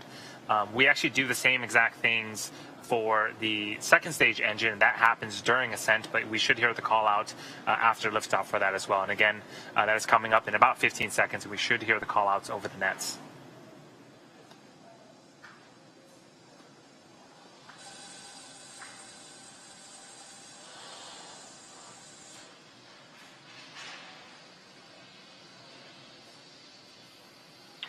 Stage 1 engine chill has started. And that was the call out. So again, a small amount of super chilled liquid oxygen being flowed into the Merlin engine turbopumps. There was 9 Merlin engines on the bottom of the first stage. All right, now we've got a couple more events coming up. Right at about T-minus 6 minutes, so in 40 seconds from now, our next prop load milestone will be complete. We'll have all of the RP1, the fuel for stage 1, fully on board. It's at about 99% right now, so we should hear that any moment. After that, we'll hear a number of call-outs related to the Dragon flight computer. They'll get ready to configure for terminal count and then move on to internal power. RP1 load is complete. And then we hear the RP1 load is complete, so we got that a little early. So all of the RP1, the refined kerosene, is on board the Falcon 9, both the first stage just completing. We already heard that the second stage completed a short time ago. Coming up, we're going to hear the call out for Dragon to transition to configure for terminal count and then transition over to internal power. And then we'll hear the propellant tanks on Falcon 9 getting ready to pressurize, adding some additional rigidity and structural support as we get ready for the strong back to retract. It'll move just a couple of degrees at first, and then we'll see it swing open completely at the moment of liftoff. And that strong back providing access to Falcon 9. It's also providing all of the fueling lines and umbilicals for both prop load and all of the different gases being loaded on board the vehicle. So those are coming up. We're going to continue to check through a couple more fueling milestones as well. The final one we're going to hear is at just 2 minutes before flight when we get the liquid oxygen finished on board that second stage. Dragon is in configure for terminal count. Falcon 9 tanks are pressurizing for strong back retract. So that call out that we just heard, Falcon 9 is beginning to pressurize for the strong back retract. So if you look closely on the left-hand side of your screen, or excuse me, the left-hand side of the vehicle, there is a large truss structure. That is the strong back. We have some clamp arms just at the bottom of Dragon. In about... Retract sequence has started. Stand by for alarm. Well, right now, those clamp arms are beginning to open up. You can see them right behind all of the white clouds around the vehicle. Once that is fully open, then the strong back structure will retract away to its pre-launch position about 2 degrees away from the vehicle. And as we get closer to D0, it will continue to recline back to make room for Falcon 9 and Dragon to lift off and clear the launch pad. So here's a great shot of those clamp arms at the bottom of the screen, opening wide open, and we should see that structure to the right of Falcon 9 and Dragon begin to recline away from the vehicles.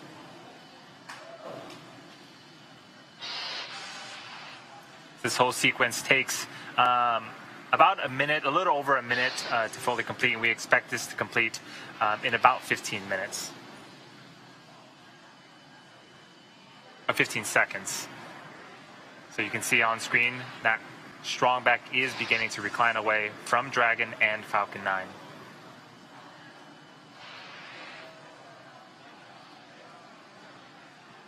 All right, now coming up next is going to be the finish of loading that liquid oxygen on the stage 1. We finish up on the liquid oxygen. Stage 1 LOX load is complete. There we go. All of the oxidizer loaded on to stage 1. Yep, and in about a minute here, we should hear the last call out related to propellant. That's going to be stage 2 LOX load complete. And again, that is the last of propellant loading on the vehicle. Dragon is in terminal count and on internal power. And as we wait for that call out, all of the white clouds that you're seeing on screen, that is normal and expected for us at this stage in the countdown. We'll continue to see them build up as we get closer and closer to D0. We want to make sure that we are keeping the tanks as full as possible, and the warm ambient air of Florida is helping to create those clouds around the vehicle.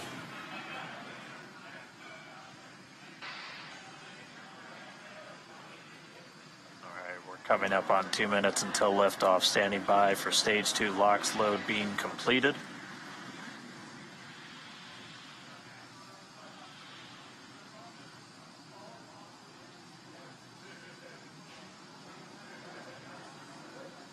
Stage 2 LOX load is complete.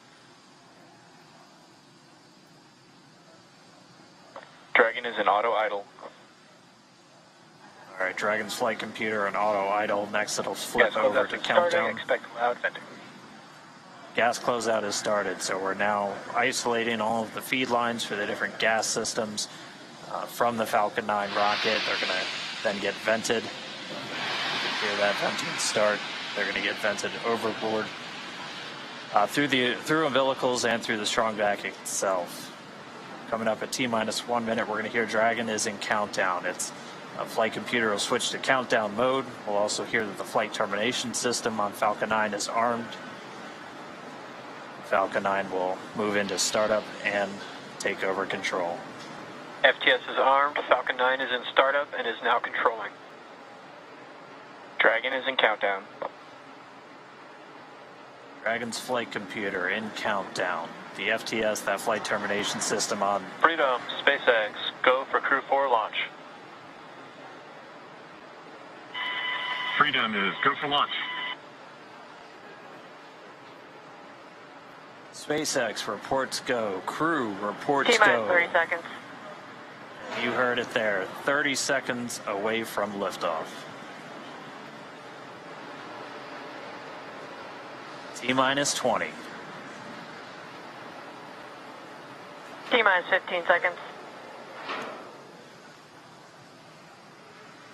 10, 9, 8, 7, 6, 5, 4, 3, 2, 1, 0.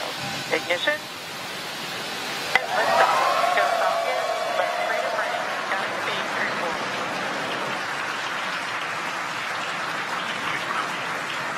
Vehicle pitching downrange. Copy 1 Alpha. Freedom soars and the Dragon flies forward. Vehicle already pitching downrange. All 9 Merlin engines have lit. Stage 1 propulsion is nominal. Getting good performance on stage 1 propulsion already.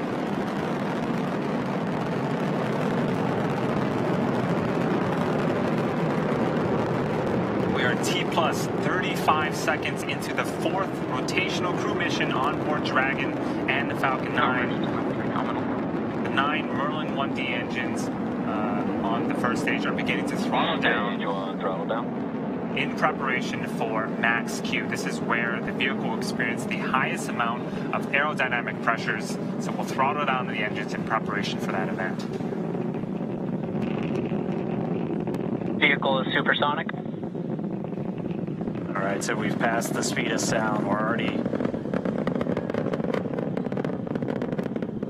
Max Q. And there's our call out for max Q. Stage 1 throttle up. So right after max Q, we will begin to throttle those engines up again. Copy 1 Bravo. And 1 Bravo, so we're in the second and final abort mode for the first stage. Continuing to get good performance though. The crew already pulling in excess of 2 Gs. And coming up next is going to be a couple of events in rapid succession. Yep, in about 10 seconds here, we're going to be performing engine chill on the second stage MVAC engine. And then in about a minute, we're going to start off with MECO, also known as main engine cutoff. This is where those 9 engines that you're seeing ignite on, being lit up on screen, those are going to cut off in preparation for stage separation, where the first and second stages will separate from one another, and then the single Merlin vacuum engine on the second stage will ignite and continue to carry our Crew 4 astronauts to orbit. Heard that MVAC chill has started. Stage 1 throttle down. The 9 Merlin engines starting to throttle down. And standing by for MECO.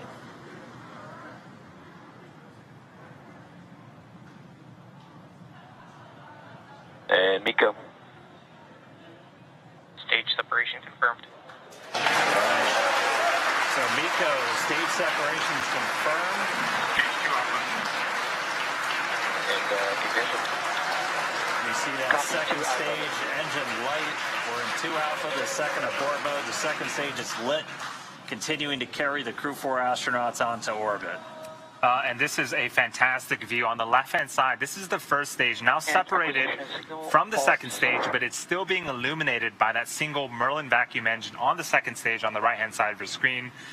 So right now, the first stage is making its way back to Earth to attempt its 4th landing on our drone ship, a shortfall of gravitas. The crew is on the opposite side of the engine that you see on the right-hand side of the screen. They are continuing with their journey to outer space. Seeing good performance on that lone Merlin vacuum engine on the second stage. The cruise G-load dips right when we hit that separation event, and it's going to continue to build up now. Shared acquisition of signal Bermuda. That means we're Dragon, now SpaceX, nominal trajectory. Freedom copies, nominal trajectory. That was our guidance, navigation, and control officer. Nominal trajectory. Dragon's pointed in the right direction, continuing its flight to orbit. We heard Bermuda called out. That's one of the ground stations now receiving telemetry from the Dragon as it continues its path uphill. So we'll have the dueling boxes here for a while as the first stage makes its way down. That second stage going to continue firing until about a little over 8 minutes into the flight. Doing the heavy lifting now. The first stage has a couple of events itself in order to land on our drone ship. So at T plus 7 minutes and 25 seconds, it's going to start its entry burn. It's going to be one of 2 burns. This is where 3 of the 9 Merlin Dragon, engines SpaceX, nominal trajectory. on the first stage will relight and burn for about 30 seconds in order to slow the vehicle down before hitting the denser parts of the Earth's atmosphere. Acquisition of signal, New Hampshire. All right, now on the New Hampshire ground station, another call out there from our guidance, navigation, and control officer, nominal trajectory. Second stage continues to power. Call out just then, propulsion is nominal, the engine performing as expected. Crew pulling a little more than 1.25 Gs right now. Again, that's going to continue to ramp up, peaking just before we get to that second stage cutoff. Yep, this single engine here, Dan, can produce over 220,000 pounds of thrust in the vacuum of space, so they are definitely feeling it. And we're already about 200 kilometers in altitude. Dragon, SpaceX, nominal trajectory. Freedom copies, nominal trajectory. Great call out that we are headed in the direction that we need to, and we just heard from Chell, the commander. And we should get one more of those trajectory check-ins in about 30 seconds from now, and then we'll start to hit our events in rapid succession as the first stage continues to make its way back home. The second stage will start to wrap up its job of delivering these astronauts into orbit.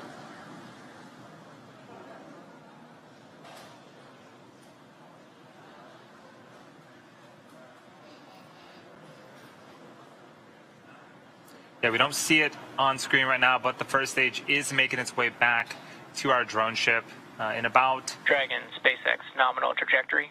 In about 30 seconds here, it's going to start its entry burn. Freedom copies, nominal trajectory. And there was the other call out that you were mentioning, Dan, about the trajectory. Things, again, continuing to look very, very good for the ascent portion.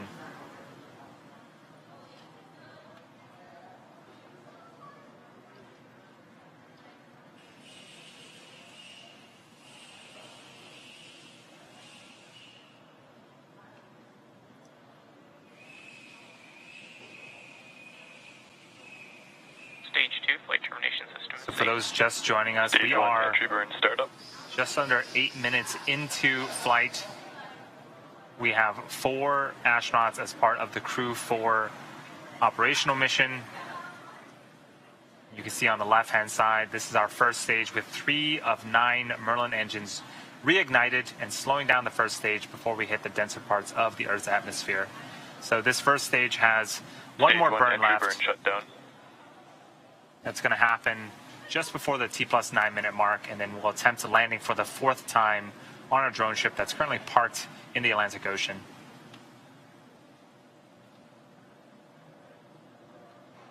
So as that entry burn completes, Terminal guidance.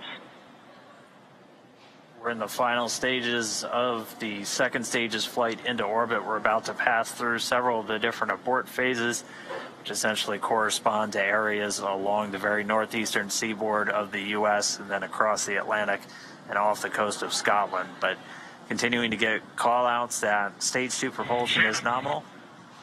Copy, Shannon. And the call-out of Shannon, Ireland, that's Stage 1 transonic. Indicative of our final abort zone. And after this second stage engine shuts off its engine, we are going to be listening for the confirmation of a good orbit, which tells us that the crew and Dragon are where they need to be in Stage orbit. 1 landing burn. Dragon, SpaceX, nominal orbit insertion. And that was the call out that we wanted on the second stage. Here's a fantastic view. We're glad to be in orbit. Of the Dragon, first stage. SpaceX launch escape system is disarmed. Fantastic view of the first stage. Deployed. Landing legs have been deployed, returning back to Earth for a fourth time. And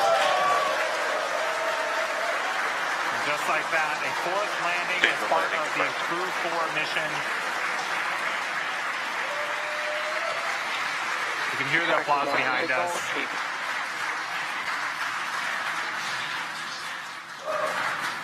But prior to this, Acquisition signal, Newfoundland. we saw the crew, we heard that the crew has been successfully inserted into a good orbit, and this is them in 0G, two of them for the first time. And getting a look, it looks like we might have a couple of 0G indicators. I see a turtle in Bob Hines' hands. That is the nickname for the astronaut class from 2017, of which he and Jessica Watkins were a part. I believe we've got a monkey floating over by Samantha Cristoforetti. But first view of Crew 4 on orbit, experiencing microgravity. They're still attached to that second stage, which at this point is going to continue to coast for a couple of minutes. It's got small reaction control thrusters on the upper part of the second stage that can be used to cancel out rates, essentially making sure that they're on a stable coast before we get to that separation event, after which we'll see Dragon Freedom flying free for the first time. We've got, a couple of stowaways. The Turtle class really does seem to be taken over now with a Turtle 0G indicator. All right, we should be just about a minute away from that separation, after which a number of activation checkouts occur automatically. First, checking out 12 of those Draco maneuvering thrusters all around the service section of the Dragon capsule. We'll also start to get ready for the nose cone opening, which it stays closed for the flight uphill to help protect all of those guidance, navigation, and control sensors. It's also covering 4 of the Draco thrusters that we're going to be using for providing the majority of the thrust, the push for these different phasing burns as Dragon chases down the space station. But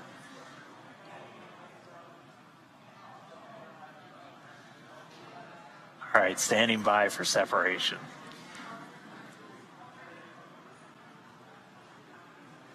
So typically we'll get a shot from the second stage looking at the unpressurized service section of the Dragon. And there it is. What a magnificent view.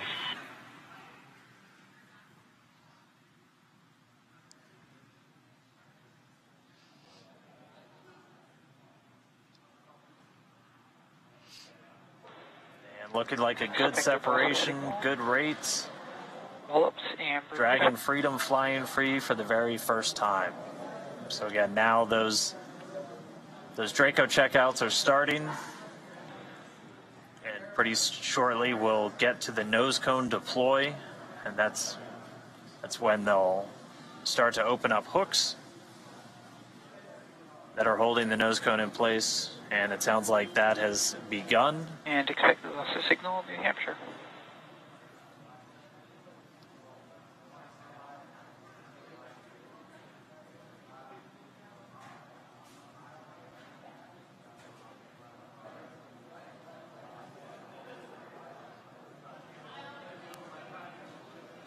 So though the crew, as we see them here inside Dragon, they have separated from the second stage, but they still have about a 16-hour journey before making it to the International Space Station and docking tomorrow, or today, later on today.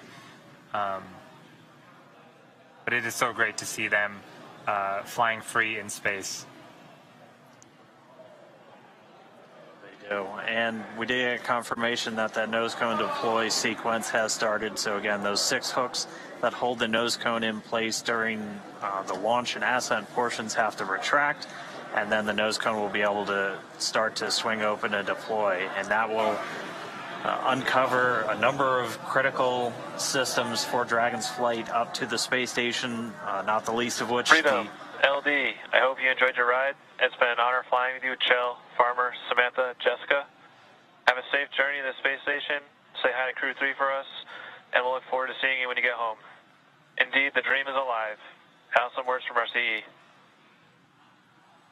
Dragon, CE, privilege having you fly with us. Good mission. We'll see you later.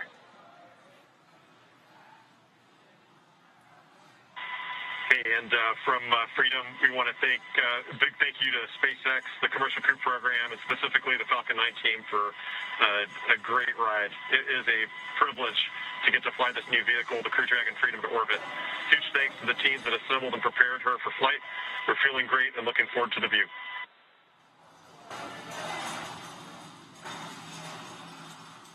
All right, so some congratulatory words from the launch director and the chief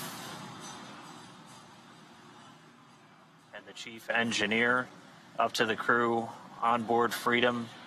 Chell radioing down their thanks for the smooth ride to orbit.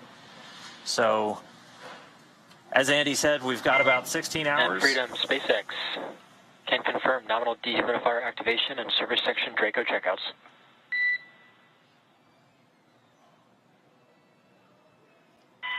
Okay, Freedom copies, equals activation complete. We're going to go visors up. And that call from the Corps here in Hawthorne.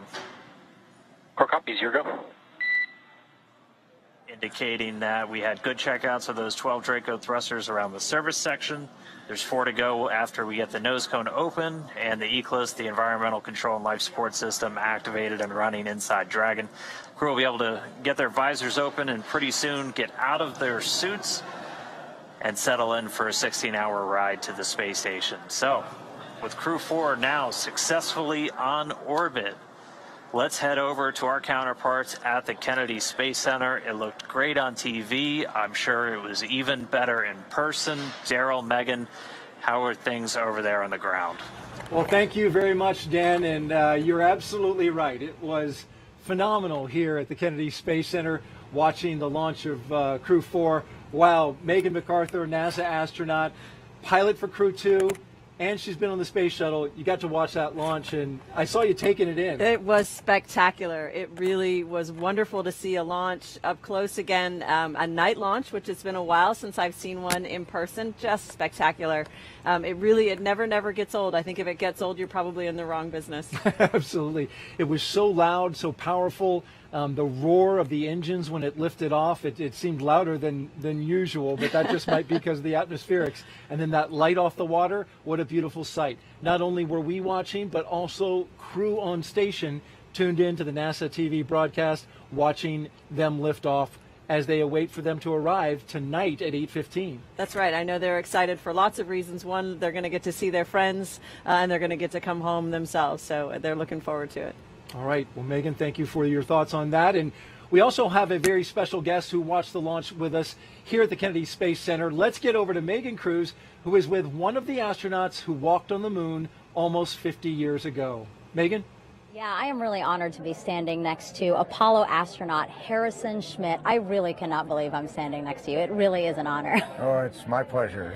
I'm happy I'm here. Oh, well, we're so thrilled to have you here. And actually, we're going to pull up some old photos of you. Why don't we take a trip down memory lane? Hey, why not? So for those who don't know, Harrison was the last person to step on the moon with Apollo 17 in 1972. What picture are we looking at right here?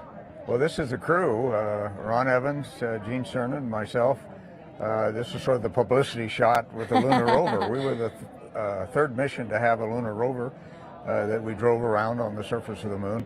We actually landed in a valley deeper than the Grand Canyon. Yeah. And the rover enabled us to visit both sides of the valley, and really just had not only a great time, but tremendous scientific return. How does it feel to look back on these pictures? There's you on the moon there. To look back on these pictures and to be standing here 50 years later and you just watched Crew 4 launch. Well, of course, I'm happy to be standing here 50 years later.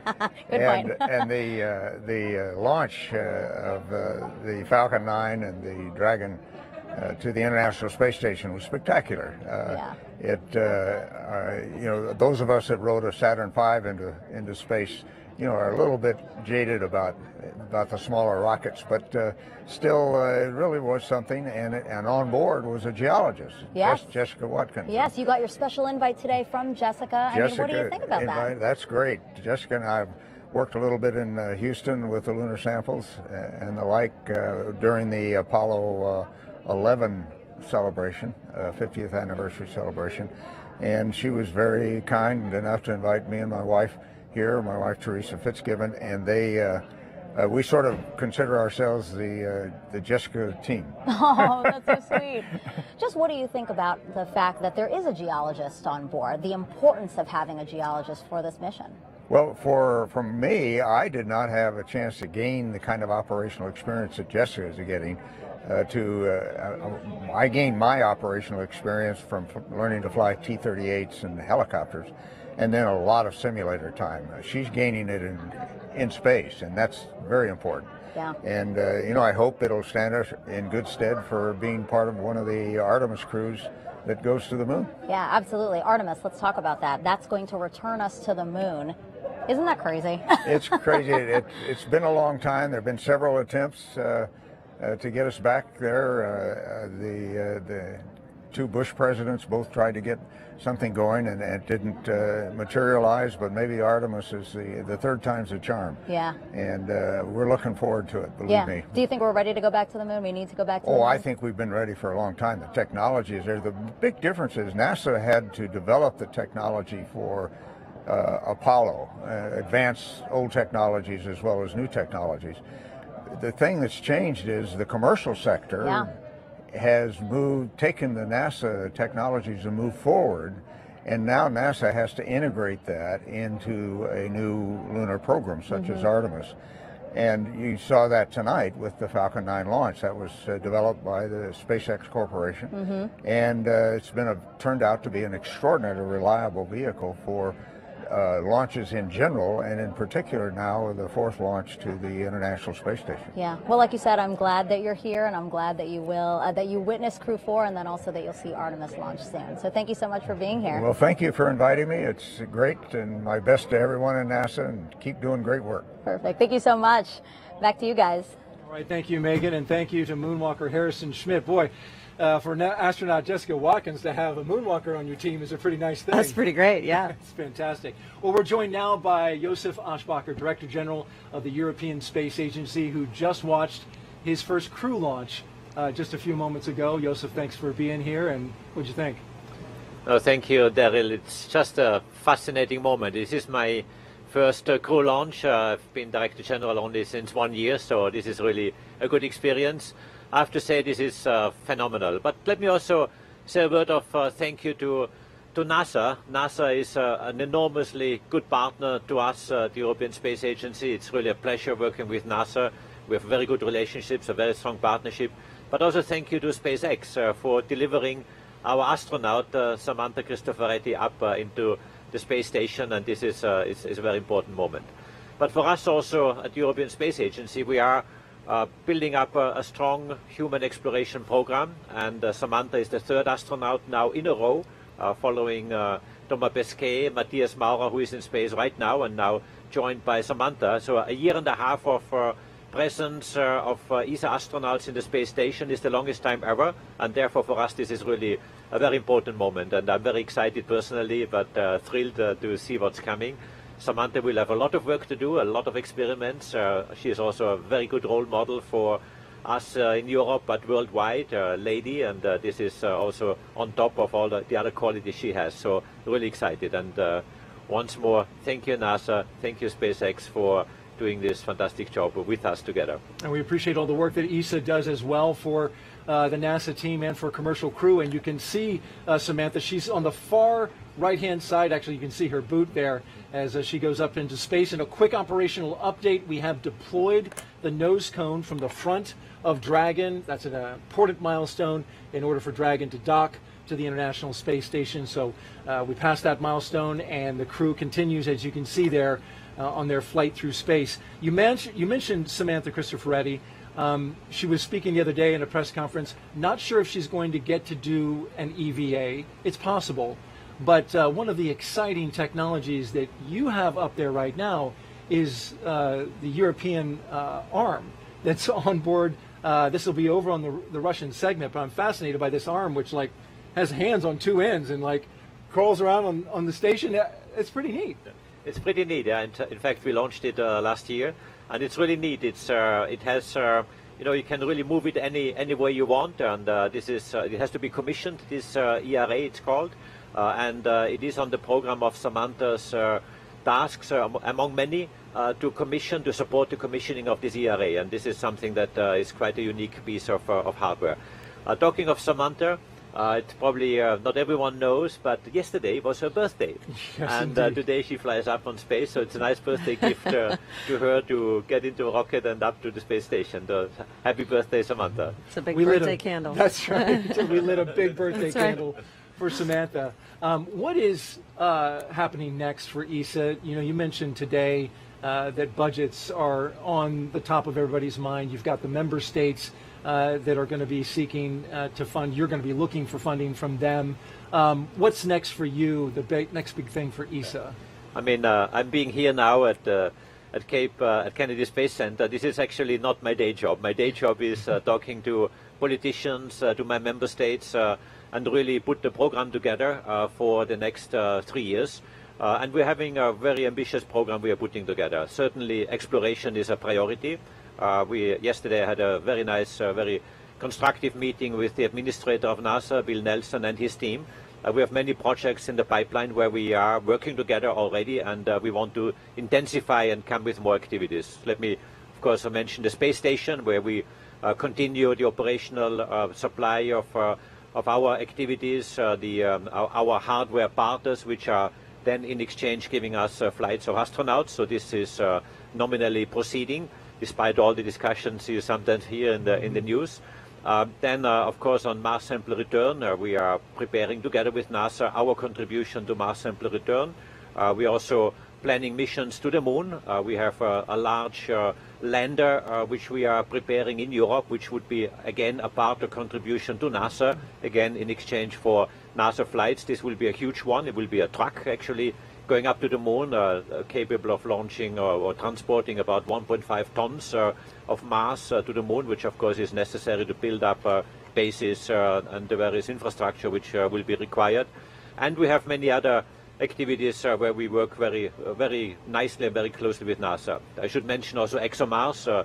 ExoMars was a mission we did prepare together with Russia until very recently, and through the invasion we cannot continue there, obviously. The rover called Rosalind Franklin rover is ready for launch. We would have shipped it to Baikonur, but of course now I had to stop, I had to suspend this cooperation, and now I have to find new ways of bringing this really incredibly fascinating rover onto the Mars surface. So I'm working now with my member states, obviously, but we're doing industrial studies, and again NASA has reached out to us, supporting us with expertise on how we could bring this rover now to the Mars surface, and replacing obviously those components that have been Russian with European ones, or possibly with some help of the US. So we have yet to see that, and decisions are being prepared right now. We have decisions on that in the July time frame, but our big moment of ESA is in November, when we come with a big package of next space programs to our member states to fund our activities for the next 3 years. Well, good luck with that. Good luck with continuing to work to ExoMars. That was a bit of a blow, but your moon stuff. We've got part of your hardware over there in the VAB right now. And so, have you had a chance to go over there and see the SLS rocket? I have seen, of course, the SLS rocket. I've seen it last time in the VAB. I've seen it just the day before yesterday out in the open air, and I have to say this is so impressive. I'm very proud to be part of the SLS. You see a little ESA logo under the NASA logo, because we provide the ESM, the European Service Module, a very element on the critical path. And again, once more, thank you, NASA, for this strong partnership which we enjoy working with you. All right. Josef Asbacher, Director General of ESA, thank you so much for making time and joining us, and good luck to you. Thank you very much. All right, well, mentioning the International Space Station, NASA recently announced the International Space Station would be extended another 8 years and then decommissioned.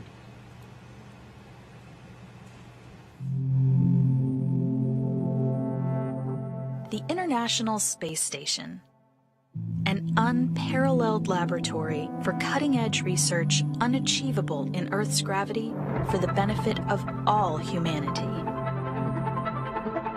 An observatory for Earth's evolving climate.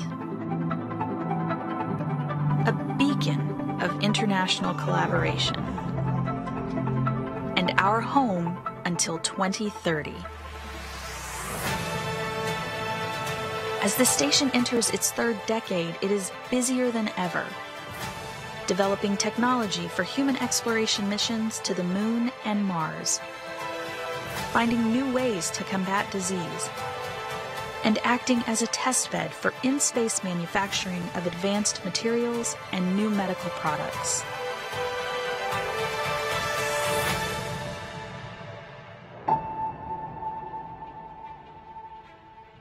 Humanity's future is an ever-expanding team of nations and companies enabling exploration together and for the benefit of all.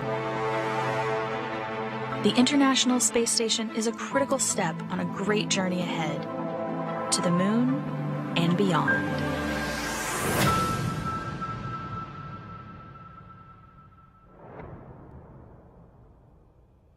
Today's launch is the 4th operational mission for NASA's Commercial Crew program.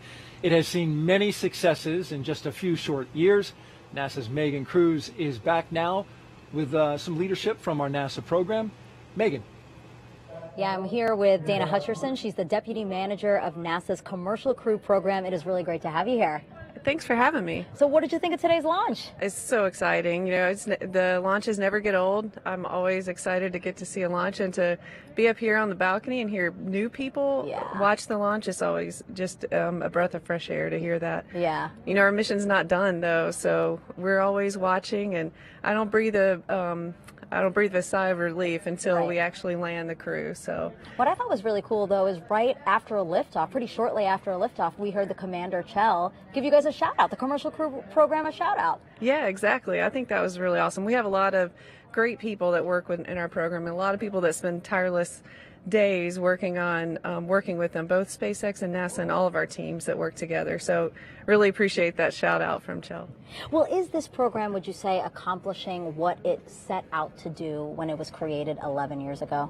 Yeah, I do believe it has. I mean, it was cost-effective, safe, reliable transportation to low Earth orbit and to the International Space Station. So yes, I believe we have definitely achieved that goal. And also working with these commercial companies, building multiple commercial systems, spaceflight systems, delivering our astronauts to space.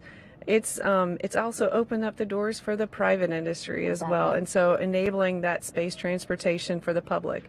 So it's just, we actually had 2 private missions in the last year, right, that SpaceX has accomplished. So I think our goals in the Commercial Crew program, we've gone above and beyond on meeting those goals. Yeah, you've really been the springboard into what we can expect to be our near future, it sounds like, with all these commercial programs, like you said. Exactly. It's a new era with NASA and the commercial and human space flight, for sure. Dana, thank you so much. I appreciate you being here. All right, thank you. Daryl and Megan, back to you. All right, thank you very much, Megan.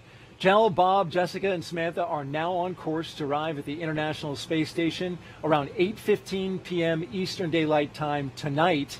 And NASA TV will stay on the air for continuous live coverage along Crew 4's entire ride to station. Meanwhile, SpaceX's YouTube channel will join live coverage starting roughly 2 hours prior to docking.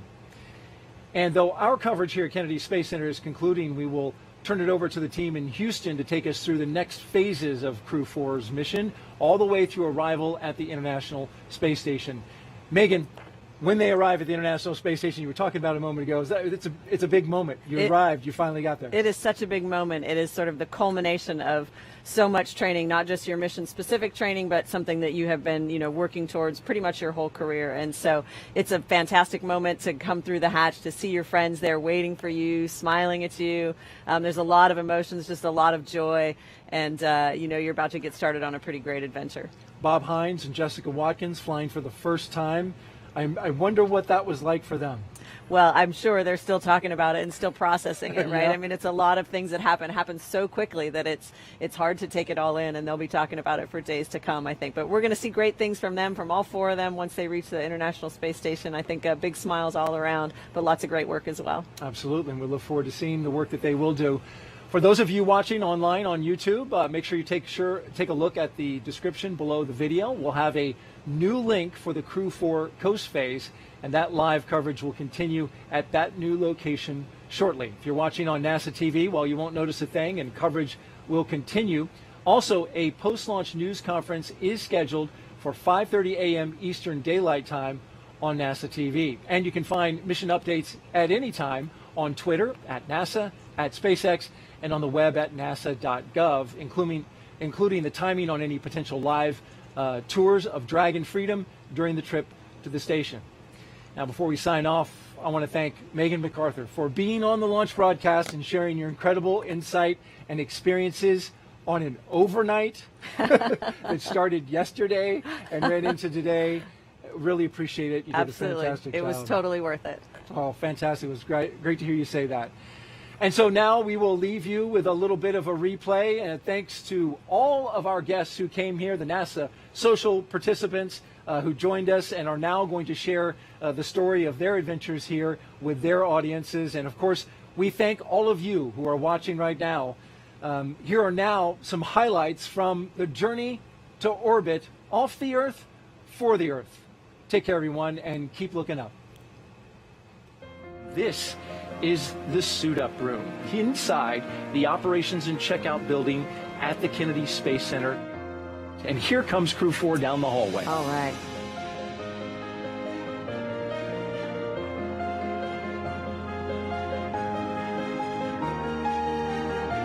There they are. There they are. Jessica Watkins, Bob Hines, Kjell Lindgren, and Samantha Cristoforetti. Samantha and Jessica there. Bob Hines and Kjell Lindgren.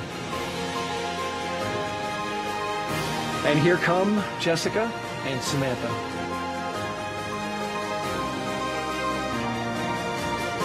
The closeout crew there appears to have the hatch shut.